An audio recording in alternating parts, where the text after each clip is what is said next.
Hey, yo, what's going on, guys? Welcome to the stream. How are we doing today? It's good to see ya. We're back at it, guys. Man, we've almost made it through the week as well. Insane. I was actually, like, genuinely surprised it was Thursday today. I get lost with the day sometimes. My life's so rock and roll, right? That's why. That's what it is. That's the excuse. It's because I'm so rock and roll, man. I just lose track of the days, man, you know. Too much partying. That's totally not true. It's because I'm a degenerate. But how is everybody doing, guys? It's good to see ya. We're back at it today. We are back at it. We've got lots of stuff to do today, guys.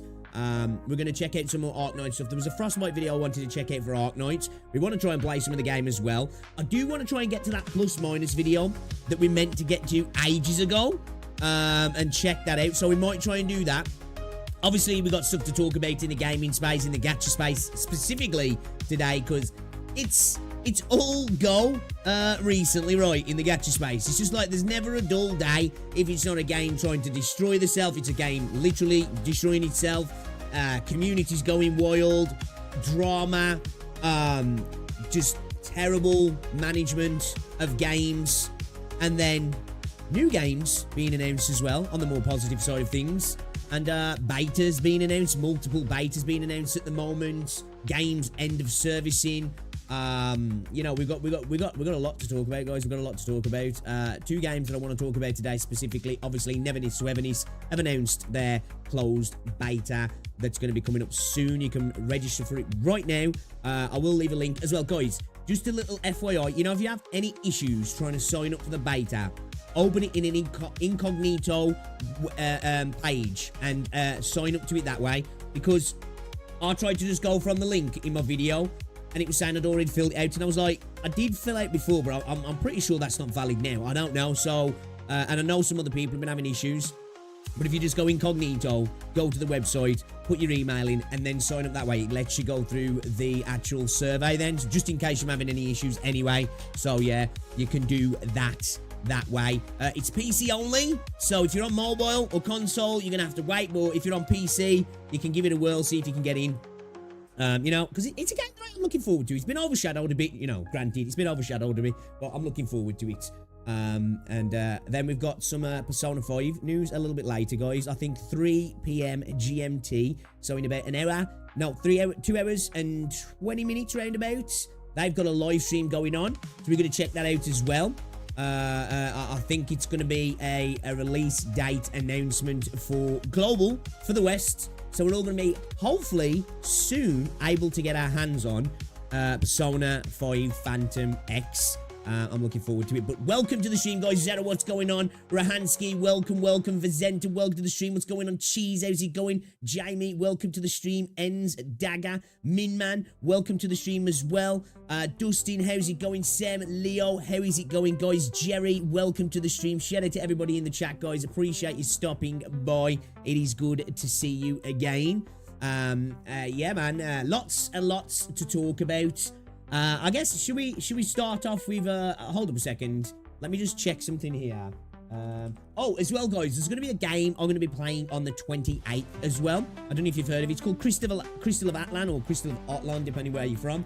It's not a gacha game, but it's an anime MMORPG, basically. And I kind of like it. I played the beta before. I had a blast with it, to be fair, so I'm looking forward to that. We're going to play that on the date of release as well, so yeah, I can't wait for that, actually.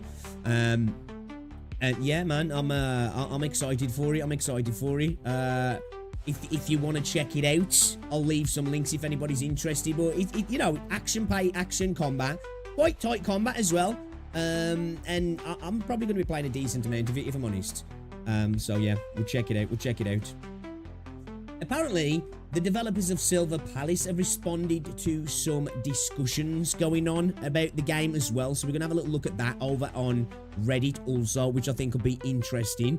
If you remember, yesterday we had the cyber attacks for Kuro as well. So, man, it's been all go, non-stop, chat. Non-stop.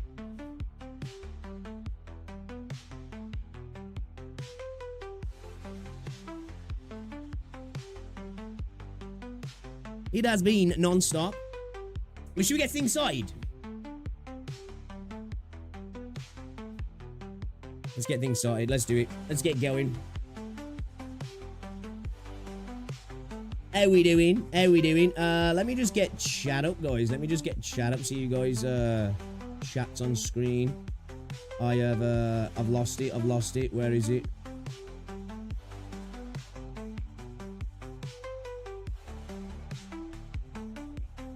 Okay, there we go. There we go. All right, there we go. There we go. Hey, what's going on, Kino? Welcome to the stream. Talking in my pixel shit. Yeah, we don't do that. We don't yap. We don't yap. We're straight gameplay. We don't do much talking. We just get into things here. No stalling. No edging. You know, it's not what we do.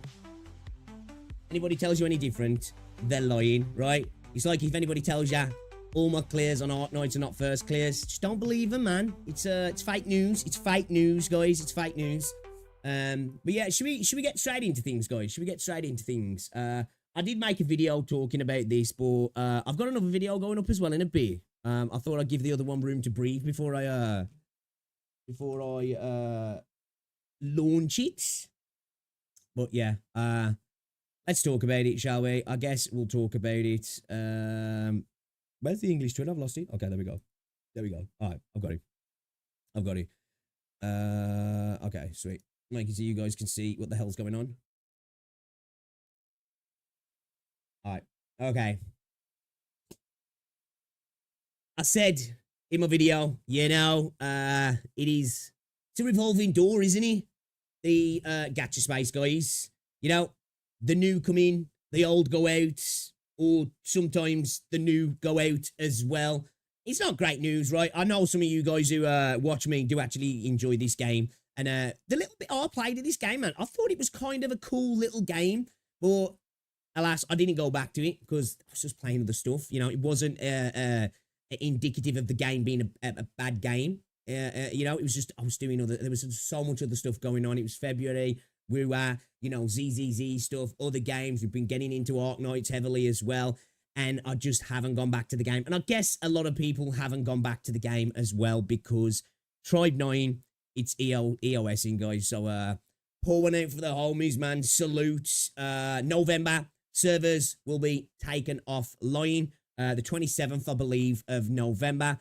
You'll be able to play the game up until then. There's going to be no patches. There's going to be no fixes. There's going to be no content update. There's going to be no addition to the story. Of course, all the characters that were supposed to be coming out are going to be cancelled. All purchases in the store are being turned off, which obviously, of course. So hopefully they're all off now. And hopefully there's people are not logging into the game who don't know about it, potentially still being able to spend. But yeah, man, it's not good, is it? You know, I am one of those people, even if I don't like a game, which I actually like this game, even if I don't like a game, I don't like to see games end, right? I'm a gamer. If there's other people enjoying a game, even if I dislike a game, I don't want to see it die because, you know, even if they're being managed badly, right, it's not the game as a form of art, as a form of entertainment itself's fault, right? It's the people who are running the game, right? So it always sucks to see this happen. And I know there's a lot of people out there who are actually gutted. JP's kind of angry about things at the moment. I think a lot of people are seeing it as they've been rug pulled, which again, you know, as things go, you know, we could say some things about JP. What they're begging? Are you being beggars? Are you beggars? I'm joking. You know, just what they said about people when it comes to Wuthering Waves. But you know, end of the day, when you're spending a gacha game or in any game really, right, especially as a live service game, you kind of got to look at that money as you've just burnt it, right? It might have just been totally wasted because at the end of the day, they're all going to EOS at some point, right? They're all going to EOS at some point, and all of the money you've spent and all the time you've spent on the game is going to go up in smoke. But at least the time you spent is enjoyment, right? So yeah, again, it sucks. It's a shame that the story's not going to get its finality, but I suppose then again, man, you know, there's gacha games have been going for years, and you know, you might still not experience the end of the story anyway because it keeps getting dragged out. So I guess, you know, it's nothing new, I suppose, but it is a shame. So the devs did announce here, thanks for your support, basically. Game's going to be terminated on November 27th. Yeah. Revenue didn't look great. I think last month they took in like 100 grand. Of course, revenue charts don't mean shit, but you know, that's not a lot, is it, right? You know, I know obviously like it's an estimation, but like that's pretty freaking low if it's even near it, right? Let's times it by 5. Still not great, really, especially for a game that's been out, what, less than 6 months. That game only came out in February, right? So within 6 months, you've got an announcement of the end of service, man. It's, yeah, press F to pay respects, man. Press F to pay respects. What Mr. Streamer doesn't practice stalling his streaming skills. Impossible. Impossible. Not first try. My eyes are deceiving me. Right? Yeah, man. Straight up, man. First try, every try. What's going on, JJ? This was insane to me. Yeah, February it came out. February. I'm playing Pixel Indian streaming, nothing to save you.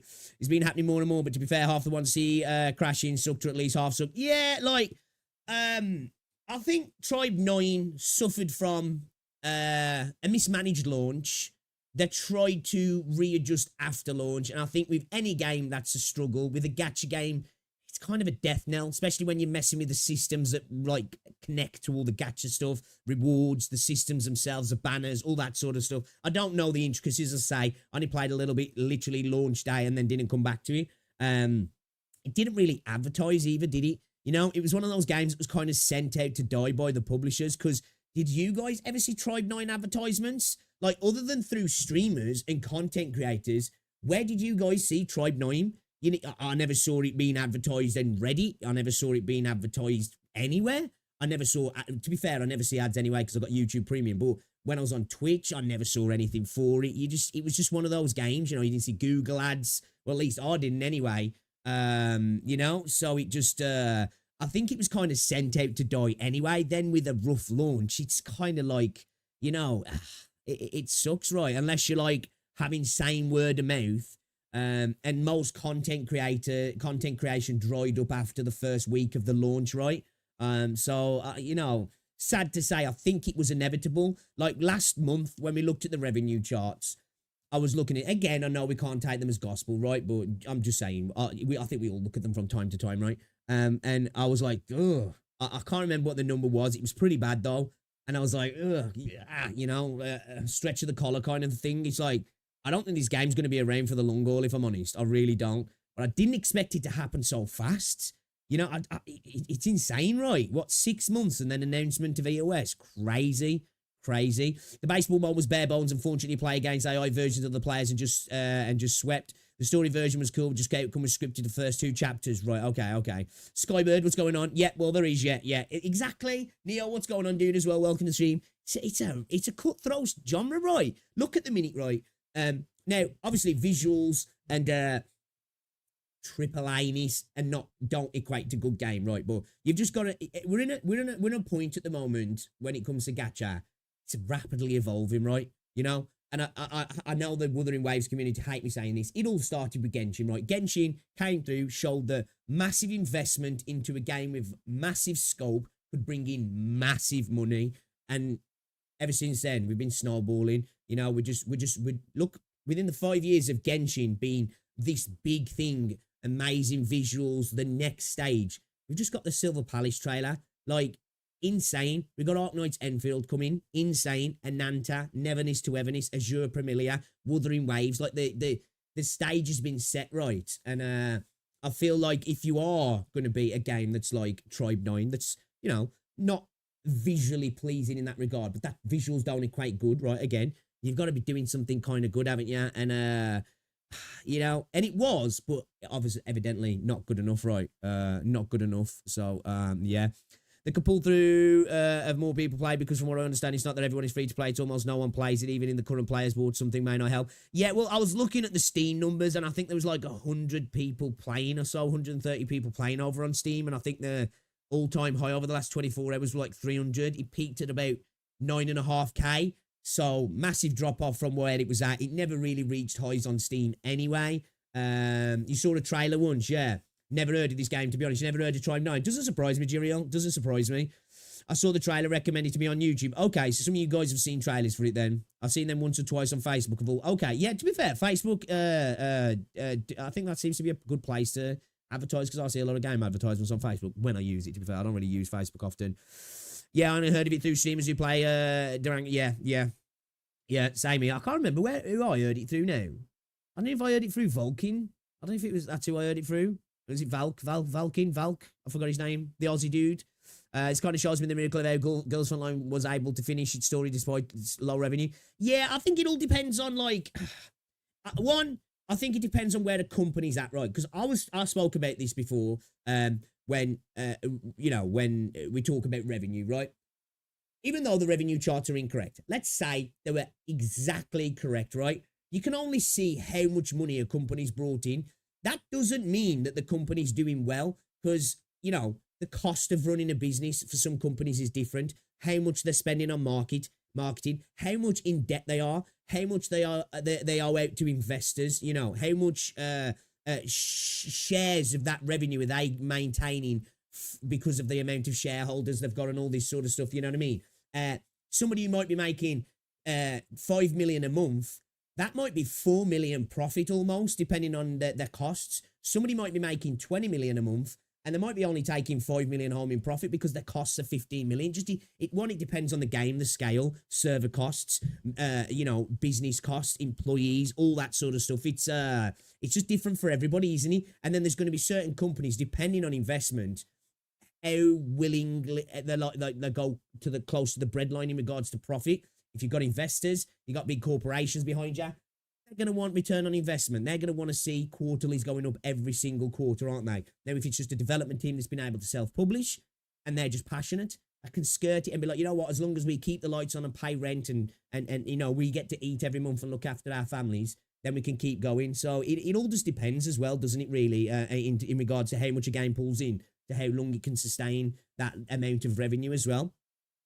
Gacha has gone from crappy, cheap mobile games to potentially be the next event. Yeah, exactly. Like what we're talking, it's only within the next the last 5 to 8 years, right? We've gone from JPEG, low pixel JPEG mobile phone games, right, to Silver Palace and Enfield. Like, because I think really now, and Wuthering Waves I'd throw in there as well, the 3 most attractive visually games in the space that, when you look at them, they're equivalent to like Western AAA development, right? Western MMOs and stuff like that in regards to visuals. So yeah, we've come a long way in short time as well, man. Yo, Kieran, what's going on, dude? Welcome to the stream. Girls Frontline was clearly a passion project, kind of like Arknights. Yeah. What's going on, Tor? Welcome to the stream as well. I saw you play it, then I saw Sweetly play it, and then that's how I knew about it. And I'm a Danganronpa fan, so yeah, I never knew there was a gacha. Apparently, there's an anime for the game as well, right? Yeah, actually for the game, which I didn't even know about. I don't know if that's true. I heard somebody talking about that on Twitter. I like literally like followed on from the game or something. I don't know if that's true though. Was watching Nico B play Last Defense Academy, same devs, and he said the devs were begging for people to buy their games since they were close to going under. Oh, really? That's a shame, isn't it? Like it is. It sucks. Like, as an enjoyer of video games, I hate to see games die. I do. Even if it's a game I dislike. Well, I wouldn't even say I dislike, because I don't really dislike games. But a game I'm not a fan of. It sucks, because it's a beautiful art form and an entertainment. It's the best entertainment form in the world. I don't care what anybody says.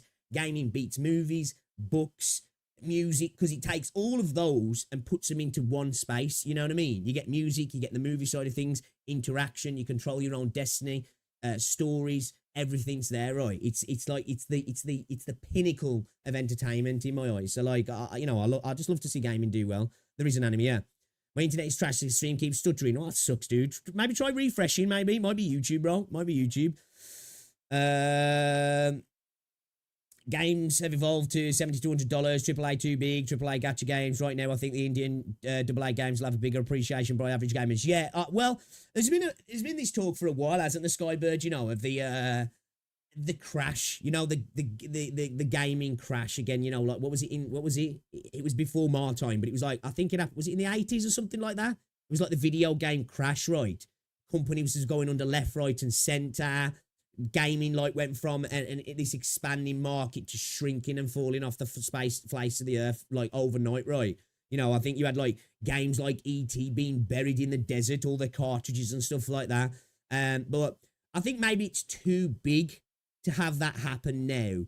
But I think we're kind of in the thralls of a readjustment. You've seen what's happening with Ubisoft, Tencent coming in, subsidiaries being created, Microsoft buying up a bunch of different companies. I think what we're getting to the point of now is I think we're getting into the era of there's going to be 2 forms of gaming, right?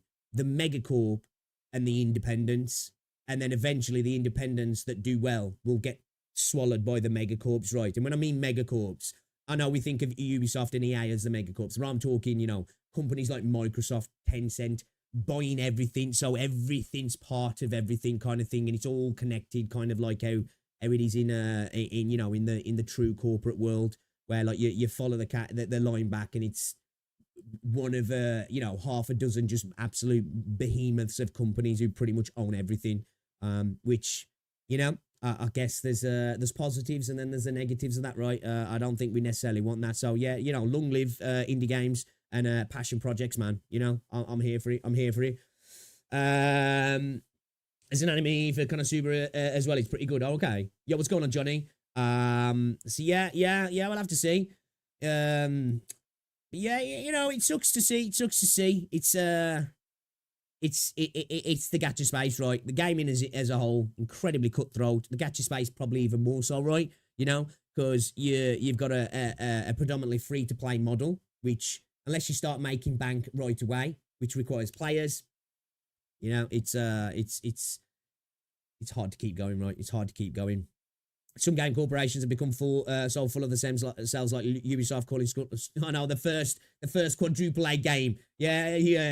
Ubisoft are the perfect example of I guess the rot in the gaming industry over the last 10 years, in my opinion. I'm a Ubisoft partner as well, but I'll tell you how it is, man. You know, a game company that just made games that were just, they've just rolled off a conveyor belt. You know what I mean? They were cookie cutter games. And I hope Ubisoft change, you know, because there is some IP within Ubisoft that I really like. You know, I'm a big fan of things like The Division. I do like some of the Assassin's Creed games, Rainbow Six, all that sort of stuff. You know what I mean? Like, they are Ubisoft. Yeah, they got lots of IP that they refuse to use as well, which is annoying. Feels like big companies trying to limit what they add in game and just haven't enough left to have people's attention and get money, like watching how much little companies do. You think, well, yeah, exactly. I think a lot of them do that, don't they? Because they're being so corporatized. It's all about return on investment and what that means for companies. How much do we have to invest to maximize returns, right? Where back in the day, and I think I was starting to see it a little bit more out of CN sometimes, and not always, right? Not always, is that it was passion. How much can we give? Because we want people to enjoy this, especially back in the day, the 90s, the PS1 era was perfect, right? In that regards, so many dudes just making games out of their garage because they loved video games. And nowadays it's about how much do we have to spend to make a lot of money back? And then it's, you know, that's the main aim, which again, I understand that it's business, but it's about finding that balance, right? And the companies that do find that balance are the ones who seem to be doing really well, aren't they? And then there's always the ones who do really well who still shaft the player. But, you know, I suppose it is what it is, right? It is what it is. AAA is getting too greedy. They want $70 minimum on the front end, and they want all those DLC dollars. By the time you're done, you spent $300 for a non-live service game. Yeah, it's like you look at GTA. GTA, there's the rumors it's going to be $100, right? Which sets a scary precedent. But there's this part of me with GTA when I'm like, I don't want it to be $100 because I don't want companies like Ubisoft and EA to go, look, they'll pay for it, and then we just start getting trash for $100. But at the same time, GTA is a game now that I can jump on right now and have a blast with, right?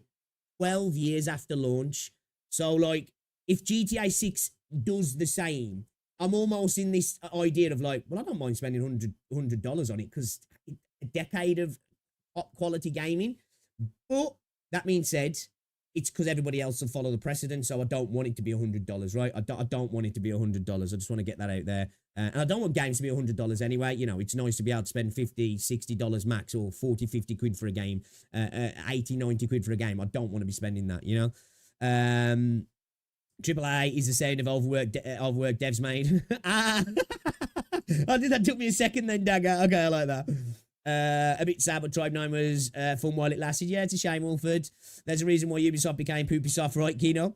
Yep, they called it Ubislot. My favourite modern AC was Origins. That was dope. Yeah, I liked Origins, actually. I liked Odyssey. Was it Odyssey? The one that was set in Greece? I kind of like that game, I do. I like it. It was a bit too much there. It was a bit bloat. The same with the Valhalla one, or whatever it was, the one with the Vikings, which I liked. But that game went on for like 20 hours too long. But I'm one of the people when it comes to Assassin's Creed. I enjoyed the the more RPG ones and the old school stealth killer games. I did. It's not even the devs in most companies that are the problem. Most of the time, it's the upper management forcing them to play safe and stuff. Yeah, definitely. Yeah, upper management as well, middle management as well. You know what I mean? We always come round to it. Quotas, you know, people not really there for the passion, you know, there for other reasons as well. I want to make a game on a place where others can play it too. Exactly, yeah, that's what it was back in the day, wasn't he? AC4 was probably the last AC game that was actually good with how Ubi have innovated in the gaming space. $100 games, Mario Kart World. So I'm saying, man, like, you know there's going to be some cookie cutter, mid Star Wars IP crash grab that's going to come out to Ubisoft for $100 and it's going to be whack. I don't want that precedent to be set, you know what I mean? So that's why I don't want GTA to be that price. But GTA, it's the one game where I'm like, maybe it's worth $100, you know what I mean? So yeah, I'm kind of a mix on it like that. But if it was in a vacuum, I'd accept it, but it won't be in a vacuum, really. Modern gaming for the average player has become unaffordable. Yeah. GTA 6 going to live and die by the online giving out. Yeah. The acceptance of mods as well, you know, and that'll affect online as well because of role-playing servers and all that sort of stuff as well. I agree, Easy, yeah. You know, the obviously it'll run on its own for a couple of years just off the story because the GTA is one of those games. It's a sandbox. It's the best sandbox, right? But yeah, I agree. You know, if the thing that'll keep it going as long as GTA 5 will be online.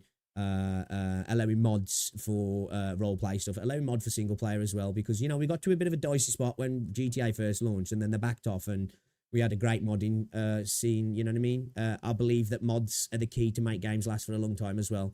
They're not like you know, MMOs or like a shooter type game anyway. It'd be really funny if Dude, I'd love it if it was. That'd be so based. It'd be so based. Nintendo is the one who tried to push the prices. Yeah, well, Nintendo does Nintendo things, doesn't it, really? What's going on, Paradigm, as well? What's going on, Heinrich? Assassin's Creed become its peak, and why it's so good was because the series was done by around 10 passionate team member. I forgot the name, but you can track AC decline from those team members quitting. Well, that's it, isn't it? We see that all the time, don't we? Look at, like, Dragon Age Veilguard, right? You know, you hear names like BioWare, you hear names like Bethesda, and you're like, oh my god, yeah, they're gonna cook.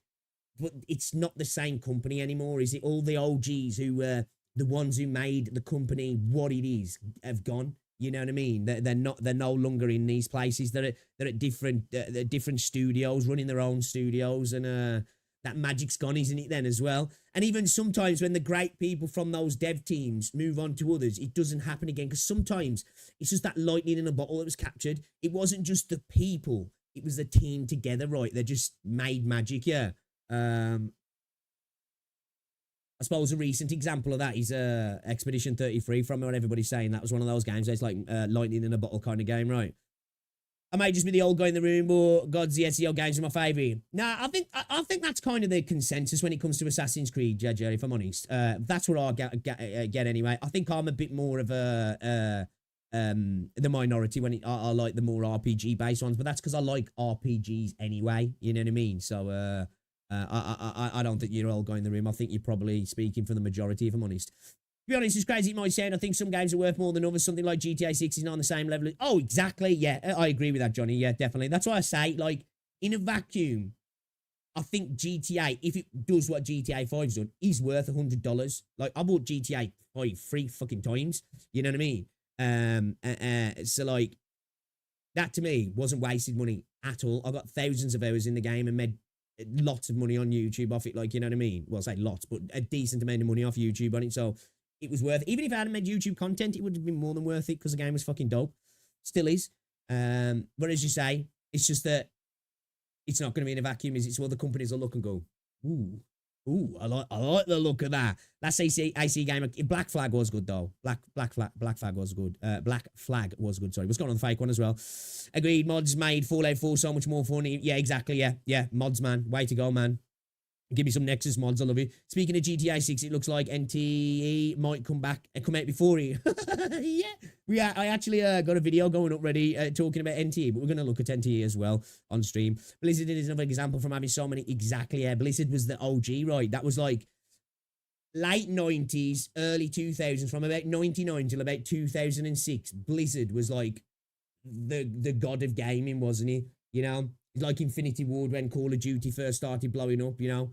Infinity Ward and Treyarch for about 4 or 5 years were like seen as like absolute legends in the space as well, weren't they? Bungie as well back in the day. I think a company that still does do good stuff as well, that's been doing it for a long time. Valve, man. I don't know if any of you guys have played Deadlock. Valve still do quality, I think. And I think they do quality so much because they do so little of it as well. They don't force themselves. Because obviously, Valve make all their money they need to ever make from Steam. So they can just pick and choose when they make stuff. Look at Deadlock. They just release it into early access. You have to get invited by other people to get into it. And they're just like, yeah, we'll just leave that to cook for a while until it's ready to go. There's no rush in pushing it out to hit deadlines and suck money out of people as well, which is a good thing because Deadlock is fire. Honestly, it's fire. It's really good, man. It is really good. Duck Lord, what's going on? Welcome to the stream. How's it going? Yeah, Deadlock's good, dude. Deadlock's really good, man. I like it. I like it a lot, actually. I really do like the Deadlock. So yeah, Tribe 9 dead. Tribe 9 dead, buried, done. EOS 27th of November. It's gone. It's gone, guys. It's gone. Talking about stuff here. One's gone. Here's another one coming in. Right. Let's look at this here. It's actually a link to the comment, directly to the comment here. Okay, so this is in the Silver Palace official. Let me join that shit as well. So there's been conversations going on. Can we get a better... Oh my god, dude, what the fuck is this? Did you take this with a fucking Nokia fucking phone or something? Like, what the hell? So we got the... I don't know if I really want to read through the entirety of the terms of service. So we got the terms of service here. Dude, you know what as well? Can Gacha Games stop making overburdened websites, please? They do all these websites, yeah. They're incredibly over-designed, that run like shit. Now I can't mute it because the music's playing in the background and I'm on the terms of service, like, my life. Let's just quickly look at what this was pointing to here. Section 9 of the user agreement is somewhat concerning. If I'm understanding this correctly, the game could potentially have game ads. Let's have a look. Fees! You understand and agree that all Silver Palace can download free of charge, blah, blah, blah, blah, blah.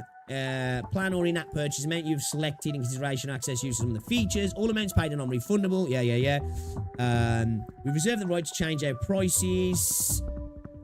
What's about ads here? Your Silver Palace, the services...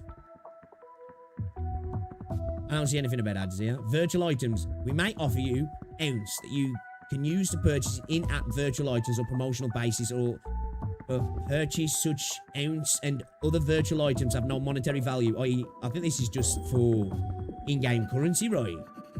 Okay, I'm not seeing what this person's seeing here as a scan. Okay, let's close that because it's in my head in.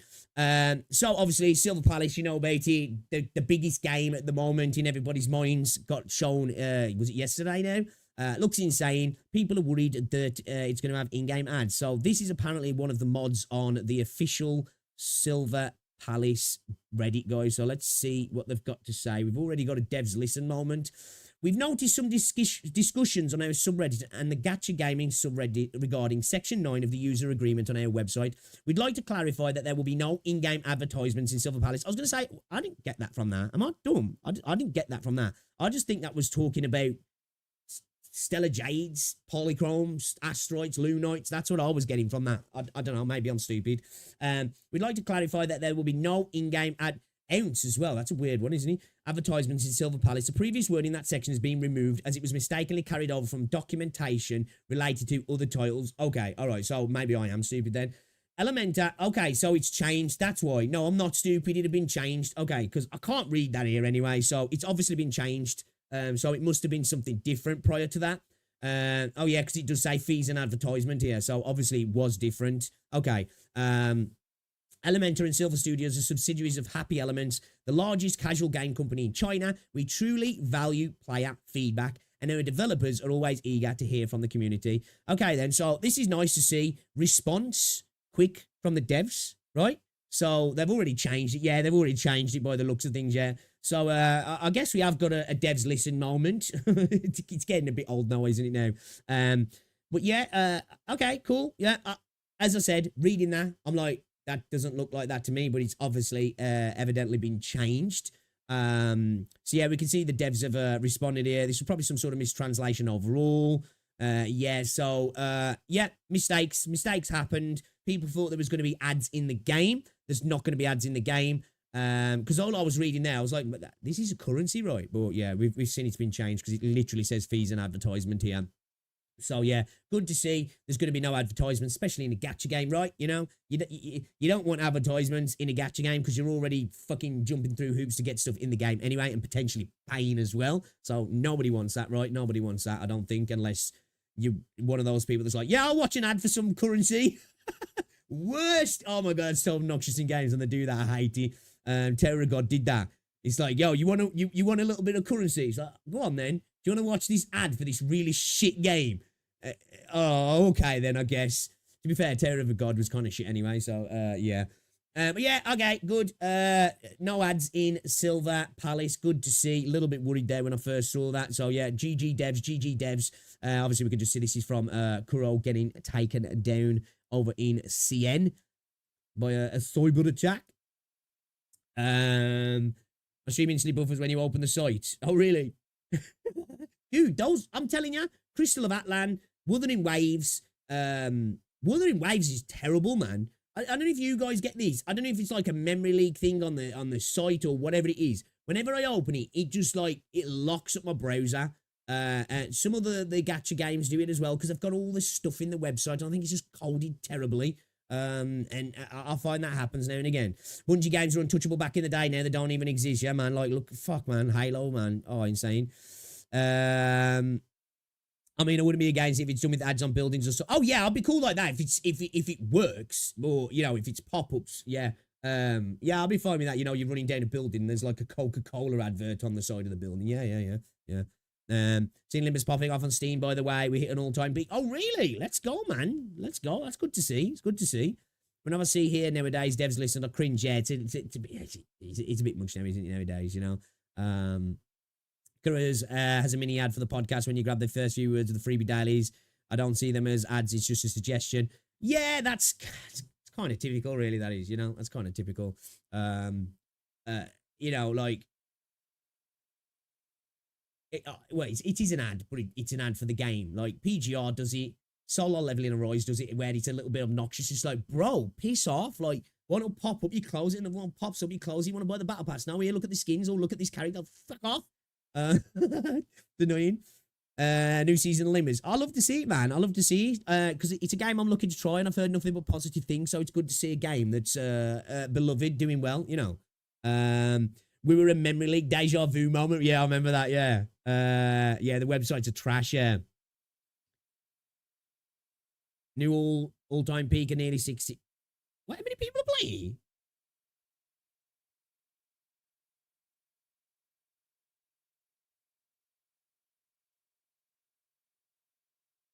Holy shit.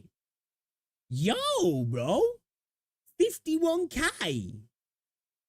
Holy crap. That's kind of insane. Okay. That's a big W. Shit. Like, I think Wuthering Waves peaked out at like 14K on Steam, yeah. That's insane. Holy cow. Thoughts on Naughty Dog? Naughty Dog are a good developer. Naughty Dog are a good developer. I like Naughty Dog.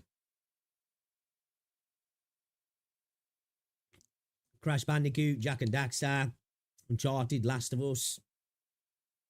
You know, and they're still putting out good stuff, you know. I haven't played The Last of Us 2, but I know it's a good game. You know what I mean? It ain't an ad for adult diapers or vag cream or anything. Well, yeah, that'd be true, yeah. Yeah, true. Guys, as well, if you haven't already, be sure to drop a like on the stream. It's much appreciated. It helps out a lot as well. I do really appreciate that. Hold up a second here. I just need to get something popped up for later as well, because in about 2 hours, guys, about 2 hours, we are going to be getting some information on Persona, guys. Persona. So, stream is here. Stream's here. 103 minutes, guys. P5X News Volume 2 Persona 5 The Phantom X first announcement with the Phantom Thieves, and we're here to steal your heart. You better give me a fucking global release date, because I'm sick of being edged now. I'm not gonna lie, man. It's taking fucking too long, bro. It's taking far too long. But I'm ready. I've heard good stuff about it as well. I've only played a bit of Persona 5, if I'm honest, but I loved it. I was so busy playing other games, but I do plan to go back and play the Persona games again, actually, because they're right up my street, man. They are right up my street. Last of Us 2 is at best divisive. I think it's more around the whole situation with, like, the Joel situation, fucking what's her face, Abby, all that sort of stuff. But I think, personally, like, even if you don't like that, from a narrative storytelling standpoint, I still think it's top tier and gameplay standpoint. You know what I mean? I think the biggest problem with Last of Us 2 though was that the multiplayer that we was gaslit for like 2 years was supposed to be coming, never came. Oh, it's going to be separate, guys. We're going to release it separately from the game. Don't worry, it's still coming. It's still coming because the multiplayer for The Last of Us was sick.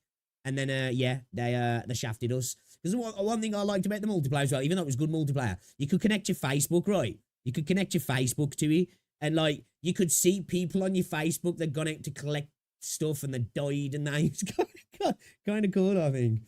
You know, I played Limits on PC, on Steam, unless you use an emulator. Meanwhile, whereas its own launcher. Yeah. Don't get me wrong. I'm not doing that. We could never moment. I just think it's, I'm just making the point. No, I agree, T. I agree. Most people ain't gonna bother to move over to Steam, I think, you know. I think mainly just the, I don't know. It depends on it. Like, because in the PC community, there's a lot of people who are Steam only. You know, they hate having to use Epic. They hate having to use Blizzard launcher, Ubisoft launcher. If it comes to Steam, they'll get it on Steam. So there'll be that contingent of the Wuthering Waves player base that's PC gamers that just happen to play with her as well that will go to Steam. But there'll be the people who are just like gacha gamers who play on PC as well. It'll just stick to the launcher, won't they? Pardon me. You'll never play on principle. That's fair enough, man. Dude, there's a lot of people who fucking hate it, dude, who hated what they did. You know what I mean? You know? Apparently, the season 2 of The Last of Us is kind of shit, which it's a shame because I think the first season wasn't too bad, actually. Didn't come at all. Yeah, man, they just dropped it. Yeah, just fucking dropped the multiplayer. I was pissed about that because I heard it was going to be like, obviously it was going to be standalone. And apparently it was coming to PC as well, so I was buzzing. But yeah, then they just dropped it. Rug pulled us, man. Fuckers. Yeah, you know, Sony allowed that to be rug pulled to let Concord come. And just let that sink in. We lost The Last of Us 2 multiplayer, right? We lost The Last of Us multiplayer so Concord could live. Just let that sink in.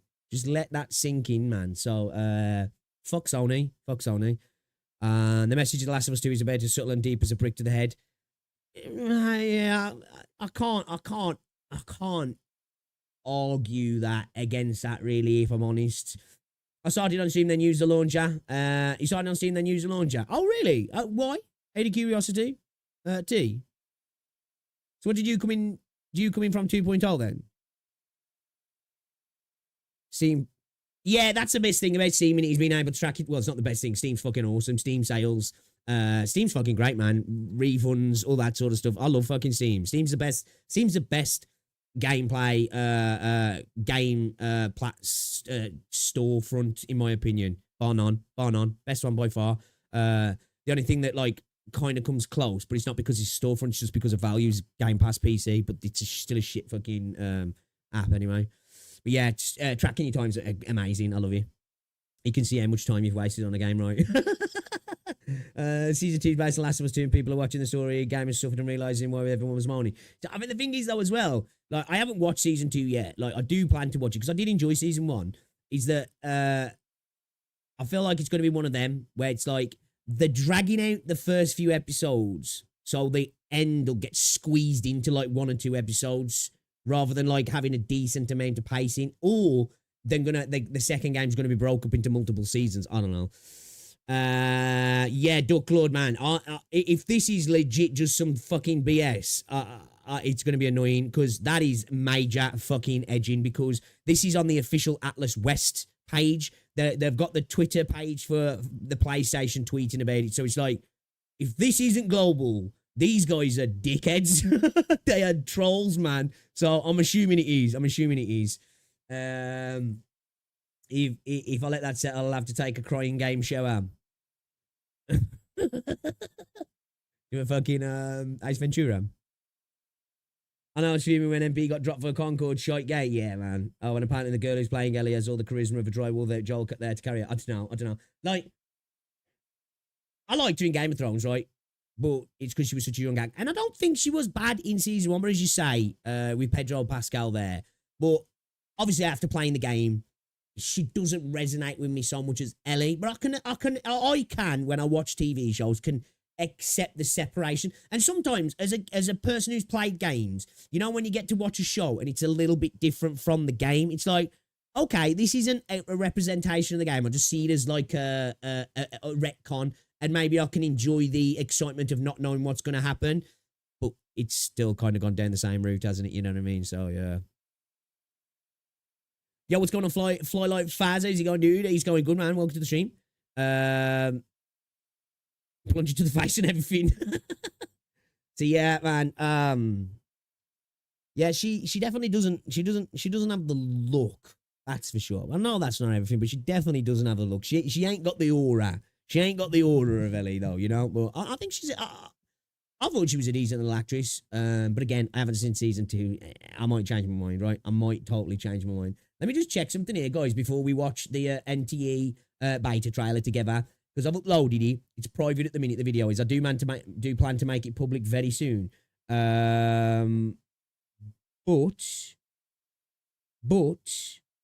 I just want to double check if it got copyright claimed. It hasn't, because the music that was in the trailer, I was like, this stinks of copyright, this does. So it doesn't look like it has, so we can get that video up and out in a moment. And I guess we can watch it together on stream as well, yeah.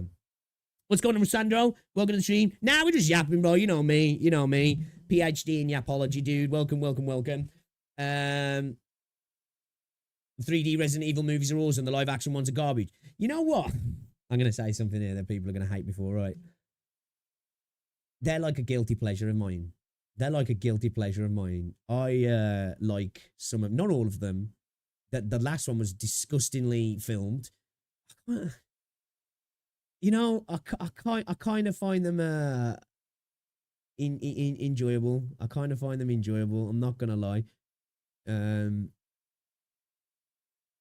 It's one of those ones, you know, when there's a movie that you're like, I know this is bad, and I know it doesn't represent the product, but I like it. You know what I mean? I like it. Plus, fucking what's her name? I forgot her name now. She's just fine. She's so fine.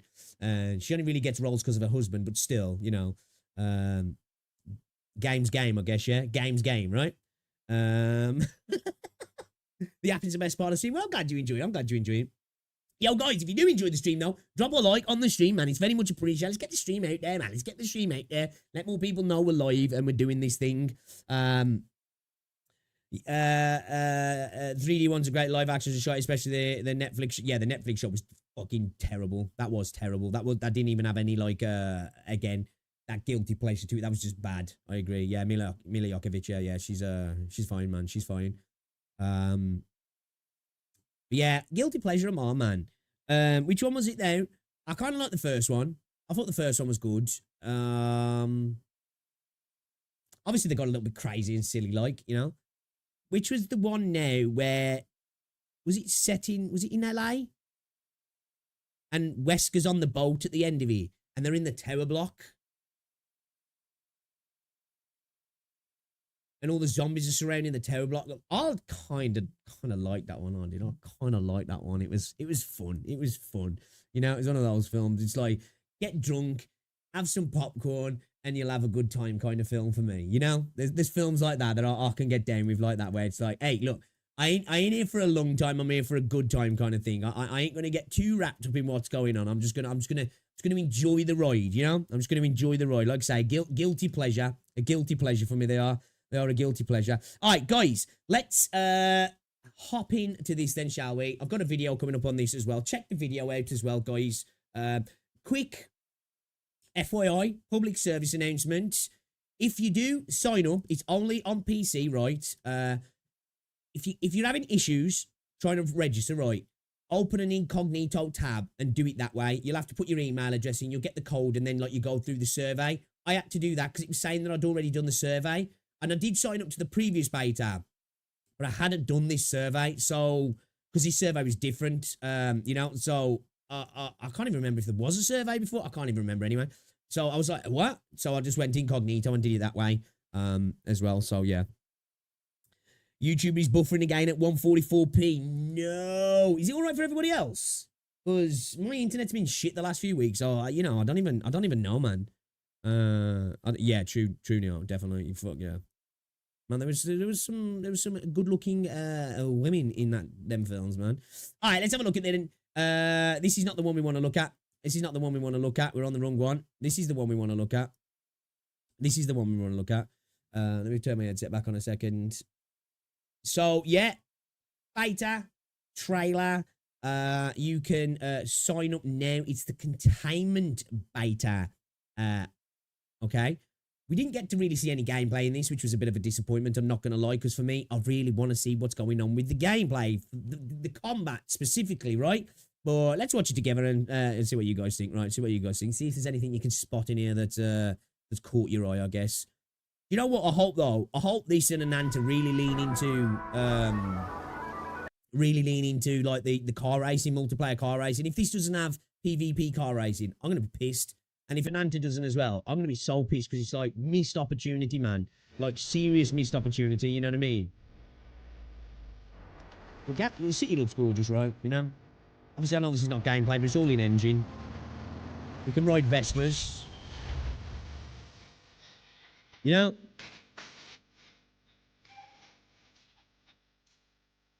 And we have come so far in the gacha space, all right? Wild, man. Advancing hard in the last few years.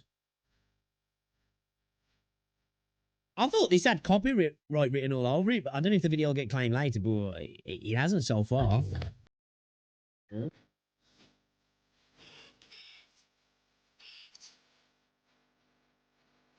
So what are we thinking of the character models as well? I know this isn't in-game, it's in-engine, but what are we thinking of the character models? Because like that was a lot of people's critique, wasn't it? Which I think I'm just easily pleased, man. I was like, oh, I think they look kind of cool. I do. Again, we can see we like the cut scenes. They do a good job, right? You know, look, really stylized. We got minis now. That's something that's interesting as well there. Like, are we going to get proper, like, we didn't see any of that before, did we? Like, damage and stuff. We got minis in the game now. We got minis in the game. Which is sick. You know, rep Britain. So yeah, I really want to see combat. So hopefully, they show off some combat and gameplay before the actual beta starts. Motorbikes as well. Did that get shown off before? I know we saw like little bikes, but did we see motorbikes like that? Some of the models changed. They look slightly different, don't they? Nothing special. Now I agree with that. I think that's fair. You know, they're like, I suppose where I'd gauge them, I'd rate them. Yeah, I'd rate them in the kind of Hethereau restart sort of area. Look good, but not Wuthering Waves, not Enfield, not Zenly Zone Zero. Not that Silver Palace level. But that's not knocking them, right? I'm not knocking them, because that's like the tippity top of the space at the moment. They look good though. Like, I like her. Big fan of her. I just don't feel much uniqueness from it. I think that's fair. I do think that's fair, you know? I think that's the thing with Silver Palace, right? You know, Silver Palace came along and he's kind of doing what this and Ananta's doing, but he's done it in a lot more of a unique ways, and I think that's fair to say. You know, they've gone, right, we're going to do an urban open world gacha game, but we're going to do steampunk Victorian with, like, fantasy elements as well. Yeah, I think out of the three, that one stands out the most, doesn't he? I think that's fair.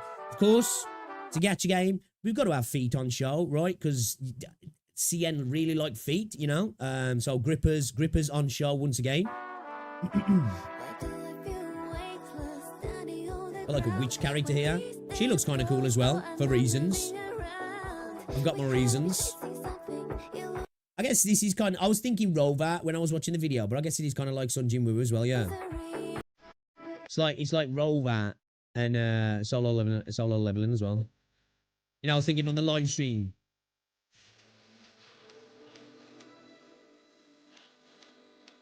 I like this as well. The switch up with the music as well is nice. I think it's got some decent looking characters personally. Like, I see what you're saying though. You know, pretty generic, right? They're nothing standout. Like, this dude looks cool as well. Kathy, what's going on? Welcome to the stream. But see this here, I'm getting like initial D vibes, right? Let me do multiplayer racing. Like, I feel an open world, urban gacha game, right? You know, look, it's not GTA and it's not trying to compete with GTA, but the comparisons are going to be there, right? Let me do PvP racing. If this in Ananta doesn't have it, it's like, bro, wait to just drop the bag, you know? Like, the bag's passed here and you just went, oop, butterfingers, because it has to be there, right? It has to be there.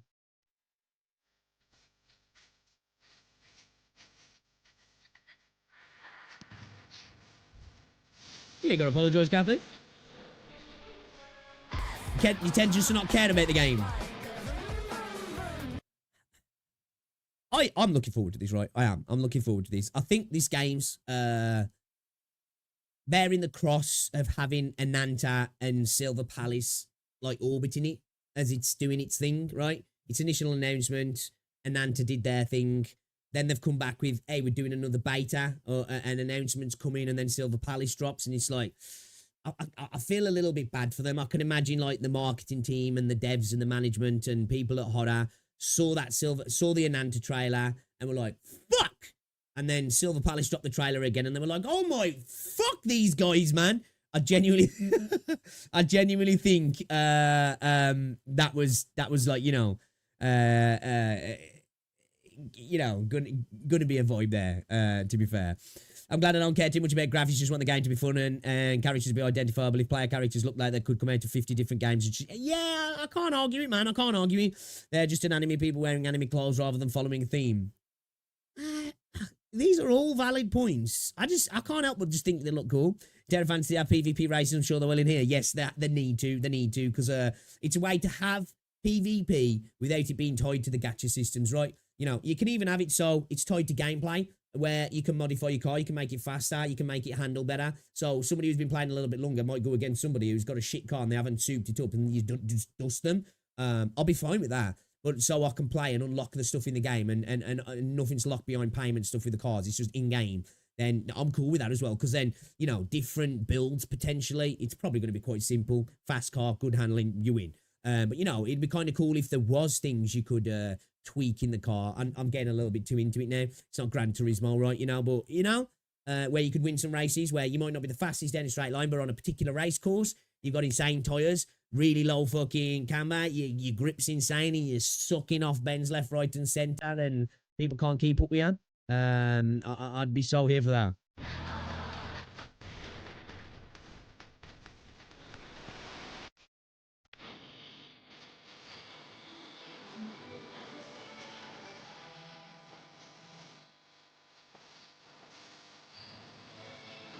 Nah, I feel you, Vince. I feel you. This trailer feels aimless, makes me worry about the game itself.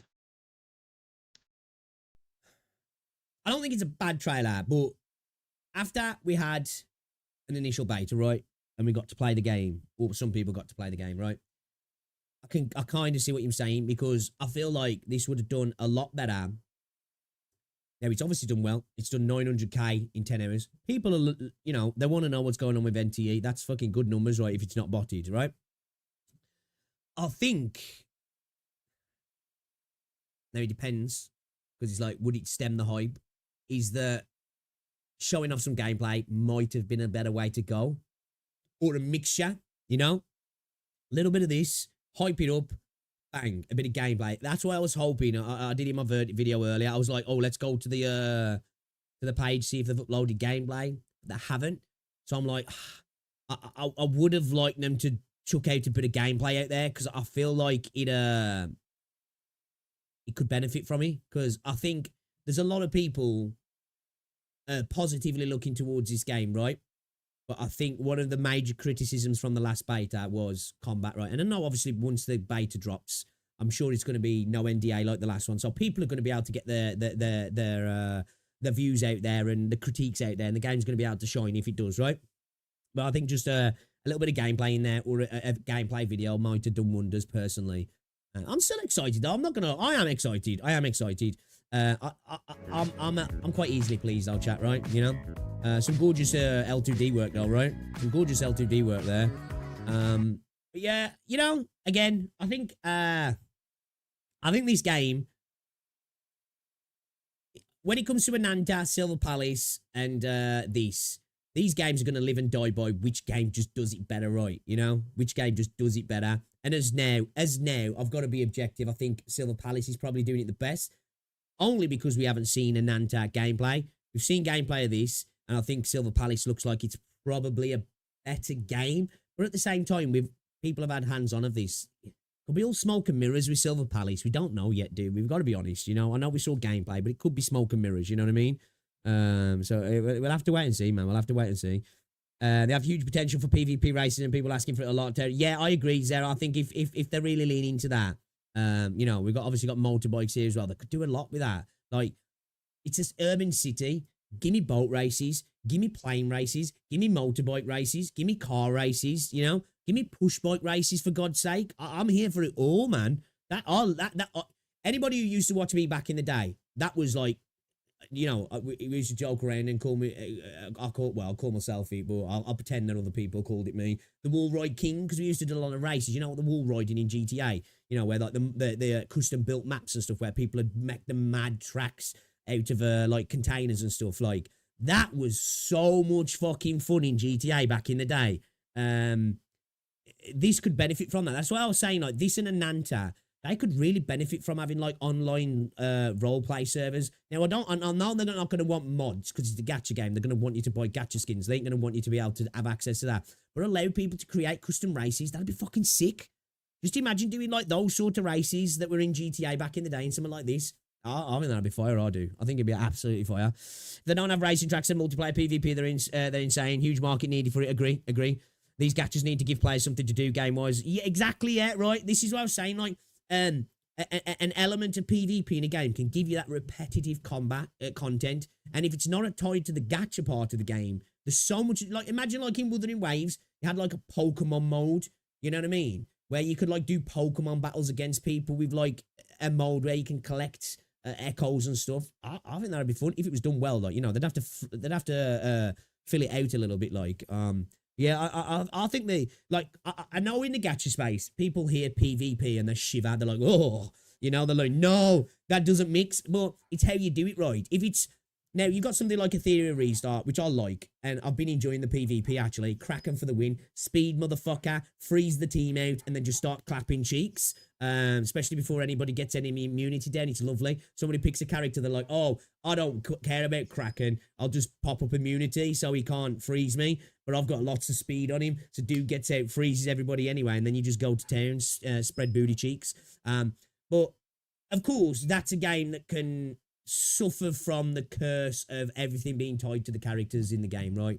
The RNG of your gear, the pulls, how much money you've spent. Of course, right? Of course it can. But something like racing, something like Pokemon type battles in something like Wuthering Waves, that doesn't have to be tied to it. And it can be competitive as well, can't it? You know, it could be a part of the game where they go, you know what, we're going to have competitive PvP that's separate from the gacha. And fuck what the whales say. You know, if your game's good enough, they'll spend money anyway for the PvE content, I think. Honestly. I know some people say, well, if you allow it to be free to play friendly multiplayer, people won't play it. It's like, if you've got 90% of your content in PvE and it's good, and then 10% of PvP content that's super replayable and you can keep coming back to, I think you'll get whales spending on your game either way, right? You know? Just gotta make good PvE content, right? I'm going to approach all games with a lot of skepticism. Yeah, I can understand that. 2 seconds. Somebody at the door, guys.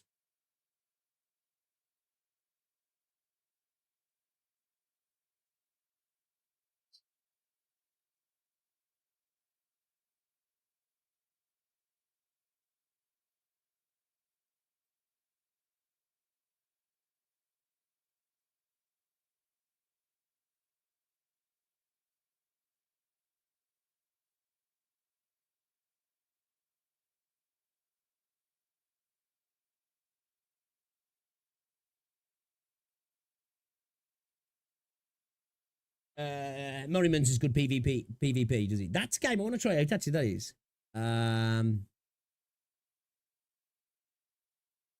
But yeah, I can understand that, Sky. But you should approach everything with skepticism, really, in the gaming space, man. You know, they can gas us up, can't they? You know, we can be gaslit badly. You know, I think Watch Dogs, the original Watch Dogs was the eye opener for me. Do you guys remember the original Watch Dogs trailer? How insane they made it look, and it was just all smoke and mirrors. We see tons of hours of gameplay, anyways. When going to be the beta? Yeah. Don't get me wrong. I'm not saying game's done, because I'm actually one of the people I think are probably a lot more positive on Neverness to Everness than most, if I'm honest. Now I think about it, NTE and Nantarun are going to be competing with GTA for no reason in particular. I don't think they'll win. Oh yeah, no. No. People who can't afford $100 GTA, though, might go on PlayStation Store. What's this? Is this anime GTA? Let me try it. And then they get addicted to Gacha and they lose their house. Shit, I should have just spent the $100, man. I spent $5 on the game now. I'll make my race all failure on arts. What's going on, Lafasu? I've already said hello to you. Why did I think you'd only just come into the stream, Lafasu? My bad. Is your internet good now as well? You were saying you got into issues, yeah. It's pretty much completely separate from the base game. I mean, if the repeatable content like racing with friends is endless, if you get me. It's gonna start in 76 minutes. Just over an hour, dude. Just over an hour. So not too long. Problem is most companies don't want to make PvP that doesn't involve yeah, it's true. You're right, you know, you're right.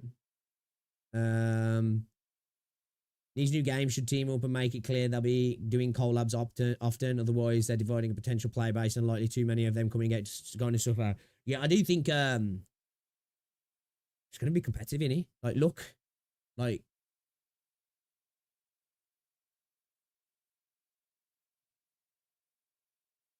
we're gonna get paint out, guys, okay? We're going to get paint out, okay?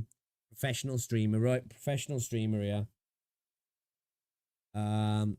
Oh, should we have a bit of calligraphy? Should we have a bit of calligraphy chat, yeah? Should we have a bit of calligraphy? Right, okay. So what we got? We got Wiwa, right? We got Wiwa, right? We got an NTE, yeah? We got a Nanta. We got a Jua. We got Enfield. Right? Then, obviously, people write it off. It's still there, though. It's still there, right? We got Genshin. We've got Palace, right? What else have we got? I wouldn't really count Duet Knights of Beast, even though Duet Knights of Beast is sort of semi-open world, right? But let's not count Duet Knights of Beast. We've got that Utopia, Project Utopia 2/3, right? What else have we got? What else have we got coming in the open world? The open world space. What have we got coming in the open world space? I was about to forget Palace. No. I wasn't. What have we got coming in the open world space? As well. Even though I know Enfield is semi-open world. So Enfield kind of like... Enfield does have... Even though it's still going to be seen as the same as all these, Enfield kind of will probably sit in more of a... In the Duet Knights of Beast space where it's a semi-open world. You know what I mean? Hey, Stutter, how's it going? Welcome to the stream, dudes. Obviously, already established player bases, right? These two have already got established player bases. This doesn't have an established player base, but it has an established IP, right? There's a brand. And again, another established IP, but probably seen in less of a positive light. Another established IP as well, right? Then you've got totally out of the blue here. Another one totally out of the blue and another one totally out of the blue. So, of course, Genshin is coming to the end. You know, it's what? It's 5+ now. Yeah, we was a year old. These are all the new guys, right? So, I think most of the player base that was going to leave Genshin have gone to Wua and they've probably gone to Star Rail, right? So I think now you kind of like, you're looking to pull in the new players, and then I think you're probably looking to sap what's left of Genshin, Star Rail, and Wuthering Waves players. So I think your competition, I suppose, in the open world space is probably Wua more than anything, right?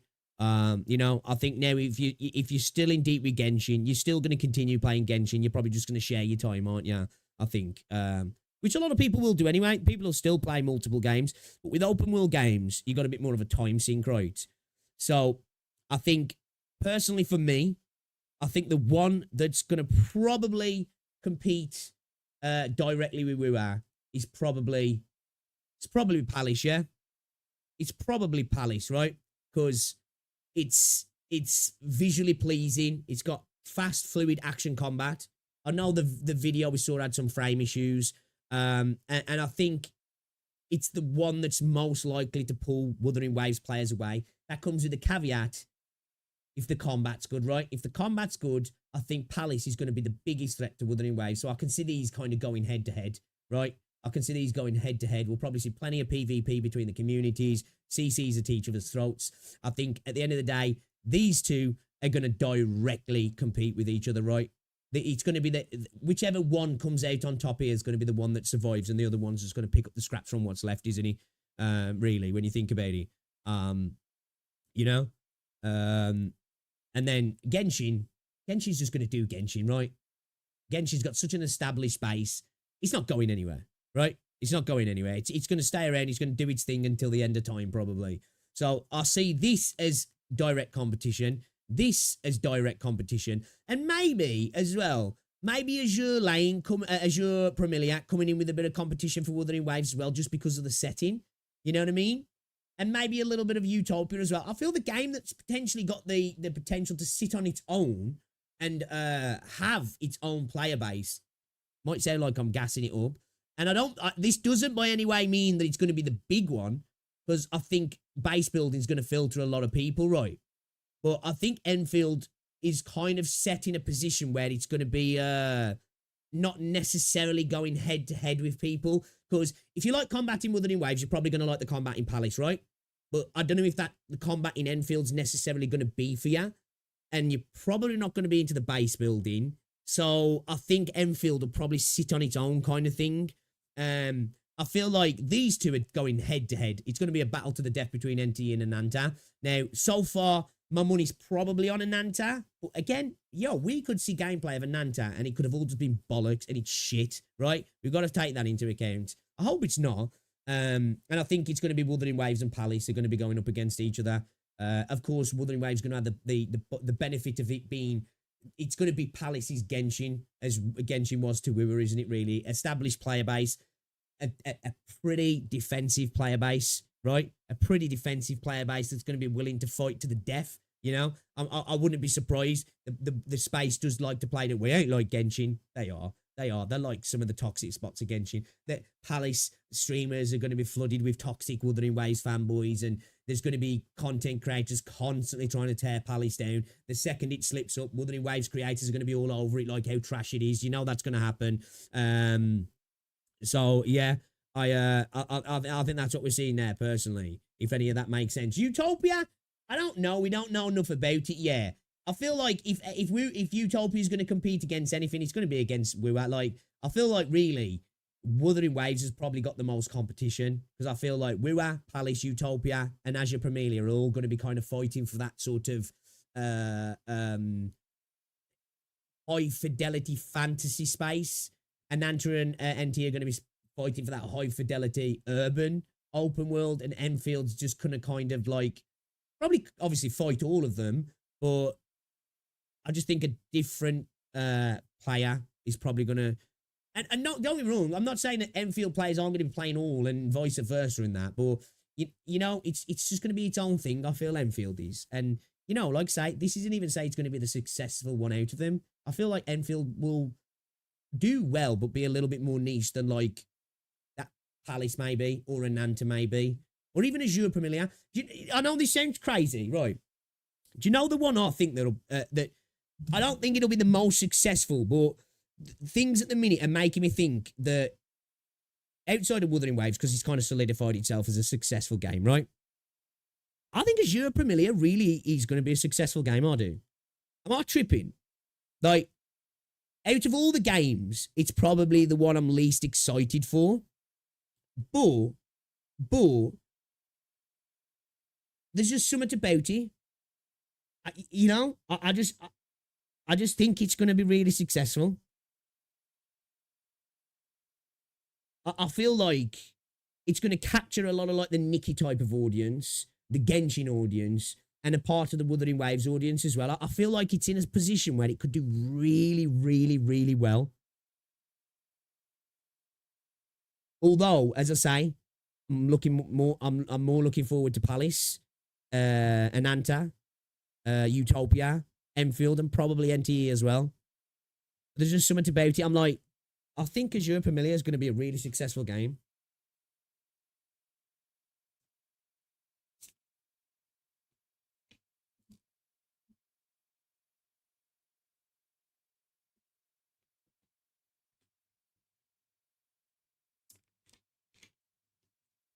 What is this? I was just talking about like the competition coming up in the gacha space. It's my Banksy. It's my Banksy. It's my Mona Lisa. Just talking about what I think are going to be directly competing with each other. Was this made by the neighbour's kid? Hey, man, this is quality H2O right here. This is quality H2O, man. Don't insult. Quality H2O, right.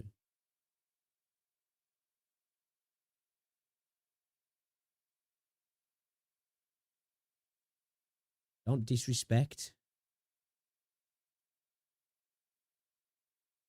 All right, I'm going to stop.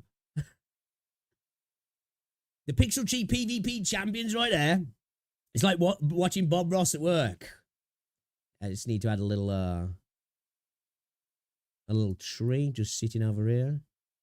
Not bothering anybody. A little happy tree. A little happy tree sitting on a hill, right? Little happy tree. A little sun there. Behind some clouds. A little bit of clouds. I don't look like clouds, but okay, you got a happy tree. Pixie saying which game will win. EOS will just do what better than others. Like if a game survives and stays live, it win already. It's for me, no matter to. I don't think any of these are gonna EOS. I don't think any of these are gonna EOS. Yeah, what's going on, Isaac?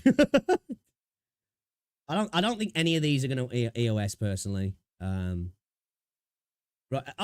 If you had to say to me which is the most likely, I'd probably go with Utopia just because we don't know anything about it. And nobody really does. Like, when I speak about Project Project 2/3 Utopia, most people don't even know what it is, but obviously it hasn't been advertised much. Yeah, I don't think any of these are gonna EOS. I wouldn't even like to say which I think is gonna be the most successful. You know, obviously Genshin will probably reign supreme as one of the most successful gacha games ever, right? And I think it'll hold that title for a world to come, even if it falls off the face of a cliff or the earth, should I say, or it falls off the edge of a cliff, should I say? I don't think Wuthering Waves is going anywhere. Wuthering Waves just keeps seeming to step up a gear, right? It's doing more than enough. It's on PlayStation now as well. I think Wuthering Waves is doing fine. I think NTE and Ananta are probably going to do really good as well. Man, Terra Fantasy's like chugged on for years, right? So even if NTE kind of slips into a space that Terra Fantasy did, I think it'll do the same. You know? This looks like serial killer notes. End of service, Stutzer. End of service. So they're like their game being cancelled, basically. So yeah, I think Wimmer's going to do fine. I think NTE and Ananta will be fine. I think Azure Premilia is going to be really successful. Honestly, I reckon you'll be seeing Azure Premilia every month in the top 10, 15. I do, honestly. I think Enfield's going to be successful as well. I think it's going to do what Arknights did, but probably then some. You know, I think it'll be incredibly successful in its first 6 months, and then it'll just find itself in a spot kind of like Wuthering Waves. Maybe a bit lower. Who knows? I don't know. You know, I think Enfield has a real potential to just do fine. But like I say, maybe not directly compete with the others so much just because of the style of game it's going to be. Palace, if Palace is what it looks like, I think Palace has the potential as well to do like Azure per million to just be an absolute monster. You know what I mean? Absolute monster like. But yeah.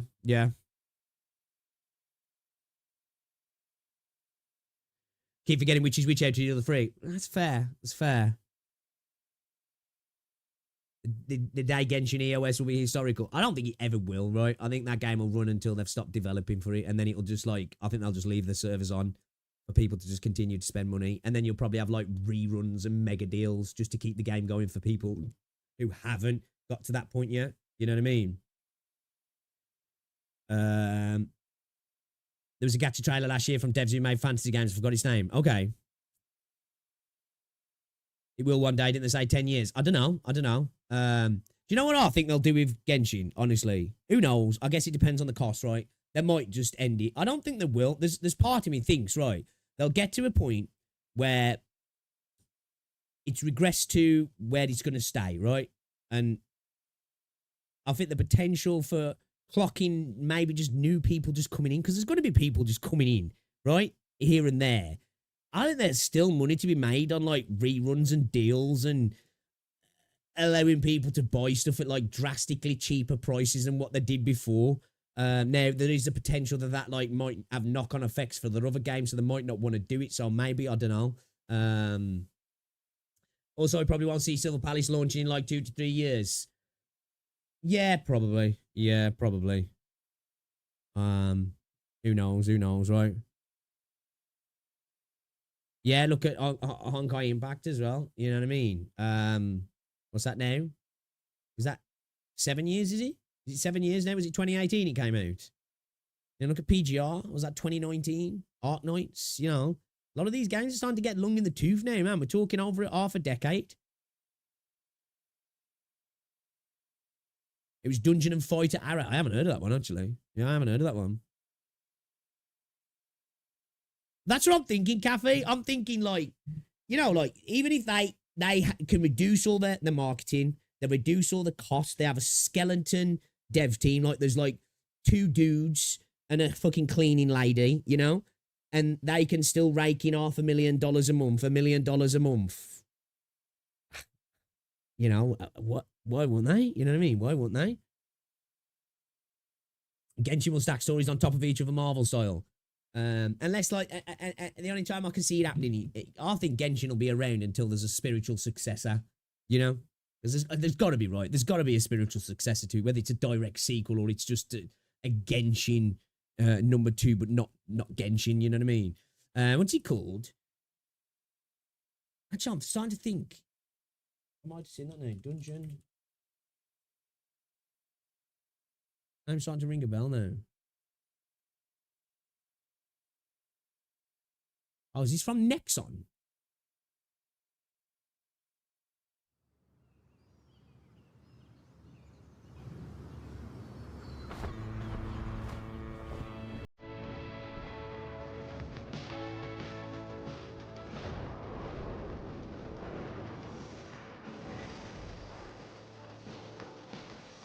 Yeah, I remember this.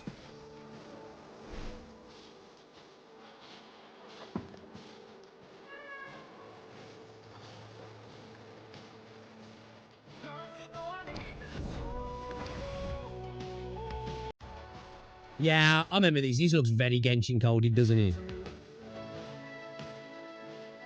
I'll see you next on a pass.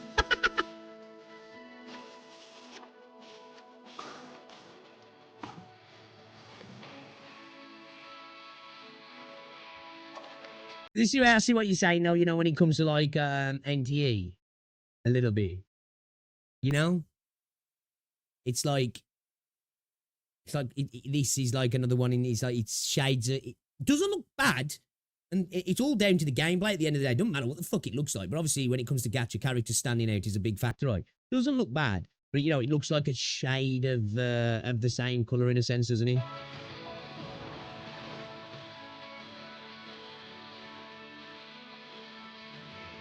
I like her design, though.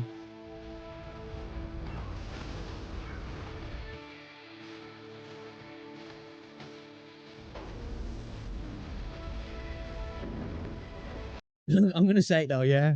I'm gonna say it though, yeah. I like the look of it. I know this is just a trailer, right? So it don't mean shit. It don't mean nothing, but still. Is there any gameplay of this? Yeah, that's so Genshin, man. That is so Genshin. Holy shit. This is Genshin 2, yeah. Let's have a look. Gameplay. Gameplay. Is there any gameplay?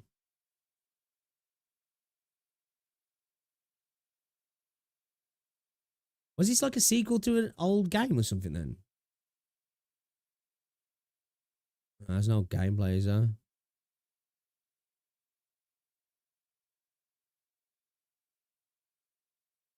Yeah, there's no gameplay. Interesting. Who is Nexon in making it? Yeah. Let's have a look.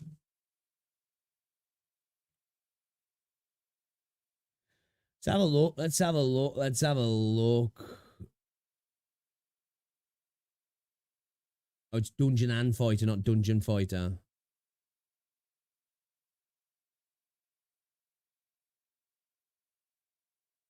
Hey, is the game? Oh, that's a... Okay, so it must be like a sequel, a spiritual successor then. Nexon's revenue surpasses 780 million this Q1 as Dungeon and Fighter Mobile China drives 60% franchise growth. Dungeon and Fighter open world action RPG for console, PC, and mobile titled Dungeon and Fighter Arad. There's nothing since like last year. Dungeon and Fighter has a few games. It rings a bell, but yeah, I don't know them. To be fair, I'm not familiar with their work. Nexon's revenue surpasses increased 43% year on year. Damn, bro, they're making a shit ton of money on PC and console. Shit ton of money. Surprising, right? Thought it'd be a little bit more tilted towards mobile. Man, they're making most of the money in Korea. Well, Nexon is Korean, isn't it, though? It is, isn't he? Nexon's Korean, isn't he? Because usually like the... Saying that, though, didn't Nexon make... Oh, fuck, what was all third-person shooters that I played? There was a couple of them. They were like, kind of like, almost like hero... round-based, like, search and destroy type games. There was two of them, and I think they were both made by Nexon. Yeah, it's Korean. I thought so.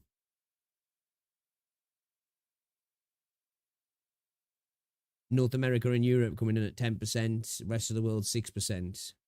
That's surprising that North America and Europe such a big region, to be fair. You know, it's a decent amount of the revenue, right? Okay. All right. Okay, well, Nexon are making bank. Nexon are out here making bank, so I guess they're doing all right.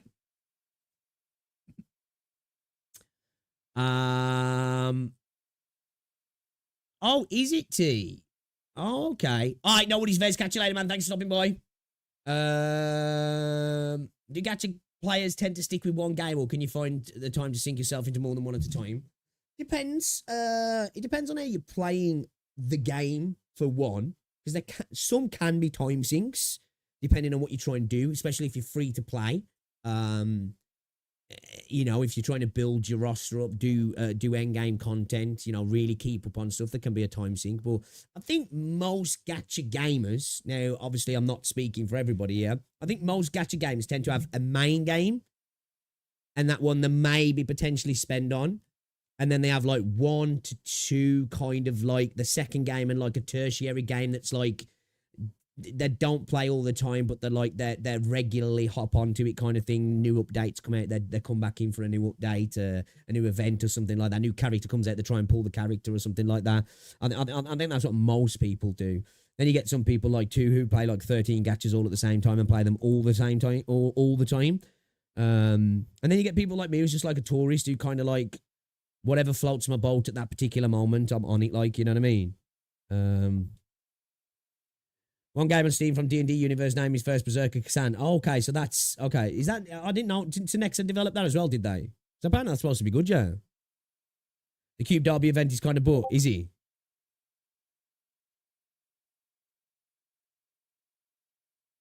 What's that?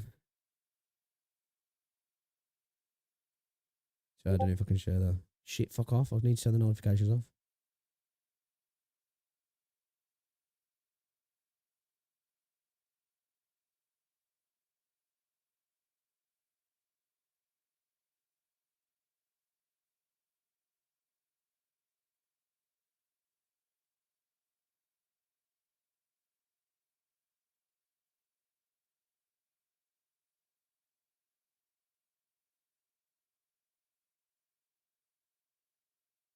Okay.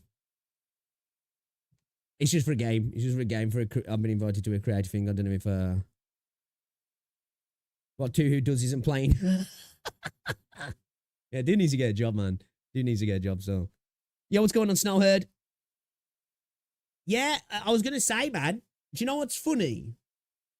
Like, the Woowa community was shitting on Star Rail having a spending event and no content in the patch. It's funny that, isn't it? It's kind of funny that. But apparently it's not the same. But smells a little bit the same to me, you know? Just saying.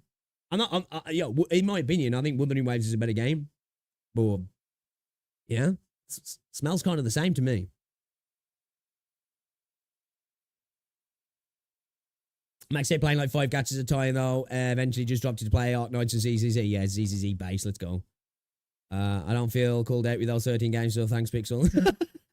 Hey, yo, look, man. Look. I am. Let me get rid of that gorgeous piece of artwork. I'm playing Arknights. I'm playing Zenless. I'm playing Wuthering Waves. They're like what I'm playing. I'm playing Hethereau Restart as well. That's 4, right? I'll casually hop into Reverse 1999 and PGR now and again, and Blue Archive as well. So I ain't got a leg to stand on, man. And I'll play other games as well. So ain't no shade from me, right? We'll be degenerates together, man, right? Mud brothers. It's cool. It's cool. Definitely don't have the plate spinning skills I used to have. 1 game at a time for me. That's fair. For me, it's a main game and a few more to kill time and no content again. Yeah, fairs. I mean, I'd say most people do it though, don't they, really? That's how you should do gaming anyway, in general, whether it's a gacha game or not. Variety is the spice of life, right? Unless you're doing story games and you want to clock a story and move on. You know? Been half my lifetime playing Elsword, only to end up as the game is super pay to win. Gilded Night Market is total trash. I'm not wasting pulls to get piss poor gimmick currency. I just already ain't hanging around for this crap. If I don't get the rewards, so be it. Yeah, I've missed a bunch of rewards in Wuthering Waves. I haven't played the game now. What was it when I played I did the 2.2 story a couple of weeks back, yeah. I've done no events. I haven't even got my login rewards, the login reward events. Yeah, man. I've not stopped playing the game either. I've just got no desire to play it at the minute. Honestly. Yeah, I just thought that was funny. Kind of curious to see the reviews of this patch, because I don't think it's all that, if I'm honest, as an anniversary patches go. I think as anniversary patches go, it's kind of shit. Just saying. Right? It's not a bad patch, but I think it's a bad anniversary patch, personally. I think they could have done much better.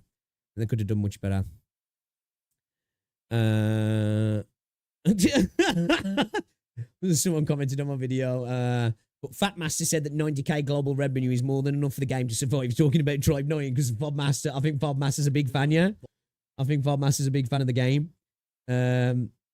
Yeah, guys, gotta self promote a little bit here. I did upload a video earlier. If you haven't checked it out, go check it out. It's appreciated. I'm gonna give that video a bit more room to breathe before I send up the NTE video as well. Pixie is no longer a Woowa CC, it seems. Yeah, honestly, I don't think I am. I was for about a solid 7 or 8 months. I think at the minute, like, I'm just enjoying games, you know what I mean? I'm just enjoying games. I'm just playing what I want to play. Like, and at the minute, Arknights is the game I want to play the most, honestly. At the minute, it's Arknights, Zenless on 0 and Hethereau Restart. Like, obviously I'm really happy I'm going away, but I'm kind of gutted that I'm going to not get to play at the start of a Hethereau Restart.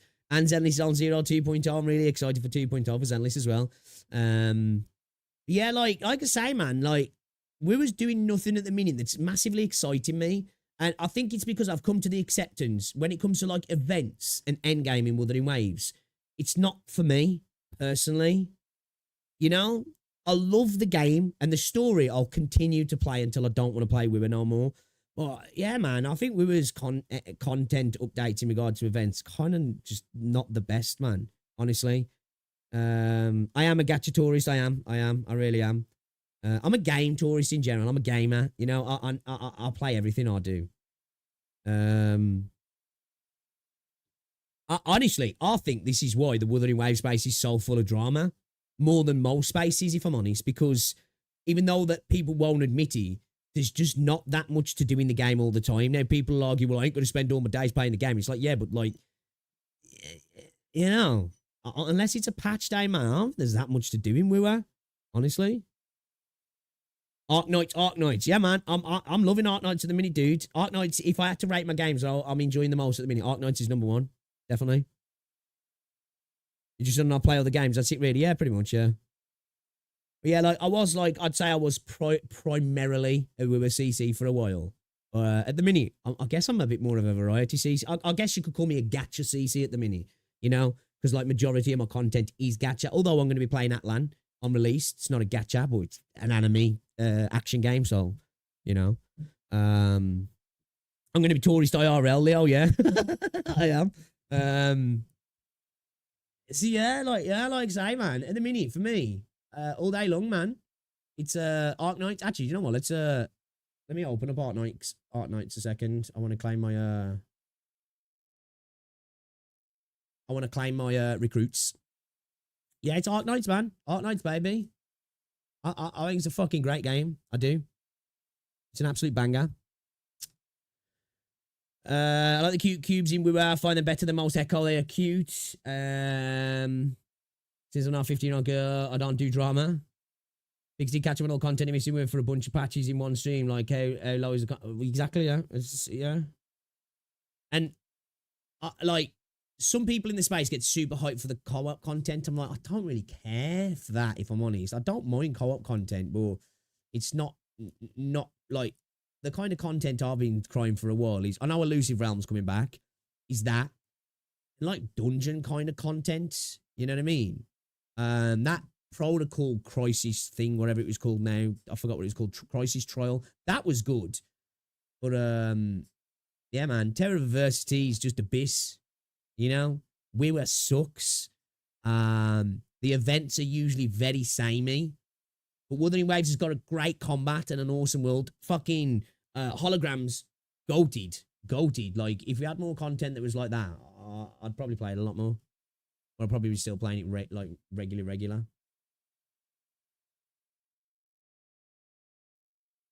Just do some Echo Farm streams, right?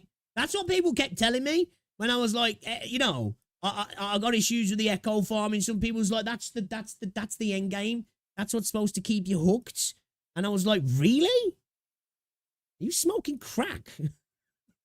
Because, like, what do you want about?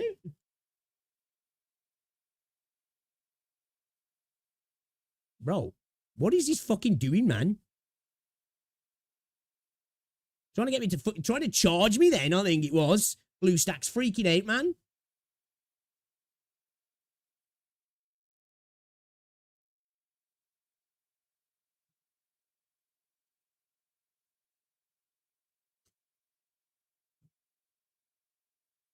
Dawn's Altar probably coming in a few days. No stalling before opening the game. I am just getting recruits, so not gonna lie.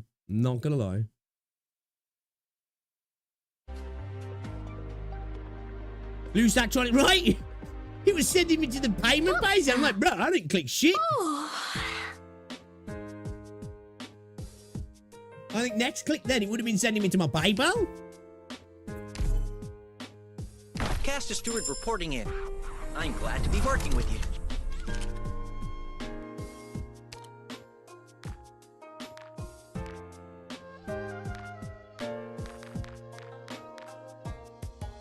No, it's got DP. Actually, it's really fresh.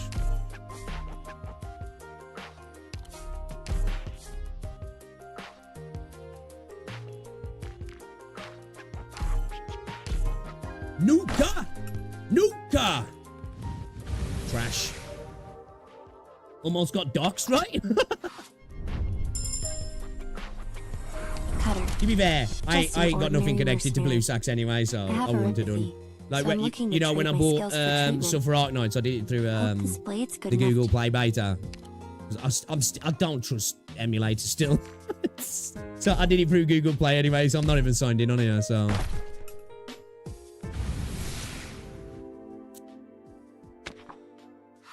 Still need to do the Willing Ceremony, as Willing Ceremony reruns, My so there name might is be a little Plume, more formerly time of the before Thorn's Pontifica Altar. Cohors Lateran.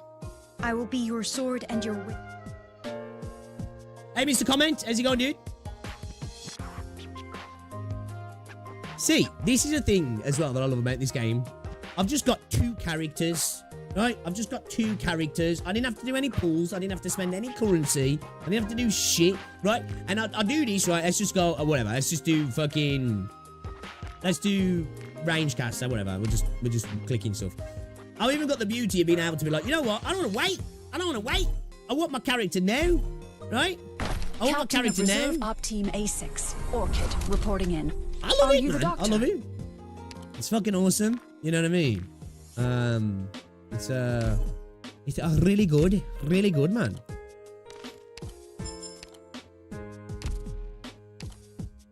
What we got here? What we got here? We got some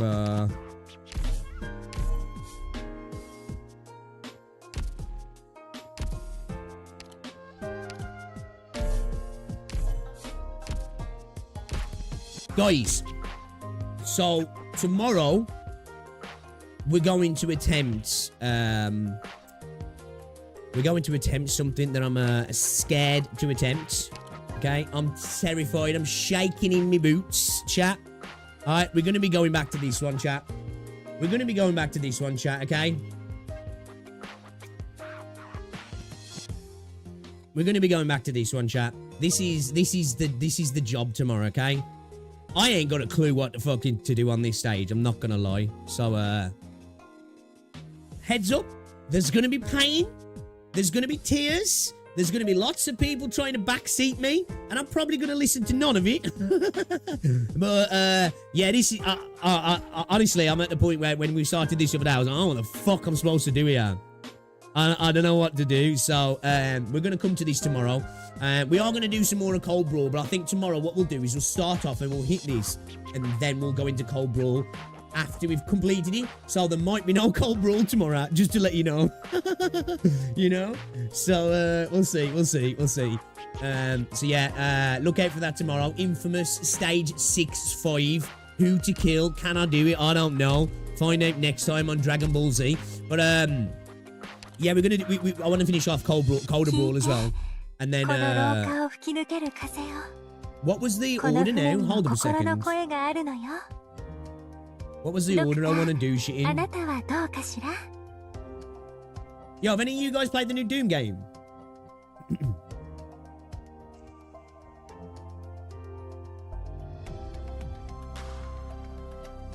So we done that. I know we said to do Cold Brawl before this, but I want to do that stage. Then we do Cold Brawl, and then we got Heart of Surging Flame, Dark Knight's Memoir, and then episode 7. Okay. Alright, so you got some cool stuff then, yeah? Okay.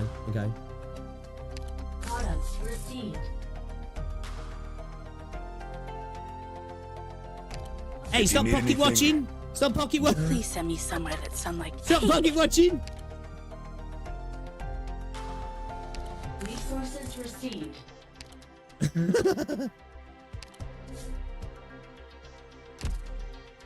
I'm saving for a rainy day. That's what I'm doing. I'm saving for a rainy day. Now we are going to do some E2s. We are. Not yet. I'm still stubborn. We're going to see how far we can go, chat, man. I'm going to be a bitch about it. Actually, there's no bitch in my blood. I'm still E1. Get on my level. You know? I think it's out, yeah? It's out now, right? I think it's out. $72, is that how much it is? I don't know. I bet you can get it on Game Pass, yeah? Because isn't ID under Bethesda and that? So that's Game Pass fodder, yeah.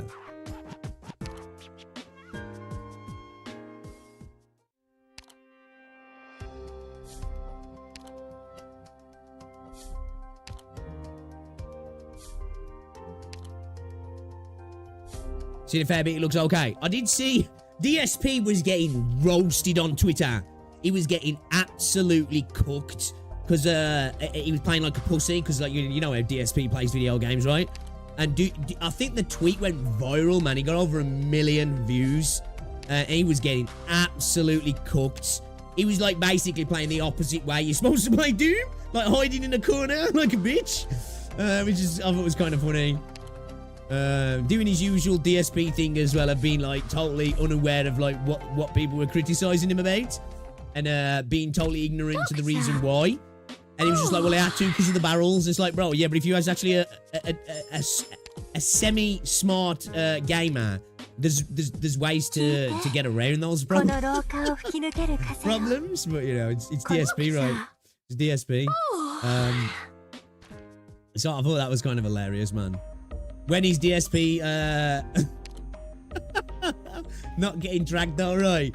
It's an everyday occurrence, yeah. I thought it was kind of funny. Oh man, he looked like he's playing CSGO. Like, fuck, dude. It's fucking Doom, bro. Get moving. Yeah. Chat, I think I'm going to buy the other pack as well, you reckon? What do you reckon, chat? You reckon? Which is the one? Is it this one? Is this one, yeah?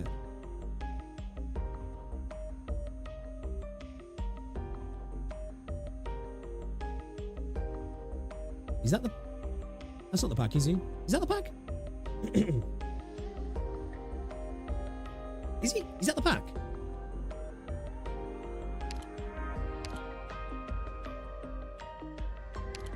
It is, yeah. Yeah, because you got the roads on. Yeah, that's the pack, yeah. That's the pack. Bro was camping like no tomorrow, right? I'm glad you guys saw that as well.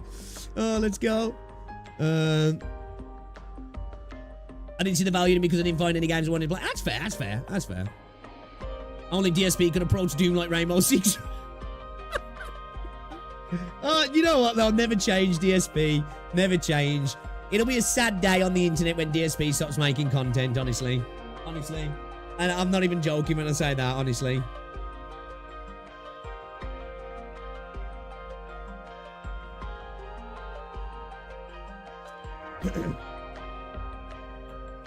No, I know I bought the other pack. I'm just saying this was the other one that you can buy. Yeah, I was just making sure. I thought for some reason it was a different pack. But it's nice. It's the right one, yeah. Who do you reckon would be a good choice out of these? What do you reckon? If I do get these, because I'm contemplating getting it, because I've been having a blast with this game. I don't mind throwing 60 quid at this game. Honestly, I don't mind. Fuck off Discord, man.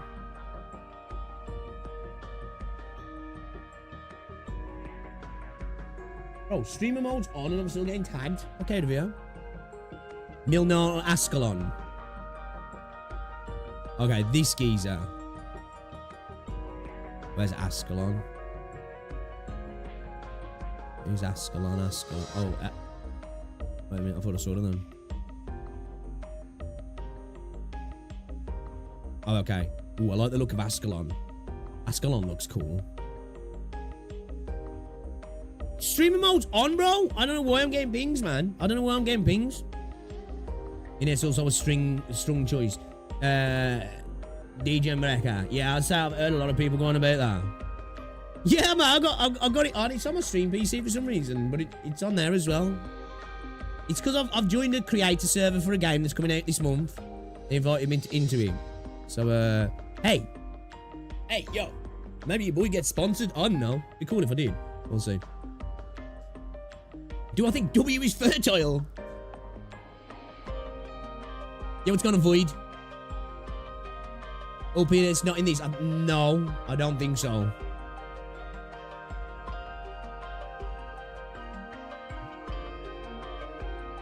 Yeah, I didn't want it popping up on stream in case there was something that was messaging me about, like, and you're like, oh, leaked, and then they ban me. You know? Ascalon kept you from Vina. Right then, so, question. Okay. Alright, let's Ascalon. What's her deal then? What's Ascalon's deal then, chat? Not gonna lie, leveled Link kind of cooking. Oh, in that next stage, you reckon, Alpha? What's Ascalon's deal then, chat? Sell me, man, sell me. Imagine I've come into the store. Sell me, Ascalon. What's the deal? What's the deal, man? Pretty. Hey, you know what? That's a good sales pitch. Not gonna lie, because it's the first thing I'm looking at.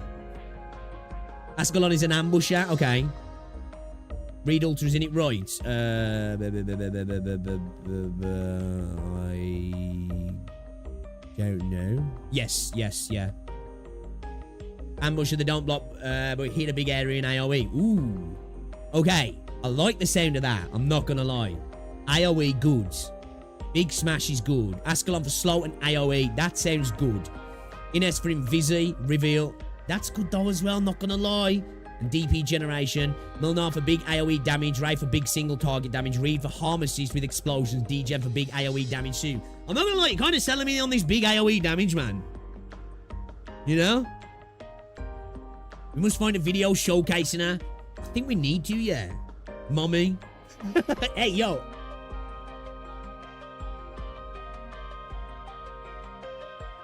Yeah? Ascalon's a strange kind of lane holding mobber. Can't block, but she does good damage and has a heavy slow. So she does crowd control and strong damage. Well, I guess you can nullify that by just making sure you've got a defender nearby, yeah? Either maybe behind her, right? Or could you put a defender in front of her? Or would that negate some of the damage you're doing? What's the range?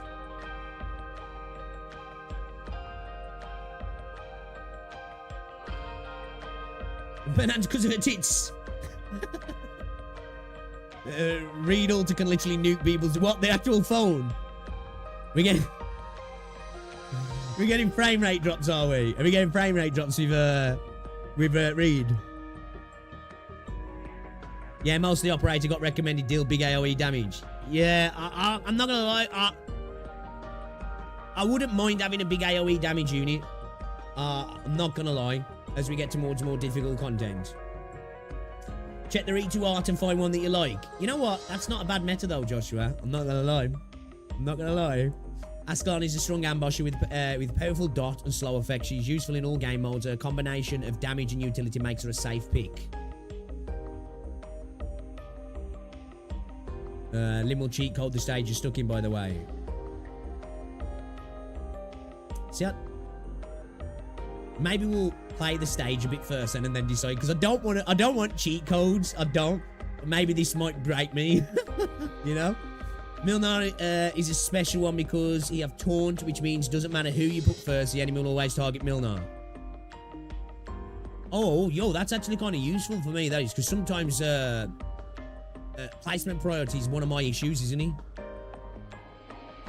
Top pick will be DGen, Penance, and Reed. Time for the good AFA skill and boss killer. Leader's a caster tank for tanking range enemies. Horny's a ranged AoE defender.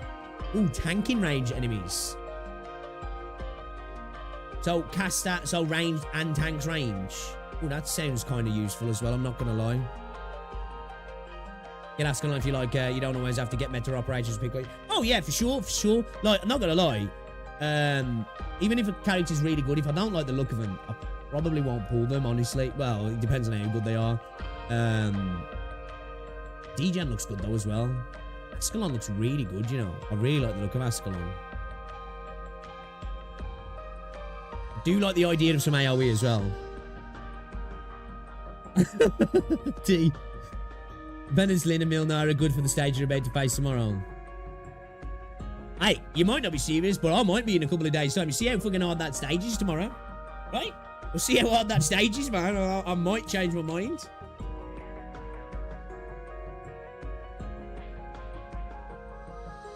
If you want general utility and flexibility, say Ines or Ascalon. I kind of do like the way I play the game. Obviously, I want good units, right? But I must admit, I do want flexibility and utility because the way I play, Or at least the way I'm playing at the moment. I do want units that can... They might not be the master of a trade, but they're like a little bit of a jack, you know? That can maybe fit into multiple roles, potentially, or just, like... They can help me, like, in a certain way, or I can move them into a different kind of role, maybe. Lin range tank plus AoE. There's so many fun to use 6-star ops. You should look at their E2 art. I might actually look. Could you give me a moment finding a vid right now? Yeah. No worries, dude. No worries. Yeah, if you don't mind popping one, I'll have a look. Yeah. He's also used in most CCs and as the fastest DP generation for us to hit enemies. Read also does damage and heals. Yeah, because I think yeah, I'm adamant. I'm just gonna use my YouTube money this month for it. It don't come in yet. I'm gonna buy it beforehand, obviously, but this is why I like doing content as well sometimes, because that little bit of spending money on, that's what I use it for most of the time. It's just spending money on gacha games now. So I might do that.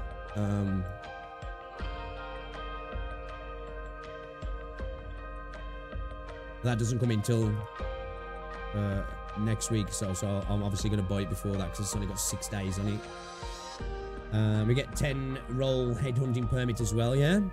Imagine if Wuthering Waves did that. Pixel Yostar Twitter is responding to criticism, it seems. Really?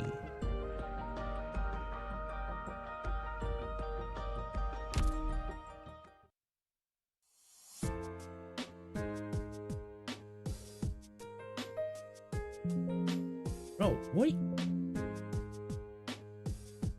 And whenever F11 on blue stacks at the minute, I just get a black screen. You guys can see. I can't see that.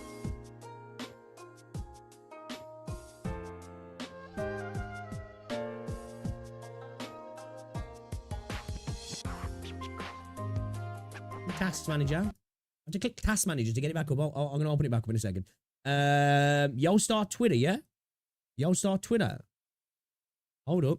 Breaking news. Breaking news. Where am I looking? Where am I looking? Hold up. I got the Yostar official. So where's the Yostar? What is the Yostar Twitter? Yostar Games, okay. Yostar Global. What are we looking at here? We're looking at here. Stellasora.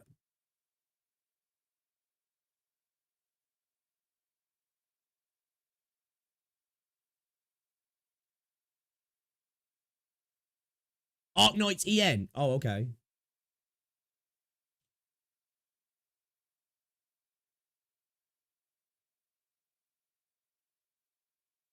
Oh, here we go. Oh, what's this here?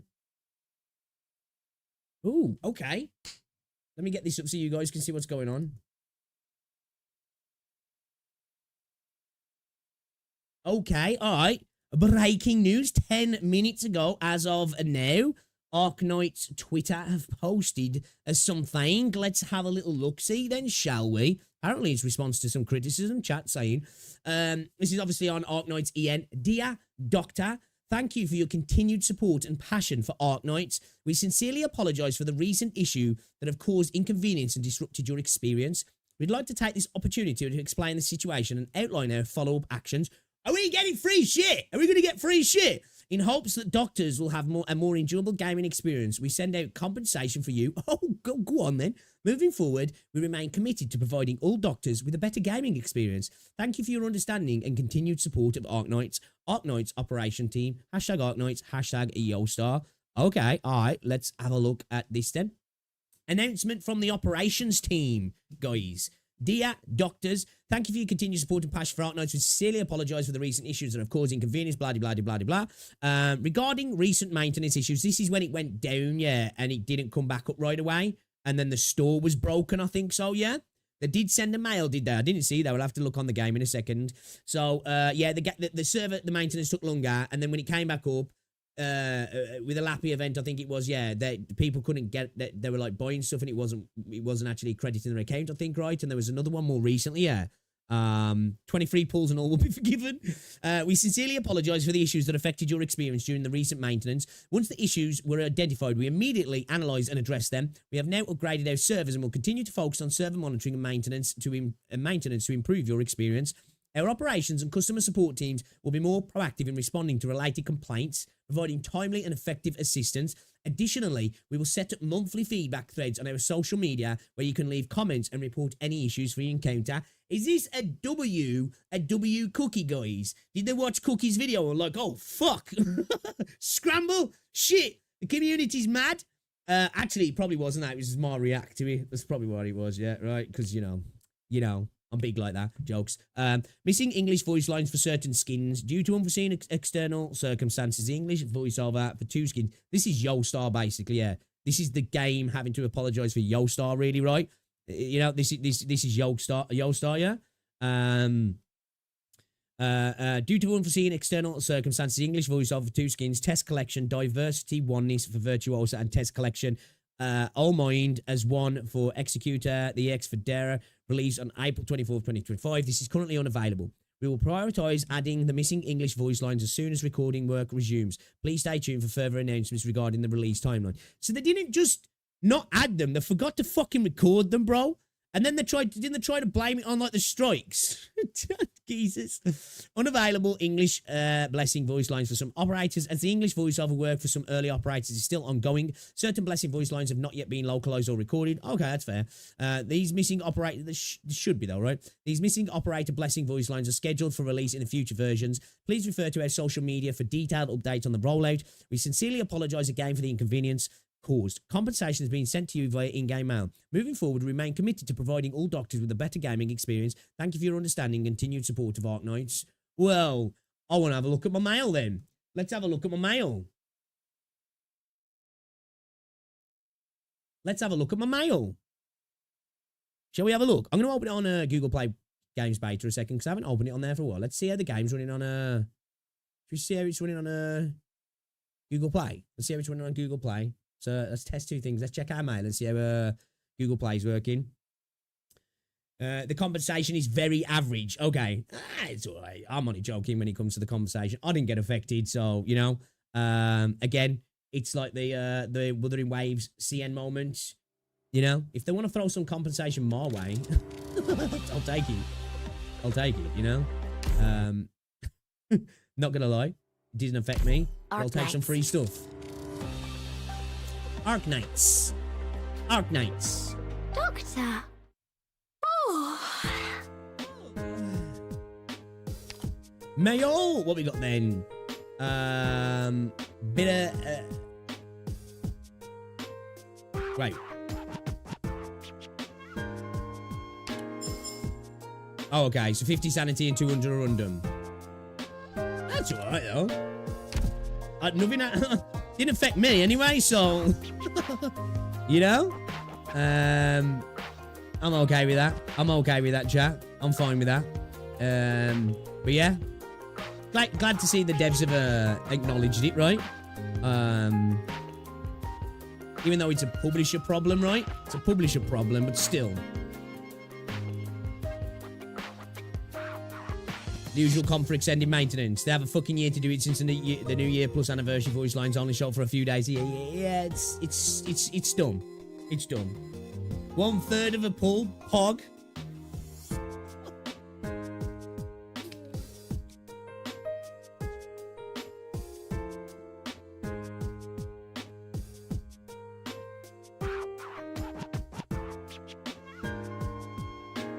Every little helps. Every little helps. Can't believe the doctor Devs is a listens. heavier sleeper than me.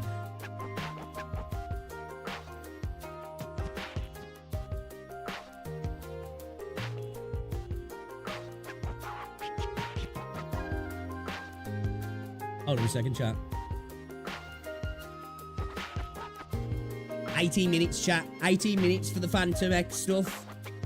Watch this, yeah? You guys interested in watching this? I'm interested to see what's happening because I'm looking forward to this. So, we're going to watch this, yeah? We're going to watch this.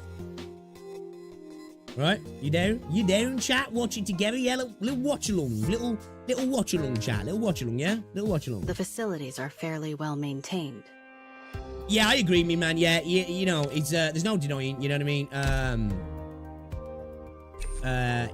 It's not great, right? It's not great. You start having have been messing up, right? You know, there's no denial. No denying it.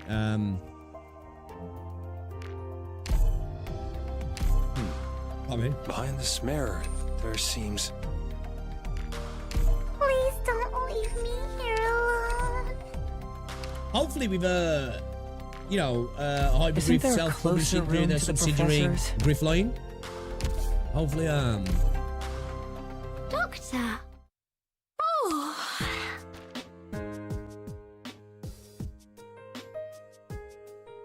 hopefully you know, it's all good for Enfield. Posted a vid on React Smash.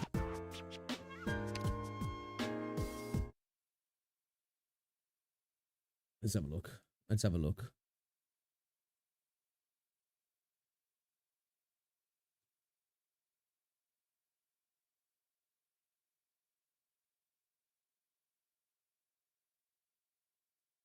Oh shit, yo. Stepperoo's in here.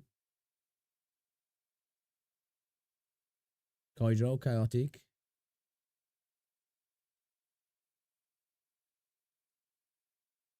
Okay, alright.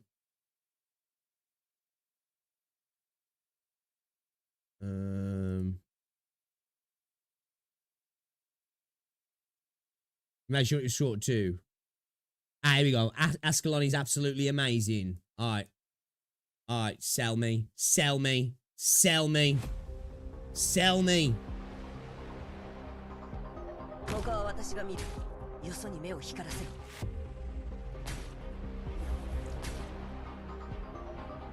What's going on this stage here? Have they got like a constant dot damage or something going on here? Or did she apply that to them?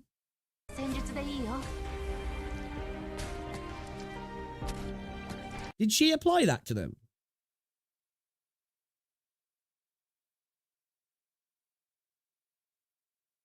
Is that a stage mechanic?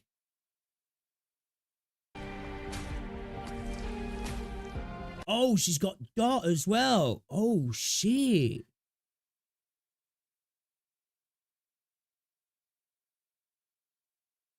Okay. So I was just thinking then, I was like, is this supposed to be good? They got past that? But no way, that's crap. I like her design as well. So is she slowing as well?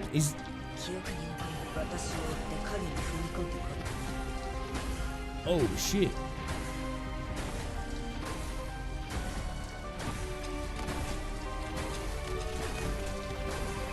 How long does a dot last for?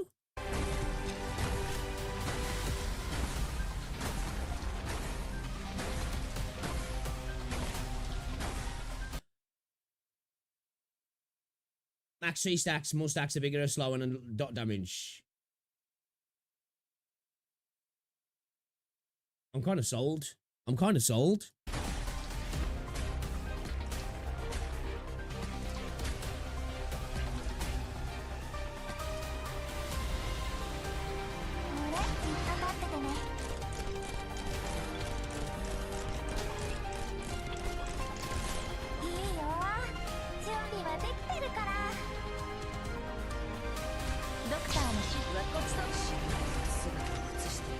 And that's got decent range, yeah.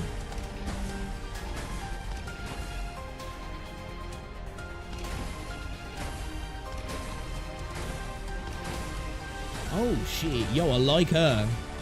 Chat, I really like her. But both dot and slow for 30 seconds until they die. So, 30 seconds. We'll see here. I'm still taking him. It looks like it's stopped now, yeah. Okay, I think I really like her. I think I really like her. I think I really like her. Thing is, her S3 is worse skill, S2 is even better. Is it only 20 skill points? I like the attack animations as well.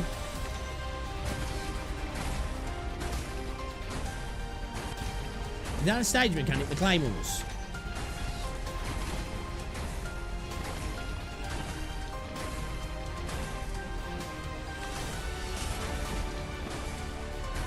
Yo. What's going on, Terabytes? Ascalon is cracked.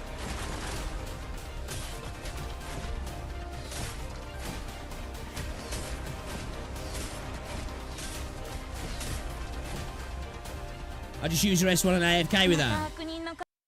Not gonna lie, she's kind of fire. If I had the money, that's what I'm thinking about doing, Terabyte. I was just asking chat, like, because I said how much I've been enjoying the game recently. I bought one of the packs the other day, and I'm really tempted to get one of the other packs, this pack. And I was just asking chat what they reckon, and Ascalon came up as a potential. I must admit, it's a stage mechanic, yeah? Read alter in a nutshell for Reed. All right, 2 seconds. Let me just double check something. Because, we got 11 minutes. What is it? Read alter in a nutshell.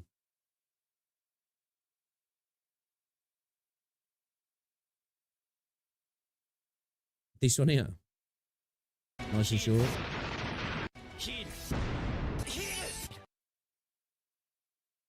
What the fuck?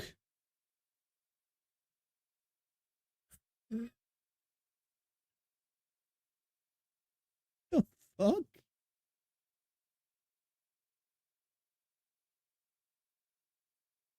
Okay.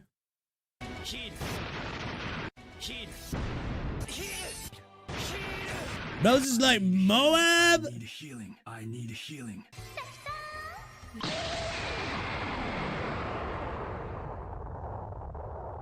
Okay.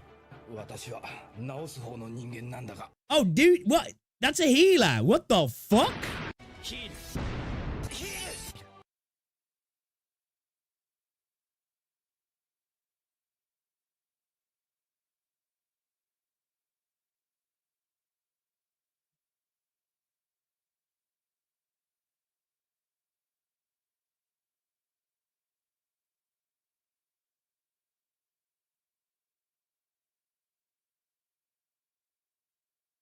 Technically a medic. Yeah, I didn't know that. What the fuck?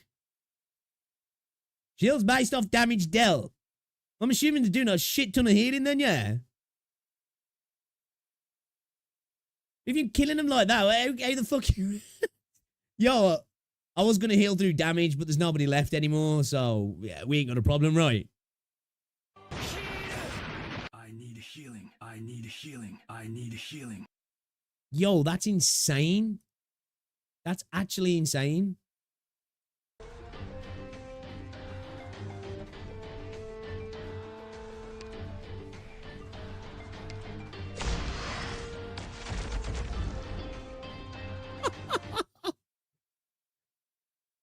Okay, that is cracked. That is cracked. Like, what's that? What does that do against, like, non-sluggies, right? You know, like, actual enemies?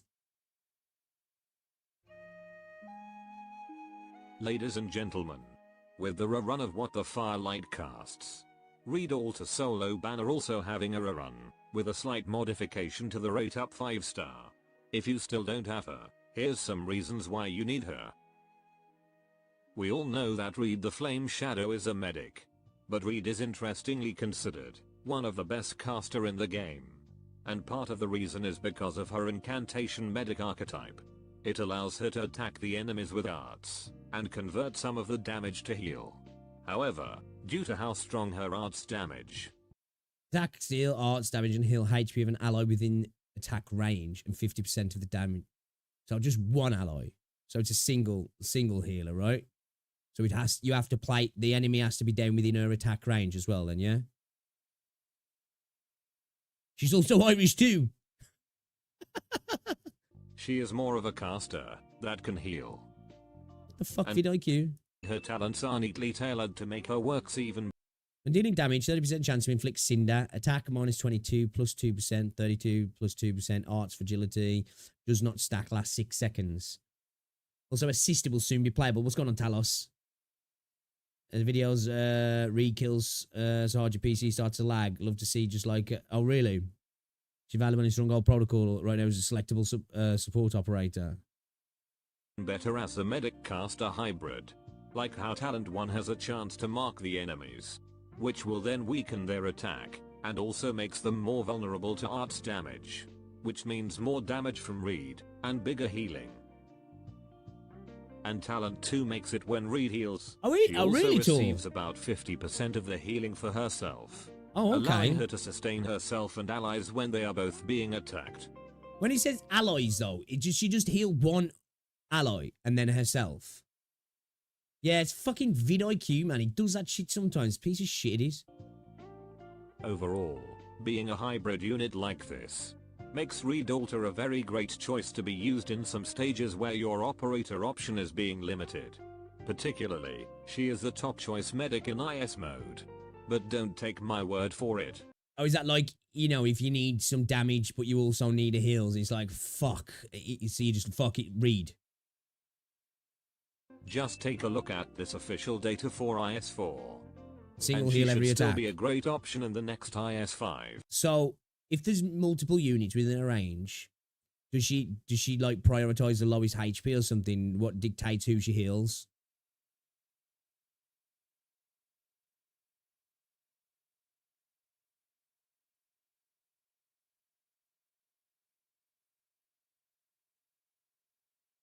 Or is it just RNG?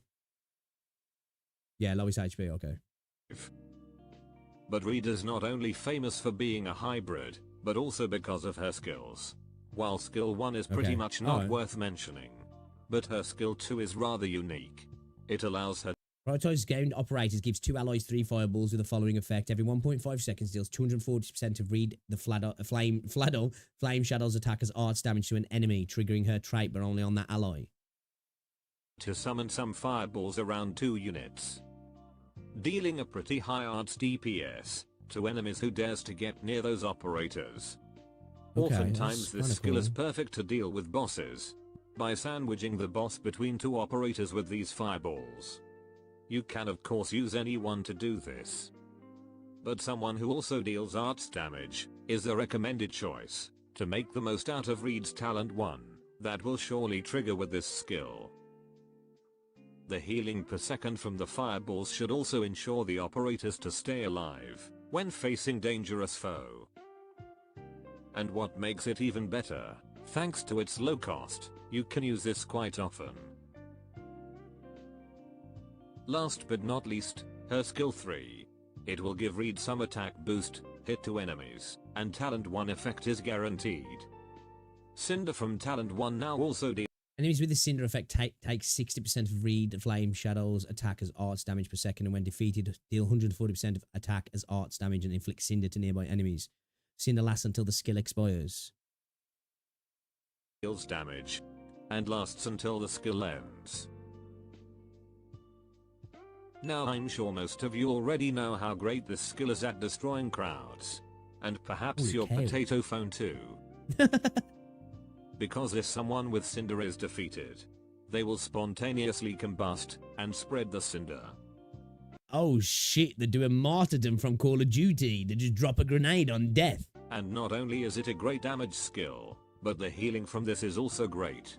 And unlike her skill 2, this one allows her to counter aerial units. Oh, okay. Overall, gameplay-wise Reed Alter is a solid yes to get and build.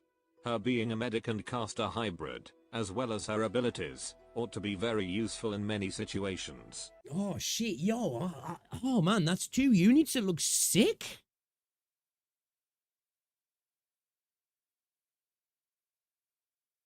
They both look dope, man. They both look really cool. 3 minutes, guys, 3 minutes. Although when talking about drawbacks, Reed's biggest drawback mostly came from her archetype. Phone nuker. Since she can only heal when she attacks someone, she's not a 100% dependable healer. And not only that, Facing someone with higher resistance or damage reduction might significantly drop her damage and at the same time healing effectiveness. Man, I was So wondering too, Waves the had rule something of like thumb this. still pretty much applies. Yeah, like Outside these- of gameplay These stuff, packs. next reason to get her is because of her character in Arknights' story. She's not exactly a very influential character for Arknights' main story, or at least not yet. But I think she has one of the most interesting stories in the game. I especially love her struggle with her inner conflict and character development from her other depressed. Finally, another reason why you need her is because I remember this. I remember this. her English voice lines is voiced by Melina's VA. In honesty, it's hard to even tell whether your battles are victories, given your dreams still lie so far, far away. Chat. But at times Ooh, like these, man.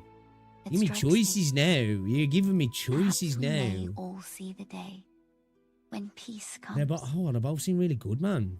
So that's pretty much No all longer the made in reasons Liz, why right? you need her. She is Artwork's both an interesting gorgeous. character in the Gorgeous. story and useful in gameplay. But understandably, her run banner is closed to our 6-second collab banner. And how old's this? 8 months. Holy moly, holy moly. Ooh, chat, chat. Oh, man. I'm like, I don't know now. You know? They're both really useful. Give Milnar a listen. We'll have a little look in a bit. We'll have a little look in a bit. Let's see what's going on with this then, though, shall we? See what's going on with this. The Persona 5 live stream, guys. We're gonna get a global announcement, hopefully. Well, the better anyway. Because otherwise they've gaslit us hard, bro. You know? Said 60 seconds ago. Oh, it's a premiere. It's not actually a live stream.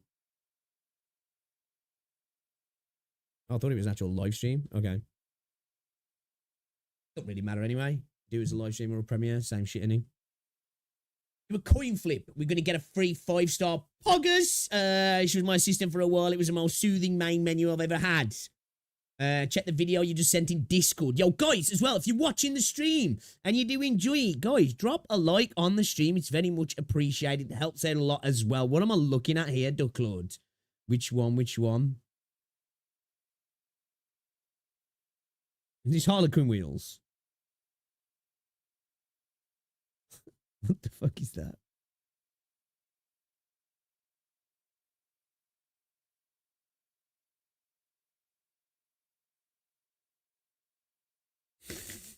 What's that?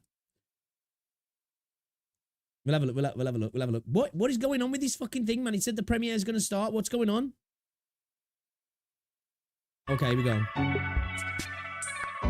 Dude, I hate this thing for premieres. It's so horrible on the ears. YouTube, get a new countdown. Get a new countdown. I know you can choose different ones. Get a new countdown, man. It's not needed. It's so obnoxious. So obnoxious.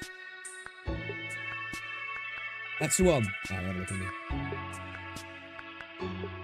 Oh, man, I'm feeling it in my back and my tries today, guys. Had a good training arm session today. Good shoulder session yesterday, actually, as well. Not that you guys care. It's deafening. It's deafening. I got this turned right down as well. It's still loud on my end.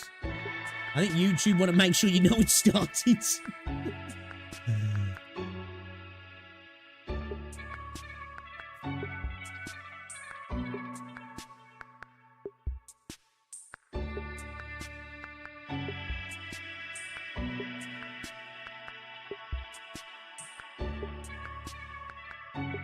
You can see that. What's that saying? Why do you keep saying we don't care? Well, why would you? I don't know why you would. But if you do, then let's get parasocial.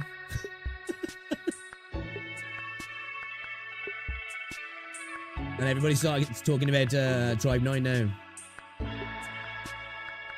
Black Beacon EOS soon. Man, the comments are coming in for Black Beacon. People are already coming for Black Beacon in my Tribe 9 video chat. They're already... Black Beacon's catching strays, man. What the fuck?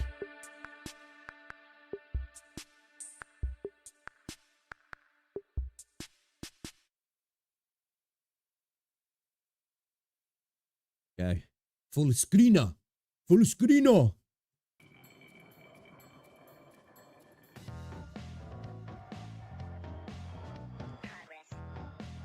Hopefully, global announce date. Hopefully, very soon. Hopefully, I don't know, they show off some cool stuff as well. Platforms, what we reckon. Reckon it's coming to Steam, chat? What do you think? Do you reckon it's going to just have a PC launcher? Like, what's the deal? What are the platforms we're getting this on? It's better be coming to PC, right? Am I tripping? It needs to have. Persona, let's go. I still play back week and the devs do maintenance every 2 days. What the fuck? Its rating on Google Play has gone up from like 1.4 to 2 point something now, though, so that's a positive, I guess. You know what? I hope the game survives, man. I do. I don't want it to die. I think it might, though. Honestly, you know, if somebody was like, "What's the next gacha game to EOS?" Well, at least ones I know. I'll be like, probably Black Beacon. I hope he doesn't know. Yeah, 2 stars, I think, man. Let's actually have a look. I think so. It was like 1 point something, I think. Black Beacon Google Play review. Oh, wait, what? It's sitting at 4.3? What? 皆様こんばんは。P5X 通信ボリューム2ようこそお集まりくださいました。 3.2 now. 3.2. So it's gone up. It's gone up from 2 points somewhere. さて本日は P5X 通信ボリューム2リリース発表スペシャル。Titles. 回答あなたの心頂戴します。Why did I read that as tilted? Oh, dude. I think I'm dyslexic. よろしくお願いいたします。ではまず初 I read that as tilted. ご説明させてください。Okay. ペルソナ5 The Phantom X は PC モバイルで遊ぶことが Completely new entry. ペルソナ5シリーズの完全新作 PC and mobile. Talk about the PC version. そしてアトラス、セガの3社で共同開発を行っており、すでに中国およびアジア一部地域ではサービスが開始されています。It's available in Japan as well, yeah. そして今回新たに日本での展開にあたっては、Oh, I thought it was already out in Japan. 改めて日本の RPG ファンの皆様に楽しんでいただけますようブラッシュアップされているタイトルとなっております。But it is tilted. I'm not the only one. Right, it's like it is like watching Japanese news, yeah. 今回はいよいよリリース日についての詳しい情報を Release date alongside other details. Hey, let's go. It's pre-recorded. Most gaming live streams are really, aren't they? もうリアルタイムさながらに盛り上がっていただけましたら幸いです。Alright, let's go. さあ早速ですが今回もこの Let's get right into the news. X 開発陣ご紹介いたしましょう。まずは株 Let's 式 see 会 the 社 team. アトラスペルソナ5 The Phantom Dong's gonna be here. He's bounced from Wuthering Waves. He's turned up at Persona どう now. もこんばんは、株式会社アトラス第2プロダクション、ペルソナスタジオプロデューサーをしております。宇田亮介と申します。 He's one of the OGs, yeah. よろしくお願いいたします。続いて株式会社アトラスペルソナ5 The Phantom X 開発ディレクターそしてメインシナリオプランナーの新田祐介さん。 The scenario planner. アトラスペルソナスタジオの新田祐介です。本作では開発ディレクターとメインシナリオプランナーを兼任しております。よろしくお願いします。よろしくお願いいたします。続いて株式会社セガペルソナ5 The Phantom X 開発プロデューサーの松永淳さん。はい、こんばんは、セガの松永です。セガ本作では開発のプロデュースを担当させていただいております。本日はよろしくお願いします。よろしくお願いいたします。続いて株式会社 That's the only thing, you know, with who's involved. It worries me about like the you know, the セ systems. ガの運営ディレクターの酒井と申します。セガで運営側を担当しております。よろしくお願いいたします。よろしくお願いいたします。 Okay. そしてなんと今回はですね、素敵な豪華なお二人のゲストの方にお越しいただいております。まずは本作で主人公とともに心の世界で冒険を繰り広げる怪盗団のメンバー、そして主人公のクラスメイト新井元葉のお声担当されてます本土楓さんです。はい、皆さんどうも、新井元葉ちゃんの声を担当させていただいております本土楓です。よろしくお願いします。よろしくお願いいたします。The subtitles are a bit scuffed. They're not the best, are they really? 偶 Japanese 存在認知存在の怪盗カイドルとして主人公や怪盗団メンバーと共に戦うゆい役安西千佳さんです。はい、皆さんこんばんは。ゆいの声を担当しております安西千佳です。よろしくお願いします。よろしくお願いいたします。さあ以上のね素敵なメンバーの皆様と共に Why did they do the green screen stuff? I know it's probably because it's cheaper, but it looks terrible. それでは本日のお品書き見てまいりましょう。このようになっています。リリース日、そして重大情報大発表をさらに Release dates. Okay. Okay. This is what we're here for. Global. Global. I swear, if we get gaslit into something here and we get edged and it's not, I'm going to be triggered. First topic. Release dates. 重大情報大発表です。 Alright, they're not leaving it till last then, yeah? Okay, we're getting right into it. They know what makes money. True. 待ち望んだリリース日と重大情報大発表ということで、Okay. 先日の発表ね、放送でも発表させていただきましたが、本放送内でリリース日正式に発表いたします。ということで、いよいよ始まりますね。Alright, stop edging me. ようやく Stop edging me. 発表できるなと思ってます。昨年の東京ゲームショウで、Been about 8 months. Okay. 約8ヶ月ぐらい。Dude, I swear to God, if this is not global, I'm going to be pissed. お時間をもらってしまって大変申し訳なかったんですけど。 It's on Atlus West as well, so like, why would they do 嬉 that? しいなと思っております。本当にありがとうございます。はい、ありがとうございます。ね、まあ新田さんもいかがでしょう。はい、もう感無量と言いますか。まあ開発陣としても一日でも早く本作を皆様に届けたかったので、ようやく They wouldn't have English subtitles if it's not for global, right? ユーザーの皆様には本当に感謝の気持ちでいっぱいですね。本当にありがたいなと思っております。ここから皆さんでね、こう立ち会い出産みたいな形でね。はい、そうです。待ちに待ったですよ。松永さんもいかがでしょう。Right, T, that's exactly what I'm thinking, but better install in the pixel. その分本当にいい作品になっているので、ちょっとこの話を今日これからみんなでしていけるのは本当に嬉しく思います。はい、今日はちょっとぜひいろんな情報を出しますのでよろしくお願いします。Hit me up then, hit me up. 高橋さんもいよいよ運営始まりますね。そうですね。毎回放送ですとか、ディスコードなどにもこういろいろといつリリースするんだっていうコメントもいっぱいいただいてたんですが、ようやく発表できたのに良かったなと思っております。ありがとうございます。さあ、そしてキャストのお二方としてはすでに Yo, bro, these are stalling way more than me. ようやくですよね。そうですね。やっと見てもらえるというか楽しんでもらえるのは嬉しいなと思います。はい。ですのでこれからちょっとね、もう言えなくてっていうことがたくさんあったと思いますが、どんどんできますね。発表がね。はい、やっと大きい声でみんなも早くプレイできるんだよっていうのをね言えるのが、はい、すごく素敵な収録もたくさんしてきたので、はい。ありがとうございます。ですのでね、ちょっとぜひいろんなお話を伺ってまいりますが、まあ非常に私も Well, like, we're going to announce it right at the start. Naturally, not right away. 発表の前に宇田さん、重大発表がもう一つあるということで、いかがでしょうこちら。はい、まず一つ目ですけれども、ペルソナ5ザ・ファントム X はこの度日本展開だけではなく、Not only in Japan, 正式展開も決定いたしました。 English version release. Official release confirmed. Does that mean we're going to get a date though? Are they just saying it's coming? だって番組ね放送やるたびにもう外国語特に欧米系のコメントがたくさん。Okay, at least we get an EM version. 嬉しいニュースですね。When though? ということでまあ欧米でもね同時リリース。 Pixel can learn from the stalling skill. 共に楽しめる日が待ち遠しいです。松永さん。はい。Same release as JP. Also. この欧米の発表に関しては直前まで発表できず、本当にその情報をOh, did they? Sorry, my bad. する形になってしまって本当にその申し訳ございません。Ian can't read. というのもですね、本作なんですけども、もともと中国のパーフェクトワードさんの方で開発をされて、最初に展開始めているという経緯から、そのこれまで Well, it's big in the West, isn't it, Persona? You know what I mean? 出てるわけなんですけども、そのやっぱシリーズのその世界観とか物語のトーンみたいなものがきちんとそのあったものになっているかっていうのをちゃんと今回欧米でもやるためにその確認をしようということで。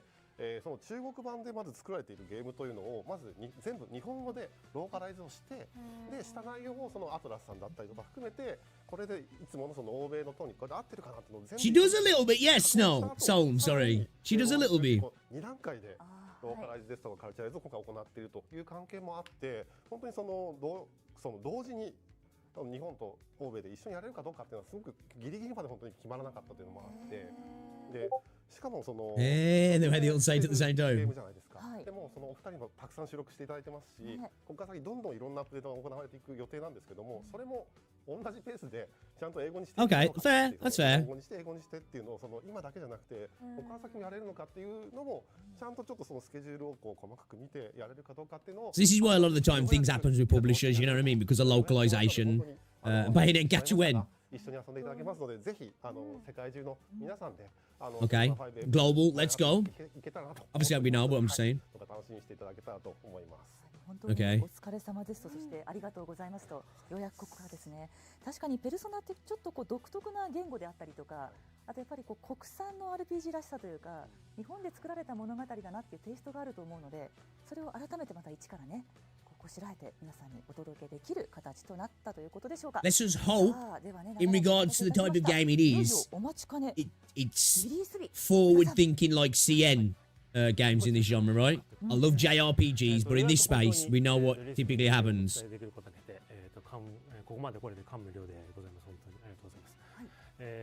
Man, they're going through every single person saying, so I'm so happy to be able to talk about the release date. So exciting. Let's let the next person say no. Alright, come on. Come on. Give it. Okay, we got a trailer. So is it going to be the end of the trailer, is it? Okay.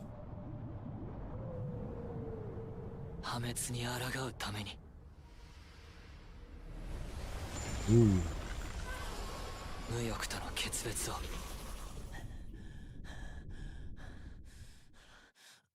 I'm excited to be excited time stuff.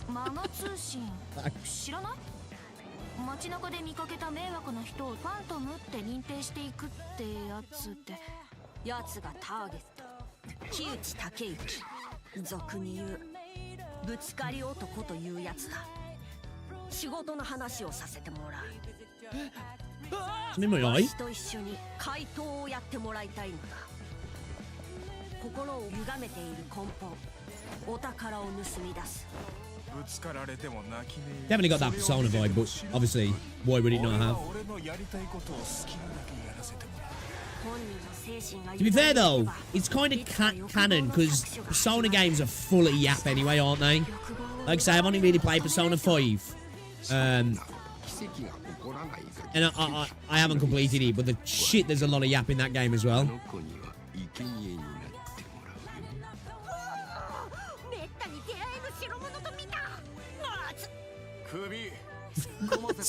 In the eye.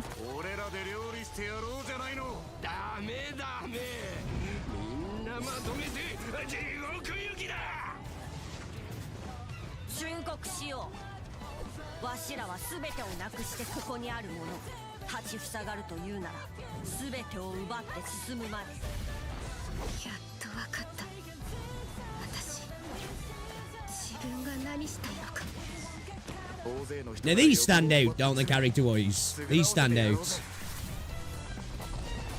But then again, it's Persona, so, you know, it's gonna, right? The 26th. Oh my... I'll be back off holiday, it's okay. Let's go, guys. Let's go. Just over a month. Just over a month, chat. Not too long at all. I'll come back from holiday. Bam! We'll be on it, guys. We'll be on it because I'll be back on like the 16th. So like a week after I get back. Right, that's a good point, yeah, T.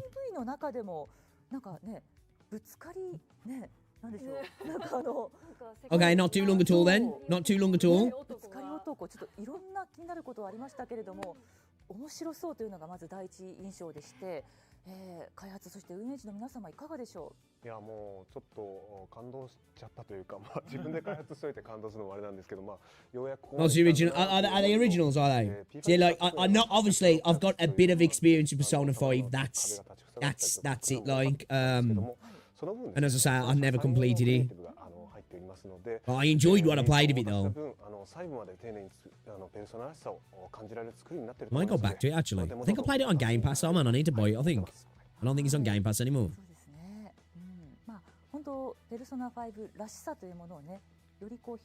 She's proper like a news reporter, lady, isn't she? Like a news presenter.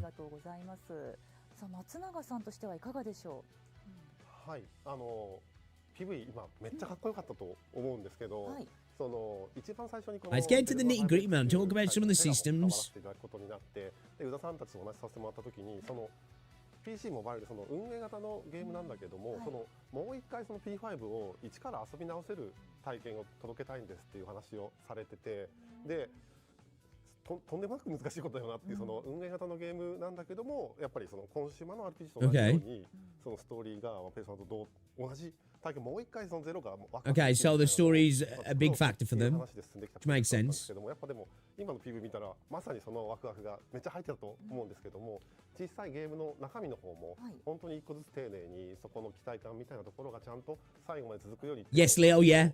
26th of next month. 三社みんなでね、得意なところを生かして。 There's a rumor that Persona 4 is getting a remake. Wouldn't surprise me. We got what not long ago, Persona 3 Reloaded, yeah. 多分添える内容になってると思うので、ぜひそこを楽しみにしていただけたらなと思います。これまでカレンダーでこう1年通して閉じるというか終わるものだと思ってたんですけれども、こうして現実とともにペルソナと今度一緒に歩んでいけるんだなっていうね、すごくこう期待感と高揚感が高まってまいりましたが、さあ酒井さんとしてはいかがでしょう。運営ですね、これから。はい、そうですね。もちろん日本と欧米同じタイミングで運営が始まるんですが、これもパーフェクトワールドさんとそれからアトラスさんともお話ししてたんですが、日本と欧米と同時に同じタイミングできちんと新しいお話が楽しめて、新しいイベントが楽しめる、どちらかが先に始まってしまって、ネタバレだったりとか。 Okay, so it's going to be synchronized on events and all that sort of stuff then. 運営をしていこうという話をしてましたので、こうしてOkay, that's cool. きちんと日本と欧米同時に展開できるというところが本当になんか改めて実感できたなと思っております。そうですね。先がわからないのがちょっとペルソナのまた楽しいところといいますか。さあゲストのお二方、キャストとしてはいかがでしょう。本土さん、安西さん。そうですね。こう収録スタートですっていうのが実は結構前でしたよね。どのくらい前って伺っても。あ、そう。Damn. ですよね。私2回3 years ago. 言われてるんです。じゃあ2、3年ですね。もう今年もって去年思ったんで、まだかなみたいな。ようやく現場が毎回温かくて。いや本当にそうなんですよね。お誕生日をこうやって祝ってくださったりだとか、私辛いものが好きなんですけど、行くたびに Celebrate your birthday as for me. I like spicy food. 辛い食べ物です。四川とかの四川だったりとか、とっても美味しいものをいただいたり、でその暖かい空気感も含めて、このすごく What the fuck is she yapping about, bro? 非常により皆さんが喜んでくれるストーリーってどんななんだろうね、お芝居ってどれだろうねっていうのを本当に収録現場では私も感じながらやらせていただいて。Do you reckon JPVA is going to slap? シリーズ3が迫ってるのが嬉しいです。The Beetlejuice, wait. Kathy, you're evil. でまいりました。さあますます P5X リリース期待高まってまいりましたが、ではこの勢いのまま松永さんお願いいたします。はい。そして本日より、P5X のストア予約が各プラットフォームの方でスタートしております。はい。スライドお願いします。はい。で、モバイルはアップストアと Okay, pre-registration is available now for mobile on the App Store and Google Play and on Steam. 合わせて登録していただければと思います。で、本当にもう配信当日、あと1ヶ月。So proper PC version then. It's going to be on Google Play Games as well. Where the fuck you want to play it on that when it's on Steam? 今ここで。Why the fuck would you want? Why the fuck would you want to play it on Steam when it's on Google Play Games? I mean, why would you play it on Google Play Games when it's on Steam? ぜひよろしくお願いいたします。でちょっと一個だけ注意点なんですけども、すみません、欧米のエリアの方が多いかな。There's going to be a lot of Western viewers. によっては一時その時差の Oh yeah? 含めてで、まだスタートしていないところもございますけど、明日以降どんどんスタートしていきますので、ぜひちょっとその場合ちょっとしばらくお待ちいただければ。Okay, so you might not be able to pre-register today then because of time zones. Okay, cross progression across mobile and PC, which you'd expect.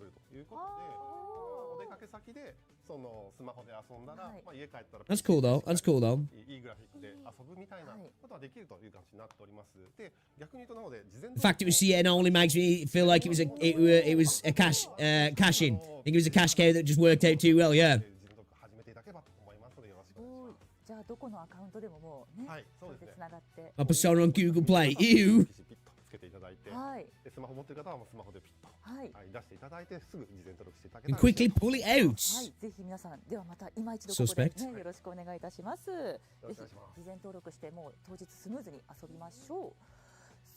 Alright, come on with the app now. Just get to some info. しましたが、事前登録していただくとお得な特典もなんとねプレゼントがあるということで、こちらもぜひよろしくお願いいたします。さあ、ここで日本と欧米のねゲームメディアの方からちょっとビデオコメントお祝いメッセージいただいておりますのでご覧いただきたいと思います。どうぞ。Okay. ペルソナ5ザ・ファントム X 配信日決定おめでとうございます。はい、週刊ファミ通編集長の佐賀です。ペルソナ5の本編が発売されたのはもう約 Man's been 9 years since Persona 5 came out. Holy shit, bro. それどころか、どんどん勢いが増していて、こうやってペルソナ5ユニバースが拡張されているのは本当にすごいことだなと思っています。今回このザ・ファントム X でね、どんな魅力が引き出されるのか私も楽しみにしています。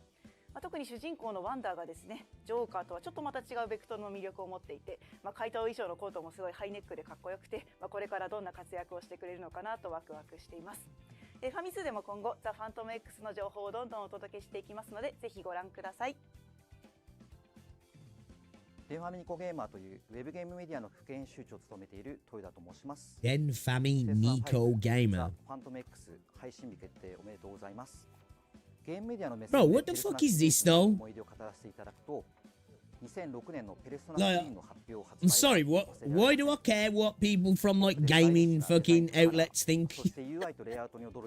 This is fucking filler. 皆さんご存知の通り、その後ペルソナシリーズは国内 This is straight filler. Yo, King, thanks for the sub. 近年のゲームの遊ばれ方を見ると、家庭を PC I'm glad it's going to be on Steam now. That's really cool, man. Yeah, GTA 3 came out. GTA 5 came out in, was it 2012 or 2013? Like, I guess it's good that it's on Google Play Games, but I suppose if you didn't have Steam, but like if you're on PC, why wouldn't you just play it on Steam, man? It's just far superior way to play the game, right? ペルソナ3が登場した時に僕が感じた驚きのように、2025年の今。同様の衝撃を感じていただけるのではないかと。Next up, the janitor's coming. P5X がペルソナシリーズをさらに We decided to ask some passing commuters outside the office. What did they think? Bro, I'm just trying to get to work. Leave me alone. And I'm a huge Persona fan. I'm eager to see what a live service Persona feels like to long-time fans. So with that in mind, what hangout activities can you do? Bro, how long was the recording in between this dude cleared his desk? Hello. My name is Jessica Cogswell, and I am a journalist over at GameSpot. I've been a fan of Atlus and the Persona series for well over 10 years. I'm sorry, but why do I care what these have got to say? My question for the team today is what inspired the decision to bring Persona 5 The Phantom X to Western audiences? Thank you so much, and I cannot wait to play the game.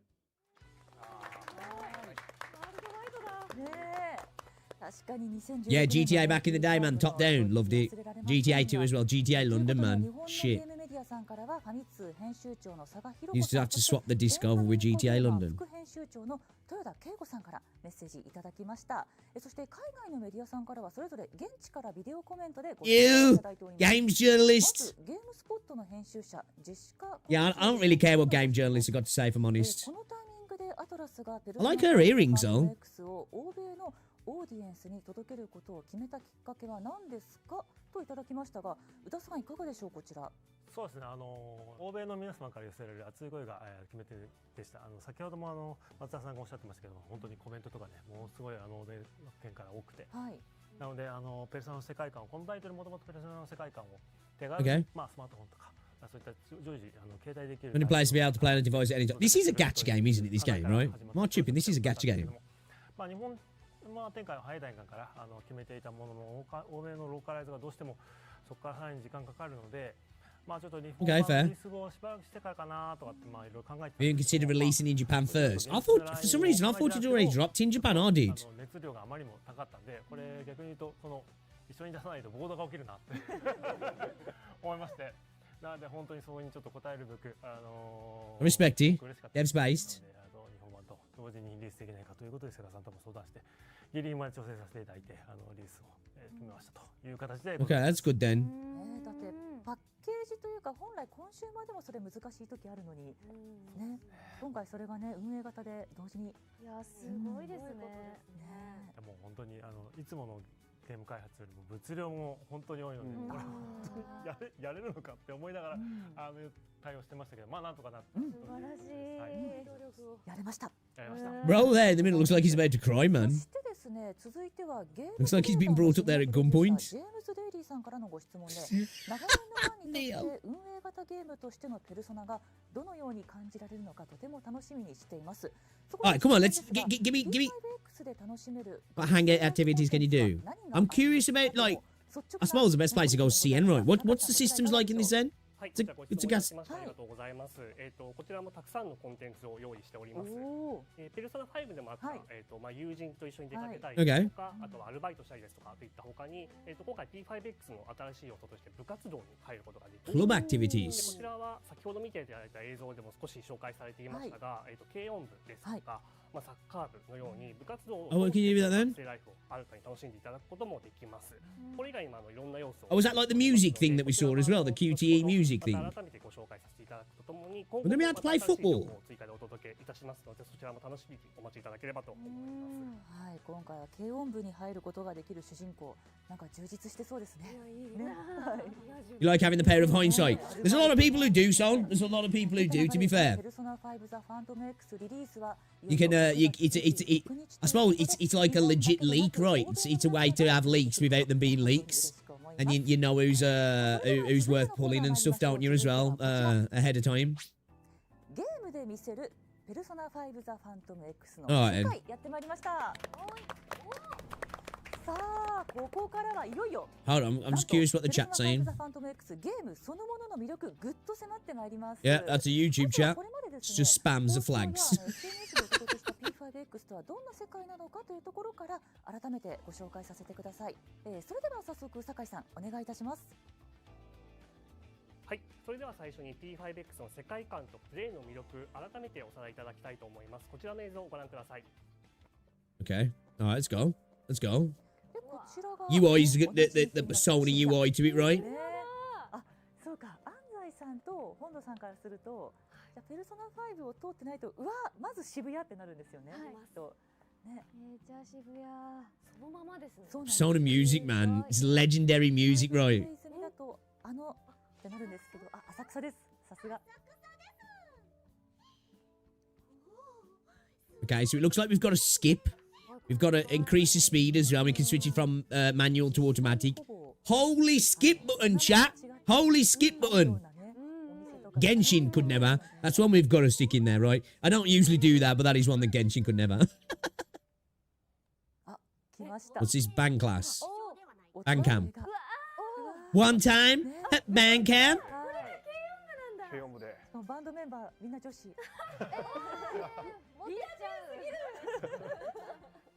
Oh, I bet that'll be a bitch on mouse and keyboard. ゲーム内ゲームがね。これ曲によっては本当に難しそうで。確かにそうですね。あ、そして怪盗ライフ。そうですね、怪盗ライフダンジョンを助けて。もういちいちかっこいいですよね、動きが。あんな風にスライディングできま That's せん。 just kind of cool. いや、いいですね、マントが。マント、そう。くるっと。広いですね。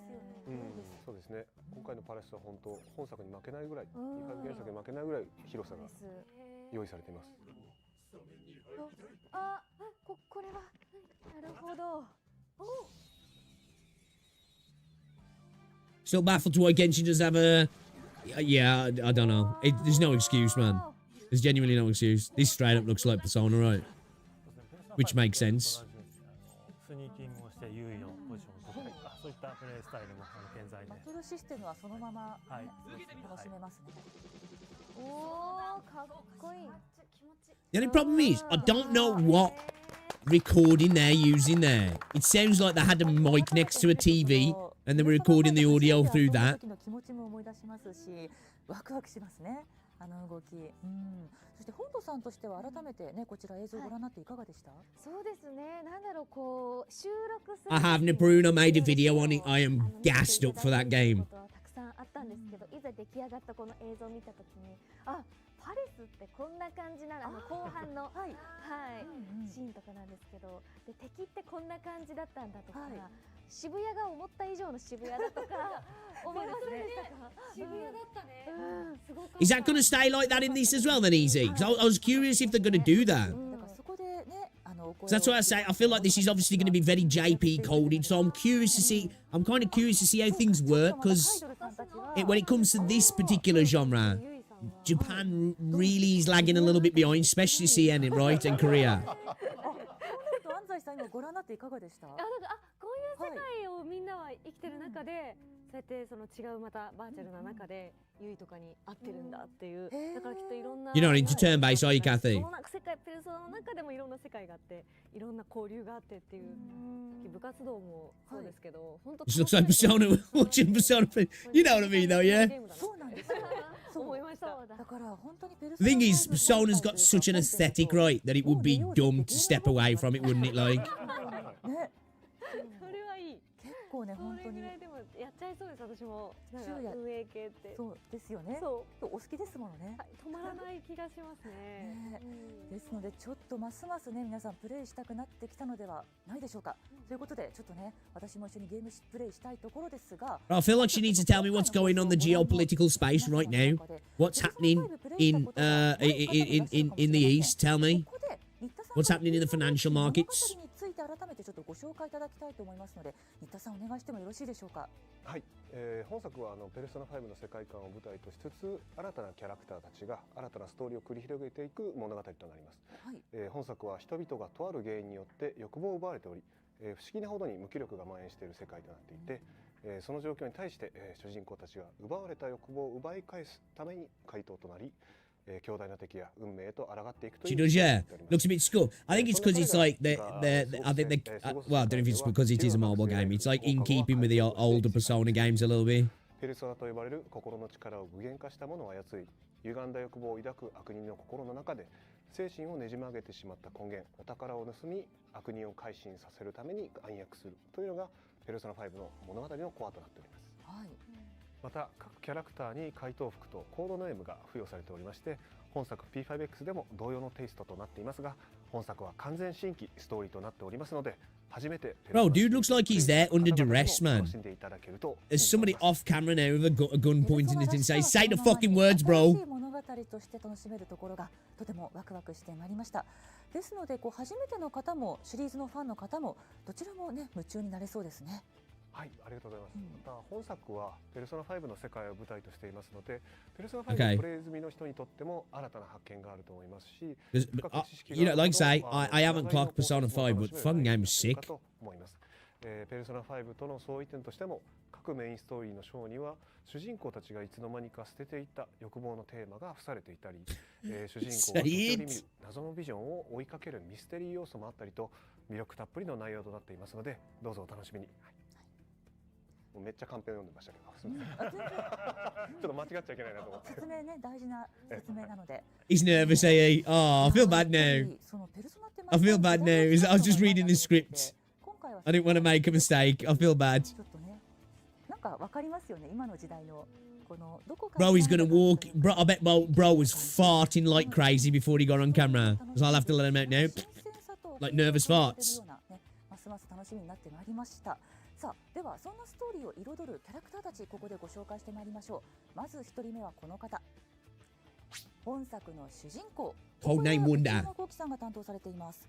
で、私立枯渇学園高校に通う高校2年生。改めてすごいお名前の学校ですね。はい、枯渇してます。はい。で、ある出来事によってペルソナ能力を覚醒します。で、昼間は学生として学校に通い、放課後は怪盗として異世界を行き来している。そしてコードネームはワンダー。で、お隣にいらっしゃいます。Initial persona is Yanosik。こちら主人公なので、当然いろんなペルソナ切り替え可能なんでしょうか。そうですね。はい。主人公なので、ペルソナ5同様に主人公はペルソナの切り替え。And you think about it, like really, like you know, you could have like kind of an insane JoJo's Bizarre Adventure gacha game, couldn't you? Really, because it kind of like Persona kind of is like that, isn't it? Really. ルフェル、お声は野中愛さんが担当されております。可愛いですよね。可愛いですね。はい。毎回ペルソナのこういったマスコット的な存在というのがすごく愛らしくて、でこのルフェルはですね、人語を操り、あるきっかけから主人公のお家に同居して寝食を共にする形になります。で、異世界の知識が豊富で冷静沈着ではありますが、時折昔の Right, dude, it did work, wouldn't it? It did work, man. で普段は主人公のカバンに潜んで的確なアドバイスをしてくれる良き相棒となっております。でコードネームはキャトル、そしてね初期ペルソナ後ろにございますこちらはロブロイとなっております。They could go probably down just a turn-based route as well. どこかこうねやっぱり愛らしさが際立ってますよね。I don't know. Actually, we have it. We don't do it because I know, like with Gacha, sometimes you can be like, "Oh, I don't think there's one," and then you find out there's some like really niche version of it. It's crap. And I know like IP anime cash-ins are usually trash, but still, I'd try it. 感じられると思いますので、その点もどうぞ。You know, like a turn-based one. I think that'd be fire. I do. めちゃくちゃ可愛いですね。ありがとうございます。さあ、そして3人目。Yeah, maybe easier. していただきましょう。お願いいたします。はい、私、務めさせていただいております新井元葉ちゃんです。はい。こちらの子も、主人公と同じく、私立枯渇学園。I like her. I like her design. 性格はもう本当に initial persona is a welder. とっても下手っぴなぐらい素直で明るくて You're dressing up as a banana. そしてスポーツ万能でまあお勉強はまあスポーツ万能です。いいよスポーツできるからいいよ。もう立派にはいやってます。Do you know what a character at the back gives me? It gives me Kill Bill vibes, like the yellow outfit that she wears in Kill Bill. But the what would you call it? What is it? A fucking what are they called now? On the chains with the ball, you know that the Japanese schoolgirl has when she fights her. It's like it's just giving me the vibes of that man. I love Kill Bill. And Bruce Lee, yeah. めちゃくちゃ大事な部分なんですけど、まあそうですね、なんだろうな。So she VAs that character, yeah. はつらつな子なんですが、本当に人思いで相手の気持ちに立った言動が実はできる子だったりもするし。Is it? I love it, man. Brilliant. I mean, the very first time I watched it, I didn't know what the hell it was in that first fight scene. I was like, oh, I'm so invested right away. その快活なとことのその違いっていうのをお芝居のところでもいろいろとディレクションいただきながらやらせていただきましたので、はい、いろいろと見ていただければなと思います。はい。本田さんが全部言われちゃったので、私から補足することも特にないんですけど、やっぱりもう最初の時点でもすぐにキャラクターを掴んでくださって、で元葉ってその誰がどういうことを言われたら傷つくかっていうのをすごく分かってる本当に優しい子なので、その微細な表現をしていただくのと難しかったと思うんですけど、すぐそのキャラクターになりきっていただいて、もうOkay, he's just gassing up the voice actor now, right? Give us more game details, man. That's what I'm here for. よく収録しますけど、完全にもう元葉は近藤さん Not so much the Yak Fest. 素晴らしい演技に毎回感動しております。ありがとうございます。ありがとうございます。そうですよ。すごいね今日。色合いが。そうです。あれ？やっぱ元葉なんで。そうですよ。伏線回収がされてる。そうですよ。いやでも今のお話伺うとすごくお会いするの楽しみになってきましたね。ちょっとなんか。Japanese women are so cute, man. Fuck. さあそして続いて4人目はこの方です。メインキャラクターの一人加納俊君。こちらはお声は小西克之さんが担当されてます。で私立枯渇学園高校2年生。Yo, he looks badass, man. Check his characters in the background. Holy shit, with a tricord hat. Mandarin. Okay, that dude looks sick. Code name Soy. So he's a soy boy, is that what you're saying? Okay. Aren't you a yappy yourself? I am, yeah. That's probably what you guys are saying sometimes when you watch me. Just fucking hell, bro. Just start the game, man. Shut the fuck up. なので、あれが、伏線かもしれない。ね。そしてコードネームはソイ初期ペルソナマンドランということで、さあ新田さんこちら加納くんなんかこう冷静さの中で。Soy boy equals Giga Chad. そうですね。ビジュアルはまるで Lone wolf type of a cool aura. ちょっとクールな感じの雰囲気を漂わせて。Every day. それもさっき言ったトラウマが関係していて、彼自身がもう周囲と関わらないようにしてるんですよね。そんなに高校2年生で。His trauma. それもストーリーの中で明かされていくんですけど、それがokay. その学生のキーにもなっていて、さっき自分がこの本から説明させていただいた本作は各章にテーマがあって、彼が捨てていた欲望もテーマの一つになっているんですけど、それが誇りであって、その点がどう彼のストーリーに絡んでいくのかもちょっとお楽しみいただける部分かなと思います。じゃあ彼がきっと何かを取り戻せるのかな。そうですね。それを取り戻した後、やっぱりどう彼が成長していくのか、やっぱりペルソナの大切なところってその絆の形成だったり、本人の心の成長だったりするので、彼らがどういうふうに変化していくかというところも見どころの一つかなと、思います。ありがとうございます。さあそして5人目はこの方です。こちらもメインキャラクターの一人、種村理子ちゃん。Okay, she looks これは cool. 種崎敦美さんが担当されてます。で、私立枯渇学 I 園 love her altar 3年生の design. 先輩ですね。で、風紀委員の委員長を務めております。で、梅であったり、食品、加工品の販売で国内最高を誇る大手大手会社のご令嬢でして。So I'm assuming like there was the personas is where all the gachas at, right? 書いたような優等生で学園内では尊敬されています。で、状況判断能力に長けており、危険な場面に遭遇した時でも的確な判断で仲間を導いてくれるそうです。コードネームはウィンド、そして初期ペルソナは千代目、ね、端っこにいらっしゃいます千代目となっておりますが、この子すごくペルソナに出てきそうというか、出てるんですけど、なんて言ったらいいんでしょうね。私のイメージするペルソナ。Oh, actual characters as well. Okay. ペルソナっぽい人物だなって思うんですけれども、いかがでしょう、新田さん。So, like, when you've got a cast of personas in this, will they do a thing like if you do pull for characters and personas then? Will that, like, be like a, you'll be able to, like, pull a character and there'll be a persona that's like the... Obviously, there'll be different ones, but a potential best in slot for that character, maybe? You know, in regards to, like, the gacha elements, maybe? 高校生でもう愛をね、あんたどうですかね。 Well, that's what I think it means, Kathy. 本当に早くなんかどう Well, not so much a skinny boy, but you know. さあ本当にそれぞれ多分こう人物の数だけドラマが。 That's what I was thinking, like the personas being kind of like the weapon, like the signature weapon for a character, and that you can get that character and you get the benefits of the character. And if you don't have the persona for them, then you're not getting the max out of it. But then with the persona, it's like the, you know, はい。じゃあまずカイドル character plus weapon combo. Only the MC can change the persona. Right. Okay.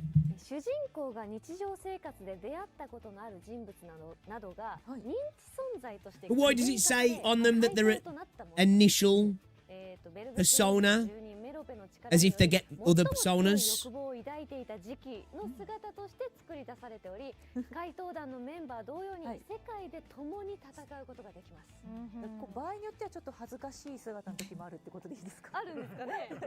あるんでしょうか。一番こうね、妄想が強い時に形にできるってことですよね。そう思うと。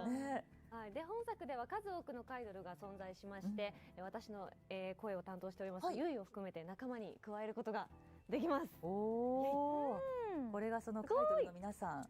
I like Mont. Tony Monton.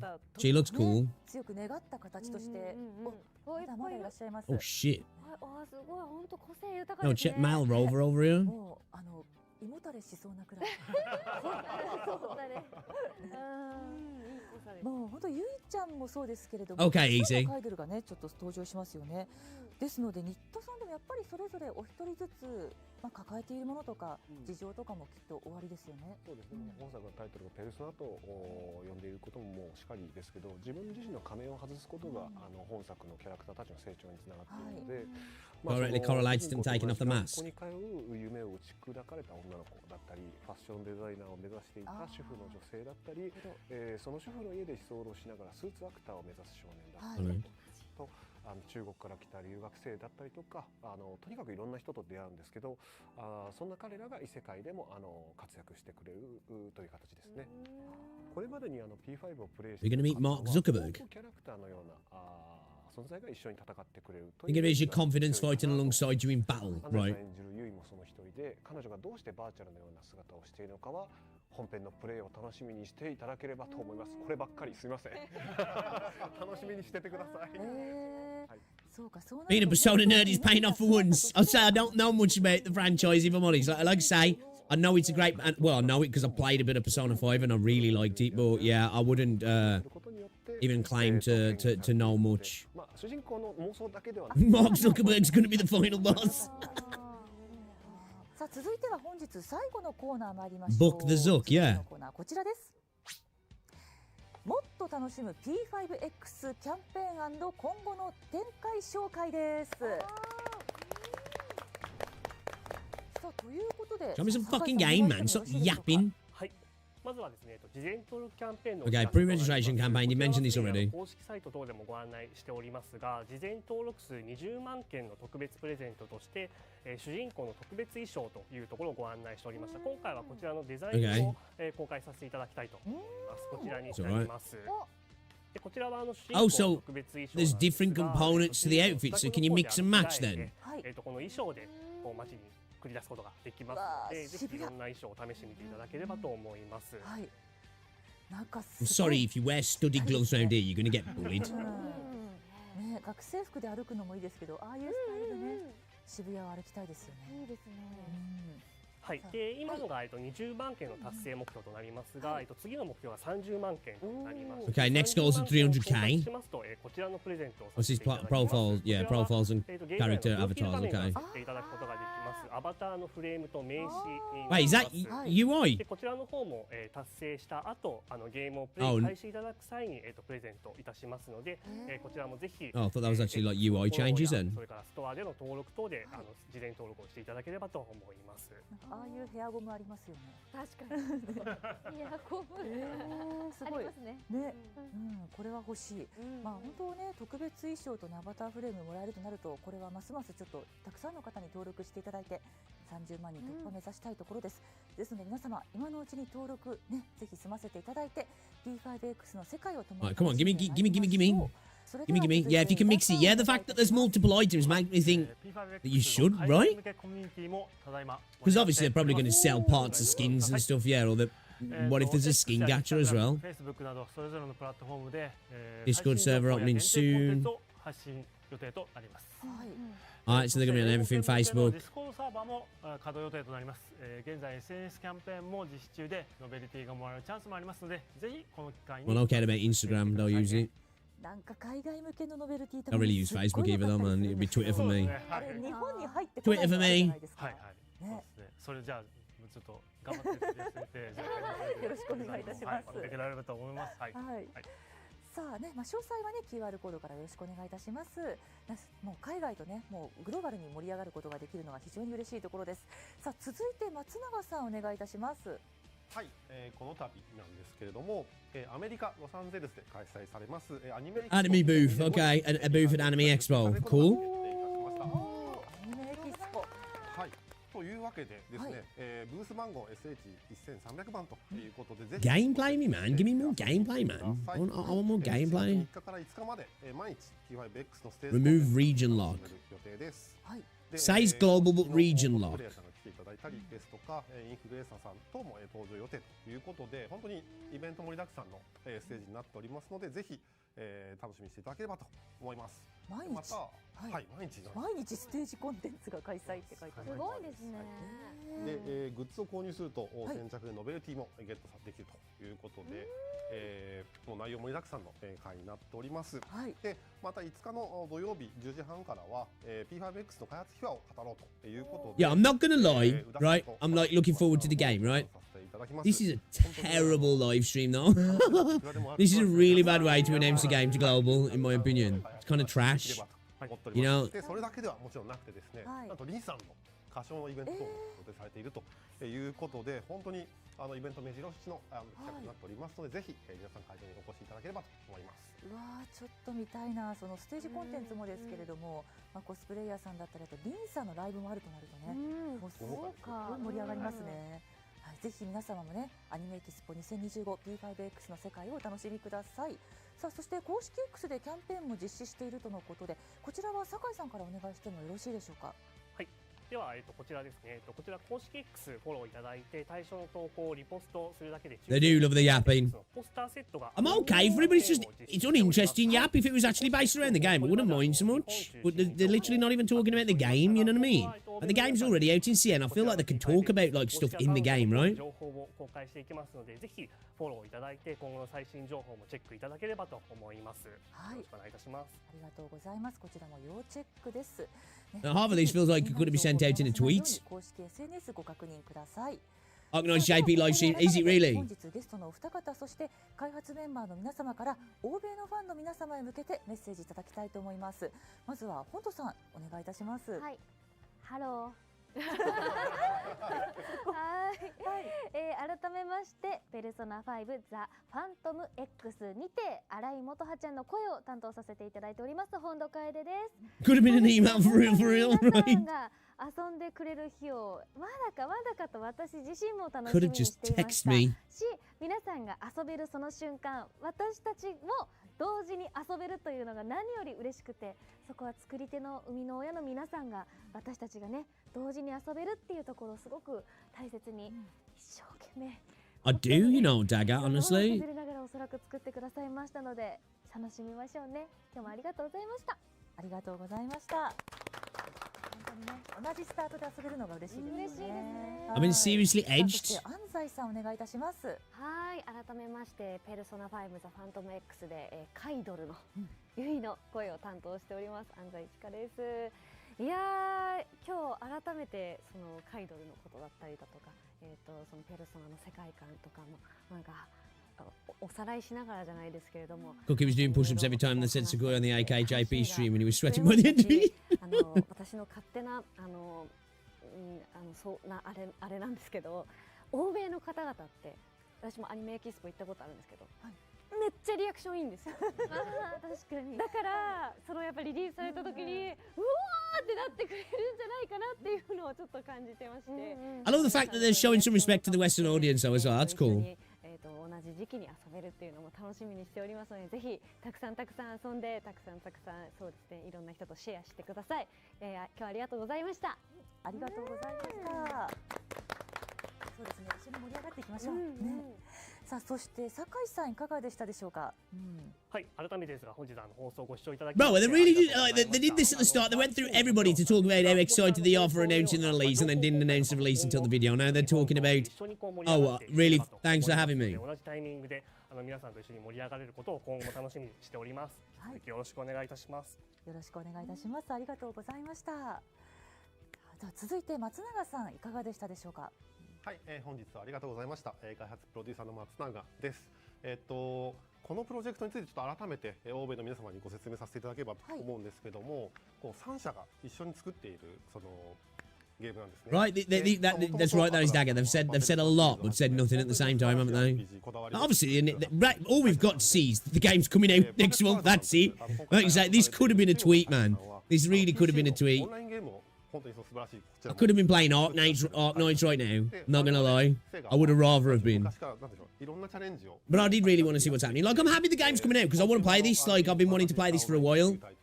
So I'm really happy that it's coming out and it's coming out soon. And I'm not shitting on these. These didn't, like, you know, set the style up like they're just developers and voice actors. But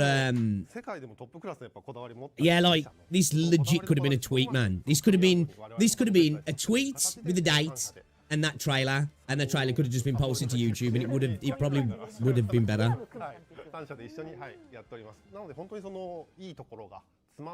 It's like literally they've not announced anything new, have they? You know, they're not spoke about you know, like the launch window, what's going on in the first patch, or you know, talk about banners, all that sort of stuff.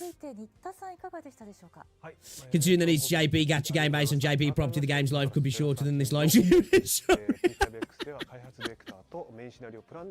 That's the thing, man. That's why I kind of want. That's kind of why I wanted to know. Like what the deal is around some of the stuff in the game as well. This is because obviously I know we can look to the CM version, but I just, you know, I ain't really seen much. Because of it being a JP Gacha game, that means something different, doesn't it? Well, look, we've just seen what happened with Tribe 9, you know what I mean? So now I know obviously this is Persona, it's a much bigger IP. You're going to get a lot of people who are going to play this who are not into gacha games. Because, like, I saw a lot of people on the Twitter saying this better not be a fucking gacha game.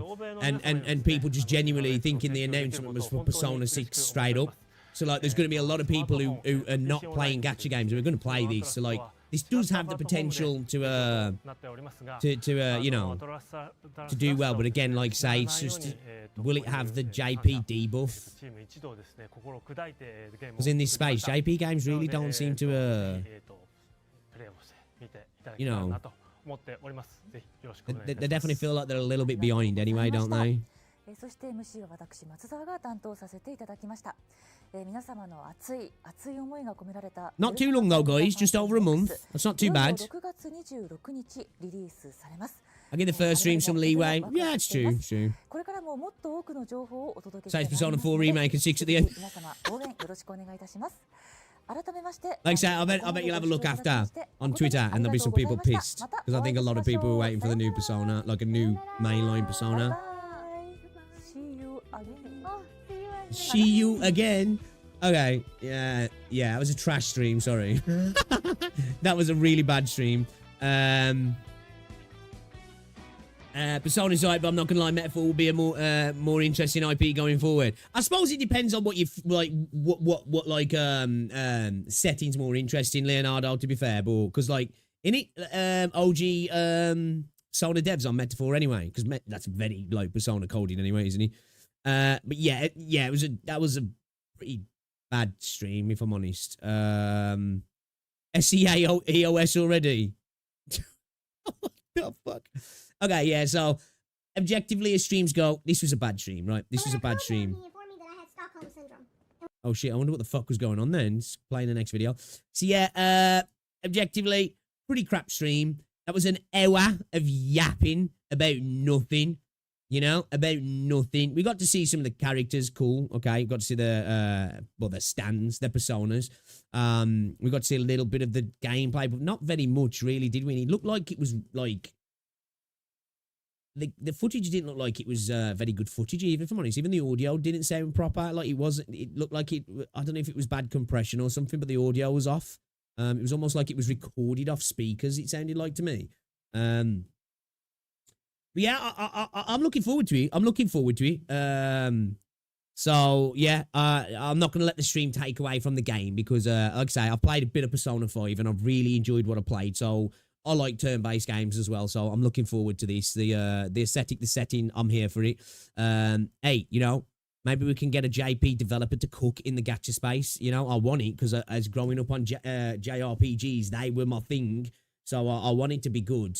But yeah, the stream was dog water. We didn't really get to see anything. We know that they're going to have a booth at Anime Expo, I guess. The voice actors were getting gassed up by some of the devs. The devs said hello. Everybody said hello. Everybody said goodbye. Everybody said that they're excited for the launch. Everybody said they were excited for the launch, actually. But yeah. Yeah, I'm looking forward to it. That kitty looks like Pip. Is that it's a cute cat. Yeah. Not too long, guys. Not too long. Finally, no more speculation. We get an actual announcement. Let's have a look on Twitter. I'm curious to see what Twitter's got to say, because like I say, Twitter didn't seem too happy.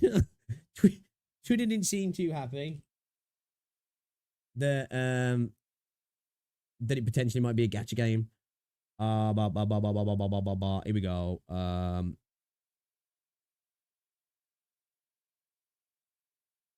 Is this the latest tweet? No English dub is pain. Don't be mobile game, please. Hate to break it to you, buddy. Hate to break it to you, buddy. It's been 9 years since P5 came out. It's been 5-ish years since Royale came out. We have like 6 or 7 P5 spin-offs. Where is Persona 6? And why has there been no confirmation of literally anything on the game? Why still prioritize P5 after 9 years? Bro, enough with milking the Persona 5 universe. We're tired. Give us P6 already. Only Steam on PC. Super gross and disappointing. Do better. Only Steam on... It's on Google Play Games.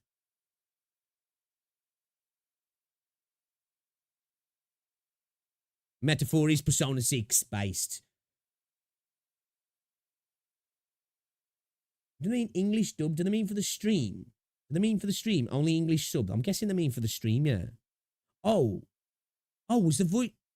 Oh, I didn't know. Did Oh, shit, I didn't actually notice that. Did they say there'd be no English dub?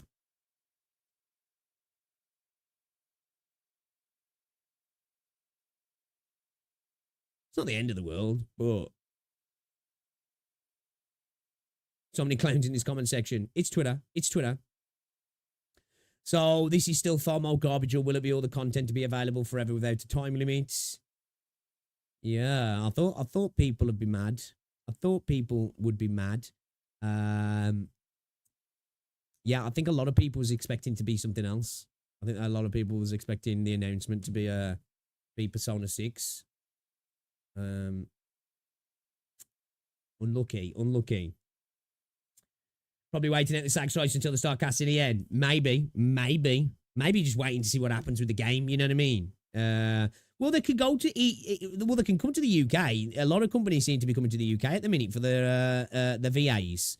And the subsidiary stuff for acting and voice acting in the UK is like doubled. So like it's kind of like it's a good thing. It's a good place to come to at the minute. But maybe they'll just wait. Like, you know what I mean? Maybe they'll just wait and see how the game's going to do. Maybe there's a thing there that they're worried about spending all the money on VAs for it to not do well. But I think they could just go for British VAs like Wuthering Waves has done and Arknights is doing, right? You know, I think you're going to see a lot of gacha games, you know, go towards doing using British VAs. Makes sense, right? You can dodge all the US SAG-AFTRA stuff then. Potential issues that comes with American voice actors. I mean, AK didn't originally have the EN dub. They have built diff.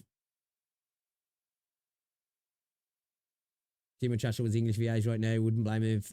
yeah, like I say, it depends on who they're planning to work with and stuff, right? You know, there's a $1 pack with Emperor profile picture. I didn't know. That's what I was thinking. I was about to say that easy. What about the VAs, EN VAs from the older games? Would it be a clash, maybe?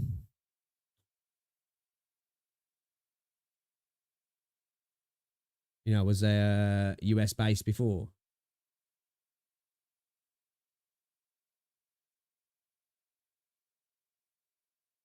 Oh, God. This is not great, is he? Alice. I have difficulty recommending Persona 5, the Phantom X.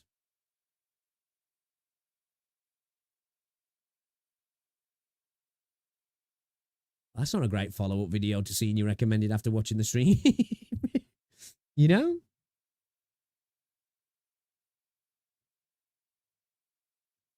Yes, I'm going to watch that. We might watch that tomorrow, actually, before we jump into Arknights. I can't watch it today because it's like 4 o'clock now. I've got to get Rosie from work at 1:30. There is a video I did want to watch, though, chat. There is a video I did want to watch. Oh, actually, hold up a second. Let me check Discord.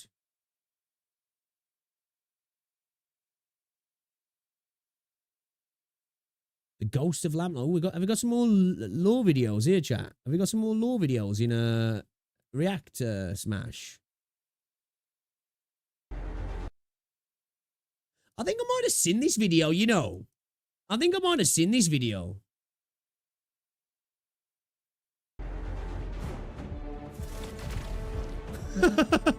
Okay, I don't think I have.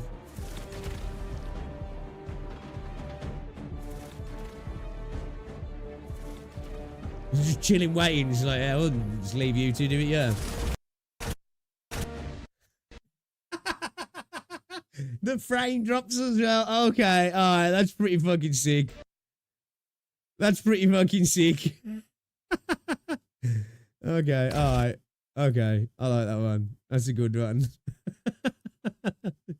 That got a laugh out of me. Okay, fair play. That's a good one. Oh, there's another video I wanted to check here as well. Where is it?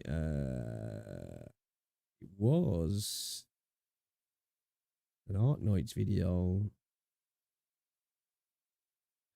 I think it was a Frostbite video.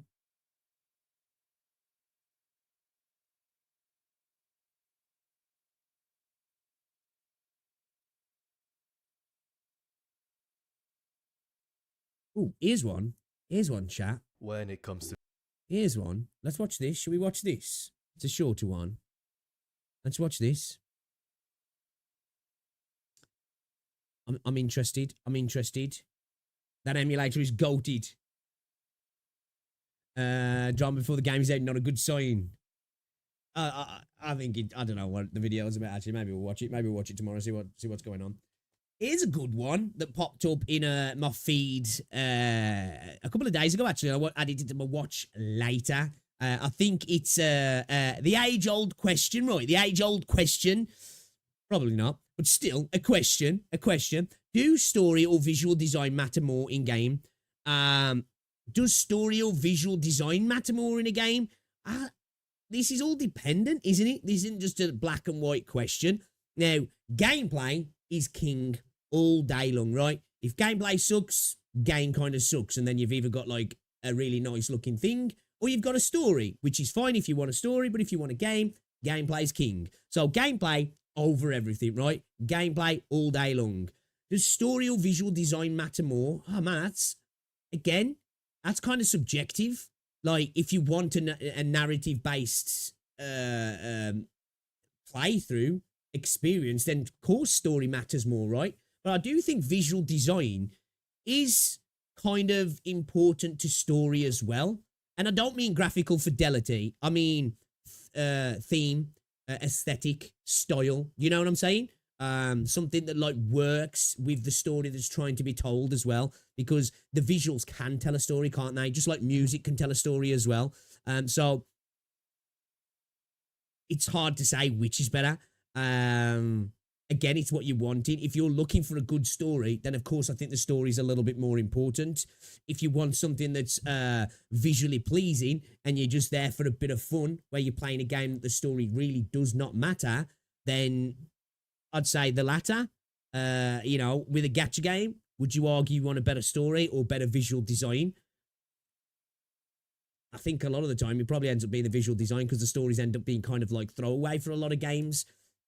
Again, this is really subjective, right? This is really subjective. Let's see what Woozer's got to say about this then, yeah? Because again, for me, when you think about it, in your head, you'd be like, well, story all day long because graphics don't matter. But it's not the question here isn't graphics, right? Visual design's a different question to graphics, isn't it? Visual design's the aesthetic, the style, the design, which I think, especially in the gacha space, is incredibly important. It doesn't matter how graphically impressive a game is.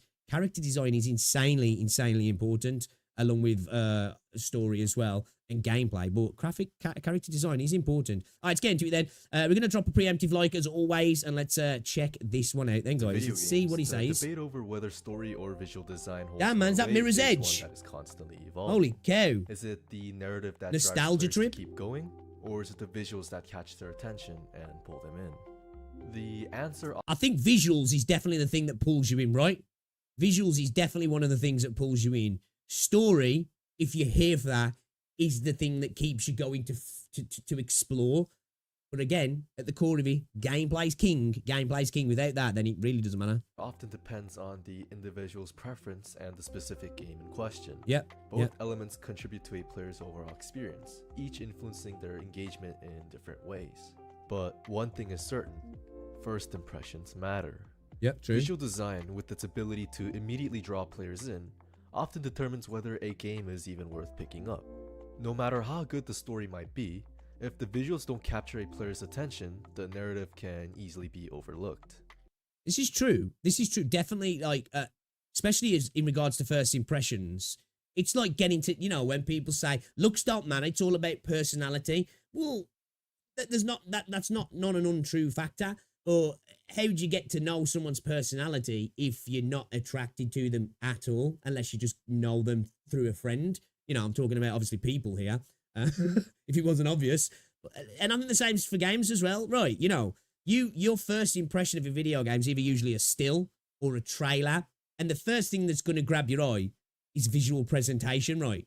And then you're going to be like, okay, what's this about? Oh, what's the gameplay? Oh, what's the story? So, like, as first impressions go, visuals is probably one of the most important thing, if not the most important thing. And then I'd say gameplay. when somebody gets to actually properly look at it. And then the story is going to be one of the major things that keeps somebody hooked as well, if the gameplay stands up to the test at least. Visual appeal is usually the gateway to deeper engagement, with its stunning landscapes, character designs, and good story can carry bad gameplay for me, but the opposite, no. It's the initial... Interesting. So, good gameplay can't carry a bad story for you then? See, that's kind of the opposite for me. Like, if a game's got terrible gameplay but a really good story, I'm likely to check out quite early. It depends on how good the story is, though. If the story's, like, goated, then maybe. But yeah, for me, when it comes to games, I'm all for the gameplay. It has to be at least decent, right? Now, if it's trash, I'm out. But if the gameplay's decent, then that's enough for me. But if the gameplay isn't great, I'd rather have a good story. Or I can deal with a really, really bad story if a game's got insanely good gameplay. Okay, interesting. Spark of interest that encourages players to. The story sucks while I'm progressing the gameplay. However, that's fair. I suppose it depends on the what you're going in for, right? You know, are you there for the narrative experience? Then that totally, I agree with you. Yeah. The visuals, the story takes over as the driving force behind their continued investment in the game. The emotional weight of a well-crafted narrative can alleviate the experience, making the visuals feel more meaningful and the gameplay more impactful.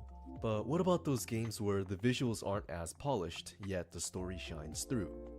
In such cases, it's clear that the narrative can stand on its own, proving that even without breathtaking visuals, a compelling story can still hold the player's attention. Yet in a world where aesthetics are becoming increasingly important, how often does a lackluster visual design hinder a game's potential? I think aesthetics have always been important. I think the thing is, the older games, we might say that it wasn't so important back then. It was. It's just that was the cutting edge back then. When you look at older games, you know, like you look back at something like Final Fantasy 7, 8, 9, you know, games that were considered really good. Metal Gear Solid right now that had insanely good stories, right? But at the time, visually, they were quite impressive looking games, right? I think just now we see those, like, oh, games were able to get away with bad graphics back then because they had really good stories. Now, they had good stories, and looking back, they do have bad graphics now. But back then, they look great, right? And then the question then becomes, how much weight should we place on visual design when choosing to invest our time in a game? Should we prioritize the stunning art that initially captivates us? Or is it the heart of the experience found in the story that unfolds? And perhaps most importantly, how do these elements interact to create a memorable, lasting experience that resonates long after the game is over?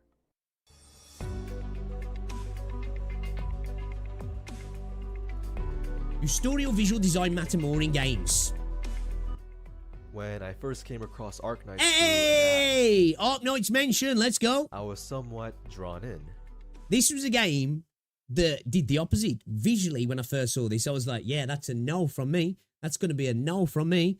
But now I've played it, I really like the visual design of this game. It's incredibly endearing. I love the chibi style.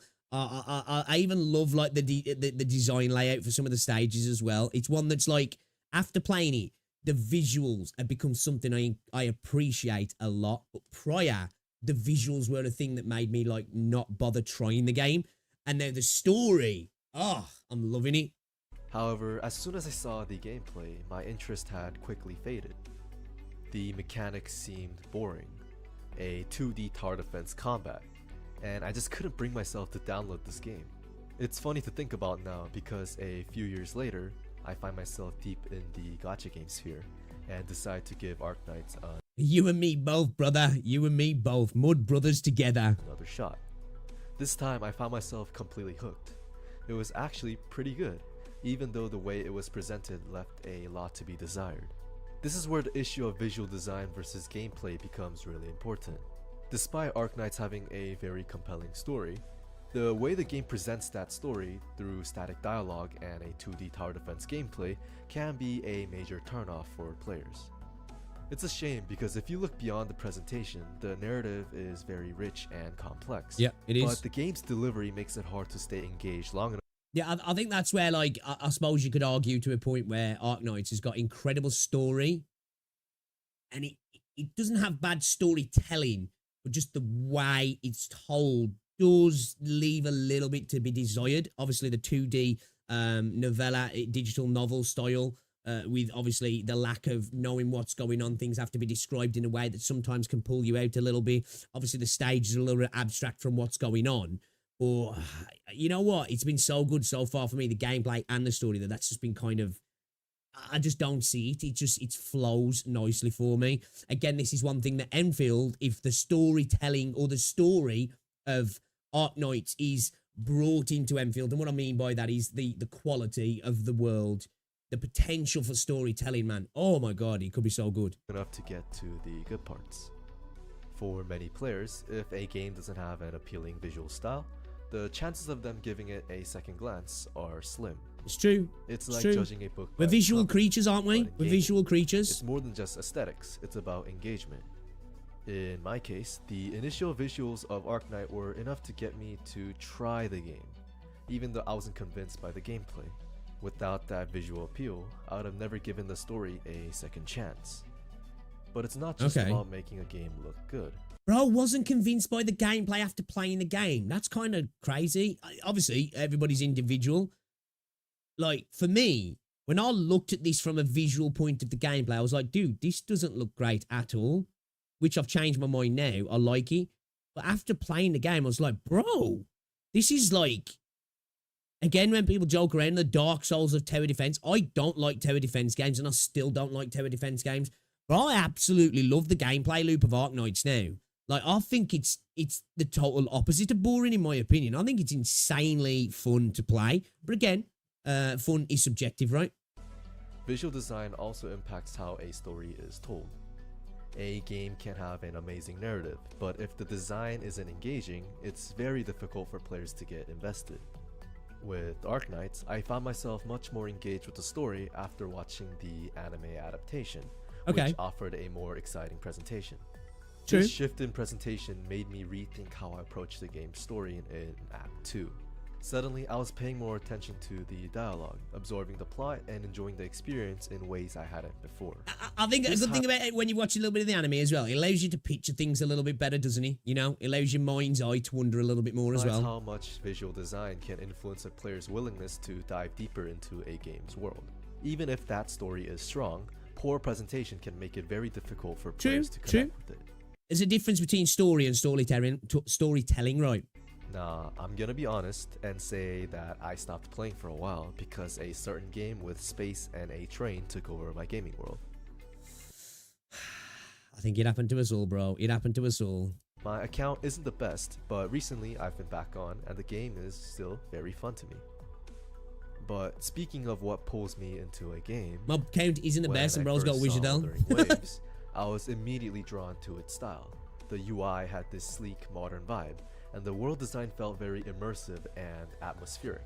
Yep. The character designs were especially striking. It's a stunning game, right? In fact, Yinlin alone was able to get me to pre-register and download the game. I in fact made a deal with myself that if I lost the 50-50 on our banner, I'd quit the game entirely. That's how strong the visual pull was. Okay. And honestly, the world of Wuthering Waves did you win the grew more 50-50 beautiful over time. When version 1.3 came out with the Black Shores, it felt like the game had hit a new level of visual appeal. Yeah, that's one thing that Wuthering Waves has done right. You know, since 1.0, patches have increased the visual fidelity in this game. 1.3 was a big jump, and 2.0 was another huge step. You look at 2.0 now compared to 1.0, it's insane. Like, I remember one of the big factors of the Black Shores, they improved the water physics. It was just like, what the fuck? The jump in the visuals in WoW has been actually kind of impressive. At launch, in my opinion, the story was lacking. Fair. It lacked the weight and clarity, and it didn't do much to hook me in. But that started to change with the Black Shores update and Renascita. That's when the narrative finally began to feel more meaningful. It was clear that the devs were listening, improving the story in response to player feedback. What makes Wuthering Waves so interesting to me is that it strikes a balance. Bro, we're in the San game Juan used with visual design to bring Hotta. people in, but it knew that that alone wouldn't be enough to keep them around. A lot of players, myself included, stuck around because we hoped that the story and content would eventually catch up, and for their credit, I think it has started to. The point is, while the visuals of Wuthering Waves got me to play the game, they weren't enough to keep me around because I lost interest with the game in the second half of 1.1. Okay. Content and story are what sustain a player's interest. The beauty... Man, I really enjoyed 1.1 as well. Like, for me, outside of 2.0, 1.1 was like the best story patch in my opinion. I loved 1.1. Like, I suppose I'm biased because Jinxie's my favourite character, but yeah, I really enjoyed 1.1. might bring you in, but it is the substance that makes you stay. But of course, not every game wins you over at first glance. Marvel Rivals is a great example for me. Despite being a fan of Overwatch, a game that holds a very special place in my heart, Marvel Rivals didn't interest me at all when I first saw it. In fact, it was kind of a turnoff. The third-person perspective felt awkward and unnecessary. NetEase, yeah, NetEase coming with a W in Marvel Rivals. Fun or exciting to play. Visually, it lacked the charm that made me fall in love with Overwatch in the first place. It's a good game though, it is. I ain't played it for a while, but it is a good game. I didn't expect to enjoy it and did not play it on release. But recently, I downloaded it and it has been one of the few games that I've been playing regularly. What it lacked in initial visual appeal for me was made up for with an incredibly addicting gameplay loop. It actually feels very similar to Overwatch in the... I suppose that's why for me, like, don't get me wrong, I love narrative games, and like Mass Effect 2 is my favourite game ever. I love Fallout New Vegas, Fallout 3, I love The Last of Us, I love Final Fantasy 9, I love Final Fantasy 12, I love Metal Gear Solid, right? You know, narrative-based games are incredibly important to me. But I think, because I've spent quite a lot of my gaming time playing, like, PvP competitive games, I suppose that's why I always, like, lean to gameplay, where, like, I can suffer a poor story if the gameplay itself is really, really fun with good stepping stones in the gameplay journey. I can soak up a pretty mediocre story. So I suppose, like, you know, because obviously when it comes to a multiplayer game, right, there's only two questions. There's gameplay loop and there's visuals, right? Now, the gameplay loop is king, you know, because a lot of people that look at a game like CSGO or Valorant to be like, dude, that game looks whack, but it's designed in such a way to run really good. But the gameplay itself is, wow, I love it. You know what I mean? These games are stylized in a particular way to run really good for people so they can have competitive high FPS experiences. So, like, I suppose that's why, like, and of course, everybody sees gameplay as an important factor. Of course they do. It's like, say, that's why it always trumps everything for me. It can carry some pretty poor games otherwise if the gameplay itself is fun. But I suppose you guys are right as well. If everything else is pretty poor, there's only so long I guess it can carry out, and then after a bit you're going to be like, all right, okay, I'm kind of checked out now. The best ways. Fast-paced, team-oriented, and suppose very sad. I'm seeing that a little bit with Wuthering Waves. You know? It's a gorgeous game. There's parts of the story that I like. It's got insanely good combat. But it's just lacking a bit of something for a while for me now. And the combat, that really good combat loop, hasn't kept me hooked. So, you know, I suppose that's there as well, really. Satisfying to master. You know, it's I'm having it happen in real time, I guess. Might get you to the door. A strong gameplay loop can completely change your opinion and keep you coming back. Each of these games taught me something different about what draws players in and what keeps them around. With Arknights, it was the 2D tower defense gameplay and a static storytelling method that nearly pushed me away. Only later, through a different medium, did I come to appreciate the depth of its narrative. Wuthering Waves lured me in with its beautiful world design and character designs. But early story content couldn't hold my attention. That is, of course, until the devs stepped up and gave us something more compelling. And then there is Marvel Rivals, a game I initially dismissed purely because of... I'd love to know in the chat and in the comments as well, where are you guys at now with the story in Arknights? Like, what do you think about the story so far? Are you in it? Are you all in? Or is it just not hitting how you would hope now, you know? Because 2.0 for me, like, obviously 1.0 started off, and then the middle of 1.0 was kind of trash. I think the end, you know, the fight with the Nodian, I kind of liked. 1.1 I loved it. Really good time. 1.2, filler patch, total trash. 1.3 was all right for me. I really didn't get into it that much. 1.4 was okay as well. 2.0 was brilliant. I think 2.0 was really good for me. It left me wanting more. And 2.1 and 2.2 was all right. You know, doing the what is it? The gravity switch stuff and all that sort of stuff. Doing the story with like Fleur de Lis and everything. It was good. It had a good ending, but it still wasn't like mind-blowing for me personally, you know? Like, I mean, it's the thing for me with Wuthering Waves, right? It's like a duality. I'm super invested in the world, but I don't know if I'm not really invested in Rover's story. I guess this is why I'm craving for, like, you know how I played the side story in Arknights the other day, the Granny and the Knight's treasure. That's like, I think, what I'm desiring from Wuthering Waves, to really ignite that fire again, because the Rover's story I just don't find interesting as a story. I guess I find the world interesting. I think there's interesting stories to be told. I suppose that's why I really enjoyed Jinxie's story. Even though the Rover was there the entire time, it really was Jinxie's story, wasn't it? You know what I mean? And yeah, like I say, great gameplay, a great world, but like, I guess the story itself, it's just okay for me. The story itself, the premise of it is just okay. Like I say, I find the Rover an interesting plot device for a really, really, really boring protagonist. So, you know, as I say, you got really good gameplay, not great events, which makes the gameplay stagnate, I guess. But I guess talking about the story there, it's happening to me in real time, right? The story's not cooking enough for me personally to keep me as invested as I once was. But to be fair, you know, I'm quite ADHD with games anyway, especially like more single player games.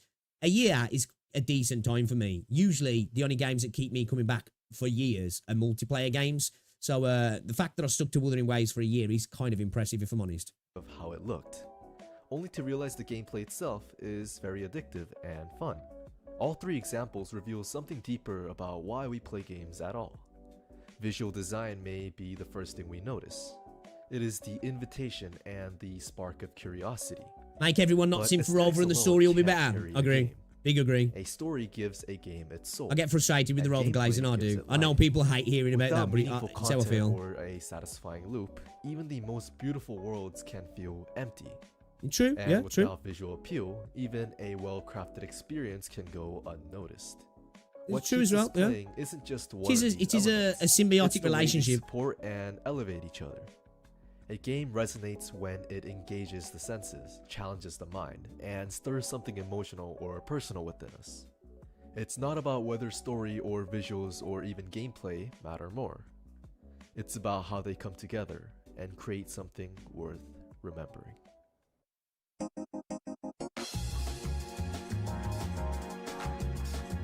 Fairs. Okay, yeah. I like that video. Again, it's a symbiotic relationship, right? It is. Them working together is important, right? You know, there's obviously important factors in a video game, I think, to make it as enjoyable as possible. Good story, right? Good story, good presentation, good sound design, good music, and obviously good performance as well. Again, for me, gameplay will always be king, because I tend not to stick around games, even if the story's interesting, if I think the game's just trash, personally. But as I say, I suppose I'm seeing it in real time. It is incredibly symbiotic, right? And again, it depends on the kind of game you're playing. If you're playing a multiplayer game, who cares about story? If you're on your 2,000 hour of playing Search and Destroy in Call of Duty, do you give a fuck what happened to Captain Price? You know, what happened to Soap? You know what I mean? What happened to the old gang in the game, in Modern Warfare? I'm specifically talking about here. You don't, do ya? You don't, because you're just playing. That's cool when you're playing the campaign. When you're playing multiplayer, who cares? But with a gacha game, you are playing. It's a live service game, but a lot of the time, it's a narrative-based journey, isn't it? So a story is important, right? It is important. Yo, Kiari, thank you very much for becoming a pro sub. Thank you very much for joining as a member. Welcome, welcome, welcome. How's it going as well? Welcome to the stream. Appreciate ya. Much love. Thank you very much, Kiari. But yeah, I think if you are like you're playing a gacha game, so let's face it, gacha games are RPGs, right? I think that's why I fell in love with gacha games recently, because I love RPGs growing up, right? Specifically JRPGs, Western RPGs as well. Damn, two of my most favorite games are Dragon Age Origins and Mass Effect 2, two Western RPGs. So I suppose that's why I really like gacha games, and I think narratives are important in gacha games, aren't they? Because they did stop dirty, did you? Because they're live service. The narrative's important to progress, not just the gameplay experience, but the characters that are getting added into the game, right? And I think sometimes this is where storytelling can slip up in gacha games, because a character comes out and they base the story around that particular character, that banner, and then it's forgotten about. And this is, like I say, going back to Wuthering Waves, why I have issues sometimes in Wuthering Waves, because that's kind of how things go in Wuthering Waves. And I just feel like there's so many cool characters that could be used better. The storytelling in a game like Wuthering Waves, a game like Genshin, a game like Star Rail, a game like Arknights, it is important, right? It really is important. So again, I think it's all subjective. It's all dependent on the games you're playing, and sometimes how you're feeling as well, right? Sometimes you just want to click stuff, don't you? And switch off, and you don't even care what's going on in the story. It's there just as background noise. You just want to get to the stage, do the stage, carry on kind of thing. And then sometimes you really want to enrich yourself with a good narrative, don't you? And then story is incredibly important. You know, I think of things like Halo, awesome gameplay, fucking insanely good story. You know, things like Mass Effect. Mass Effect is my favorite game ever, with pretty average third-person shooter cover gameplay mechanics. The story, man. The story. So, I suppose that's kind of a thing there. That says it all, doesn't it? Gameplay is king. But Mass Effect is my favorite game, literally, because of the story. Dragon Age as well. Dragon Age gameplay was insane as well for the time. So yeah, I'd love to know what you guys think. If I upload this as a video, comment section, do you think? Let me know what you think in the comments as well. And if I do upload it as a video, guys, drop a like on the video, subscribe, all that good stuff, and I'll see you in the next one. You know? Yeah, I might upload that. I might. We'll see. I was kind of waffling for a bit anyway. Anyone against Rover just feels so generically bad, it hurts. You can have a great world building, but if the story and the way that it is told is shit, then your world building doesn't mean much. Yeah, Dagger, you're right. I think that's what Wuthering Waves is lacking, in my opinion. I wonder if we'll watch more operator showcases. Not today, because I've got to get off in a minute. In Gacha MC is normally the plot point to move the story. They're really the most important character, other than Strong Chosen One. Yeah, like, I'm okay with, like, you know, cliches and tropes and stuff. I actually kind of like cliches and tropes if it's just done well. Personally, I am a trope enjoyer, I must admit. But you know, like, take Arknights, right? The Doctor's the MC. The Doctor's a self-insert. But Amiya's kind of like the MC, right? And she's interesting. Where, like, let's go back to Wuthering Waves. The Rover's the MC. It's a self-insert. And I know that's the excuse for why they are the way they are. And I just don't find it interesting, man. Honestly. As self-inserts go. Like, that's why I don't care what anybody says. You might disagree with me here. You know, if you're going to give me a choice between Rover and Belle, if you're talking aura, Rover wins all day. If you're talking about a character that's enjoyable and interesting, Belle, all day long from Zenless Zone Zero. She just clears Rover, man. She just clears Rover. She feels like an actual, like, living, breathing character where, you know, the Rover's just literally an avatar, right? It's a self-insert avatar. And I get it, that's what it's supposed to be. But I think after a while, it just gets boring. Like, I'm like, okay, cool. I'm like a really cool guy. Everybody loves me. I'm the Mary Sue. I'll fix everything. You know? It's like last time, I'm not going to spoil anything, because I don't know if you've got there, but in the Carter Theatre storyline, there's something happening, and I was like, oh my god, Rover needs help, Rover's getting saved, and then Rover's just like, nah, Uno reverse card, and I'm like, fuck off. That pissed me off so much. As I said, though, what if the story makes you hate the MC? Now, is that just by incompetence or storytelling to the point where the MC kind of becomes an anti-hero or an interesting MC where you're like, man, this MC is a piece of shit. I don't know, like, if it's really good storytelling to the point where it's like, damn, this is cool because I'm really starting to dislike the main character, or it's just I dislike the main character because this is incompetence. Because I'm one of those people, like, I appreciate, don't get me wrong, I appreciate, like, fuck, I like comics and stuff, right? I appreciate Superman, you know? Superman's Superman. A perfect example of what we should strive to be. OP as fuck, you know what I mean? Has weaknesses, you know, but they're pretty fucking rare. Well, it's, you know, kryptonite is the main one, and magic. But, like, you know, other than that, you know, is insanely OP. Goku, right? Insanely OP. When you think about it, not exactly the most interesting characters, but at the same time can be for the right moment as well. And then, like, you know, you can look at somebody like Batman, way more complex, way more nuanced, way more in the grey, operates in the grey. It's not black and white, not a good guy, you know what I mean? A little bit of an anti-hero almost, at times, you know, operates in the shadows. Still a hero, more on the side of a hero than an anti-hero, but you know what I'm saying? Not so much operates in the light all the while. So, like, I like clean cuts, let's say less interesting characters, but I am an appreciator of a troubled MC. I am, you know what I mean? I'm interested in characters that make mistakes, that characters that, you know, have things on their mind and it doesn't go away because they made decisions that can't be changed, and it's something they have to live through, and it gives them character development. You know, where, like, for me, there's no character development with Revolver. There's none at all. There's zero. You know, you landed in the world pretty perfect, and you're the same character you was day one. You know what I mean? Like, you're the same character you was day one, in my opinion. Now, obviously, we're going to find out who you are eventually, and it's like, okay, we're some special deity or connected to something, okay? We're Mary Sue, you know, we're Anime Jesus. And then, like, take Belle, for example, Wise and Belle from Zenly Sound Zero. Now, I haven't got up to the last little bits of story in Zenly, so I'm not quite sure.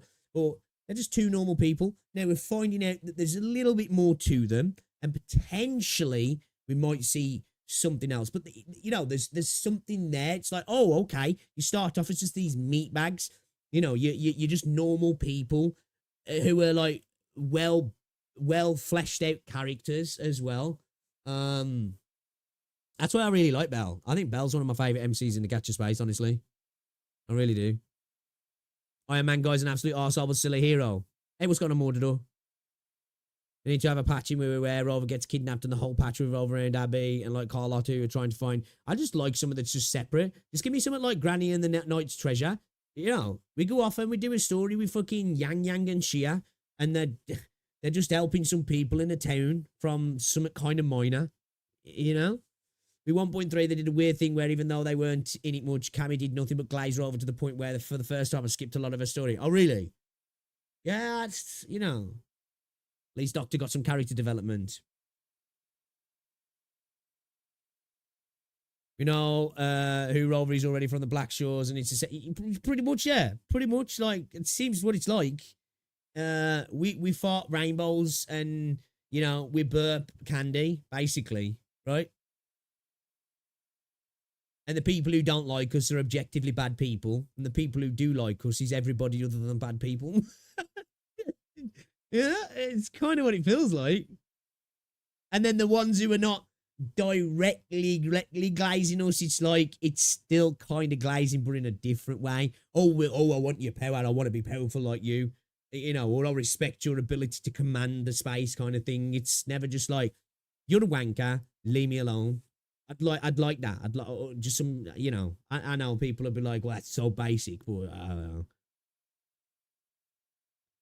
Wuthering Waves need someone dear to Rover to die in order to make him progress. Potentially. Or just like, and I know they're not a human character, right? You know, it's like Superman.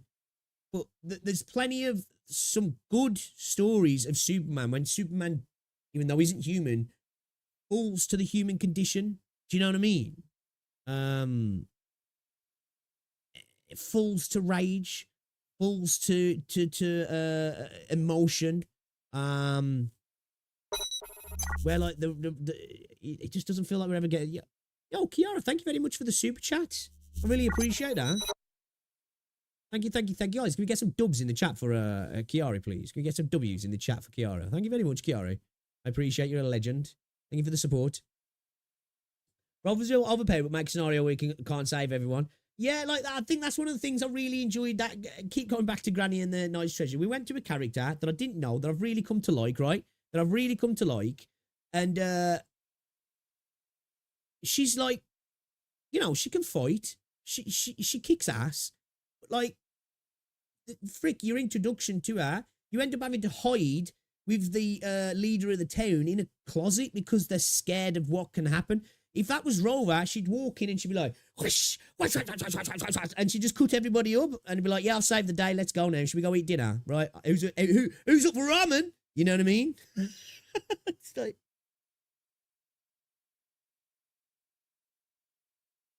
says like it is really, it's a pair of fancier in protagonist. It is Blue. It is. Which again, I'm not against. I just think with a live service game, right, you're going for a long time, so you need a bit of change, don't you? You know what I mean? Because like I've heard people say, but that's what it's supposed to be. That's fine. I'll enjoy a contained story that's something like that. But if you're going to make me want to enjoy that story for 5 years, you got to give me something different, man. You got to. You know what I mean? The new companion story for Cal, you need to make Rover earn his respect. Agree. Of all the people, if Cal Charo does get something like that, he's the guy to do it.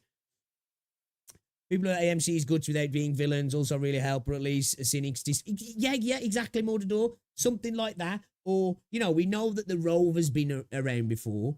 I said this multiple times. What if we go to an area where the Rover's decisions in the past, although even if it wasn't on purpose, left the people in that area worse off, and we get there and everyone's like simplified, they're cynical, you know, boo, throws tomatoes. Not exactly, but you know what I'm saying. Nah, I appreciate that, Kiari. I really do appreciate that. Gary was punching above her weight the entire event. Exactly. And that was enjoyable. That was really enjoyable. That was. It was like, this is cool, this is. And the doctor wasn't involved. And it wasn't like we're saving the world. We're saving this little town that's getting bullied by dudes trying to find treasure. You know, it was a cool little story. It was a change of pace and a really likable character as well. Dude, imagine a companion story where, yeah, I'm desperate for it, Neo, because there's so many cool characters in the game. The least interesting one gets all of the airtime. Rather super prepared to make everyone like him, except mobs. But right, that should be the new forte and the new attribute. Once you fill up your forte bar, the enemies just stop attacking you and start going, oh, Rover, you're amazing. Cal needs to slap the taste out of Rover's mouth. What I want to see in 3.0 is people being skeptical of Rover and his power then. Yeah. Because, like, that's what happened initially, Dagger. If you go back to the CBT1 test, you know, when you do the first fight with the Crownlish, yeah, and you find out that, like, through Abby's power, obviously, you can absorb the echo into you rather than using the gourd, right? Initially, Shia and Baiji and Yang were all like, whoa, what the fuck's this? To the point where Shia pulls a Glock out, points it in your face, and's like, what the fuck, motherfucker? What are you? You know what I mean? Out of distrust, because you've just done something that people don't do in that world. You know, and it made sense, because, like, they're characters who just saw someone fall out the sky, pretty much, and then start sucking off echoes, and that to them's like, okay, I don't know if we can trust this person. And then in the new version, she does the same thing, and everyone's like, oh, wow, let's just be friends. You're amazing. Yeah, it's a shame, right? It's a shame. Cool picture frame, no picture versus no picture frame, cool picture. From a normal person perspective, Rover is scary. Yeah, exactly right. You know in, was it Batman v Superman, right? You know at the start, when you're seeing Bruce Wayne's POV of Superman fighting Zod, and you're seeing what it would be like to see incredibly powerful beings fighting each other, even though one's on the side of good. You, as the POV of the normal person, you don't see them having the conversation. You just see two insanely powerful beings smashing a city to pieces. That's terrifying. Seeing that from a third person, this is why I was saying before as well. I said this. If we had a story that was other characters and they actually got to see the rover doing stuff, to see what it looks like from the ground level when the rover passes through somewhere, of how of an awe-inspiring thing it is, and that would then, if you're going to keep glazing, would, you know, give reason to understand why there's glazing, at least from their perspective. I know we can understand why they do it, but we could see it from their POV, like.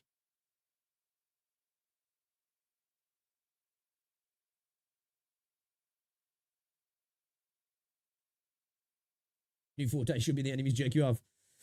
Right, easy, right? Yeah, that's why I mean CBT1 theme and tone. The storytelling is bad though. Yeah, like obviously, stuff needed to happen. It was just that more. I don't even want to use the word mature, because I think sometimes people like to say, oh, because it was darker and potentially grittier, that's more mature.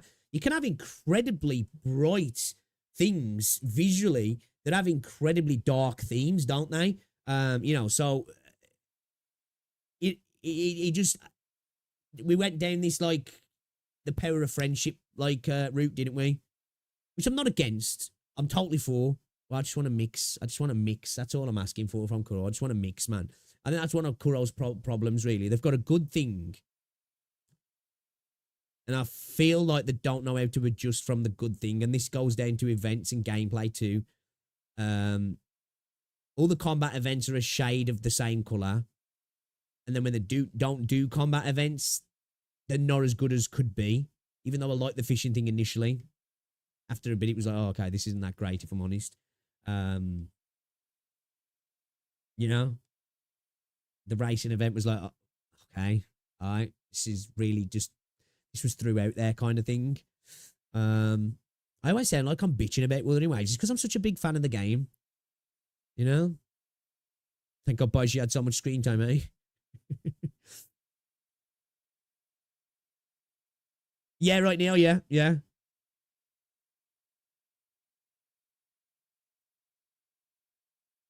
Right, yeah, like another character that potentially I found interesting, again, like you guys say, Boiji. It's whatever. I think that's why, like, I was so interested in Cammy as well, because our first introduction to Cammy, even though it kind of, like, was a foreshadowing of how she was going to be, it was like, oh, here's a character that might actually be antagonistic. But then we just found out that they were just lusting for Rover's power and still kind of, like, sucked up to it at the same time. You know, it wasn't just a, it wasn't just like a Vegeta Kakarot situation. It was you know, it was the latter Vegeta, should I say, that still wanted to outpace him, but it was more of a friendly thing then, rather than a duel kind of thing.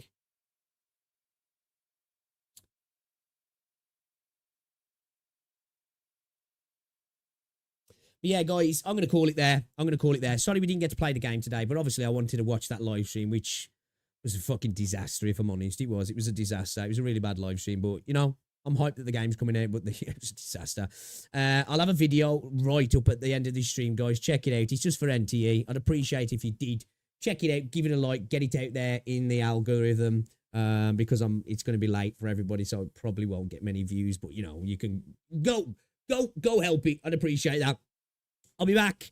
I might be back tonight, guys. We might do some Hethereau restart. I will be back tomorrow. Arknights, we're going to tackle that stage. We're going to beat that stage, and we're going to get back into Colder Brawl as well, guys, because I can't wait to get into that anyway. But thank you very much for hanging out, guys. Kiari, thank you very much for the member, the super chat as well. Share it to everybody watching, guys. I thank you for the continued support on the streams as well. I hope you have an amazing day. If I don't see you later on, I'll see you tomorrow maybe. And yeah, you're almost at the end of the week as well, guys. So good times. I'll see you all later. Ta-ra.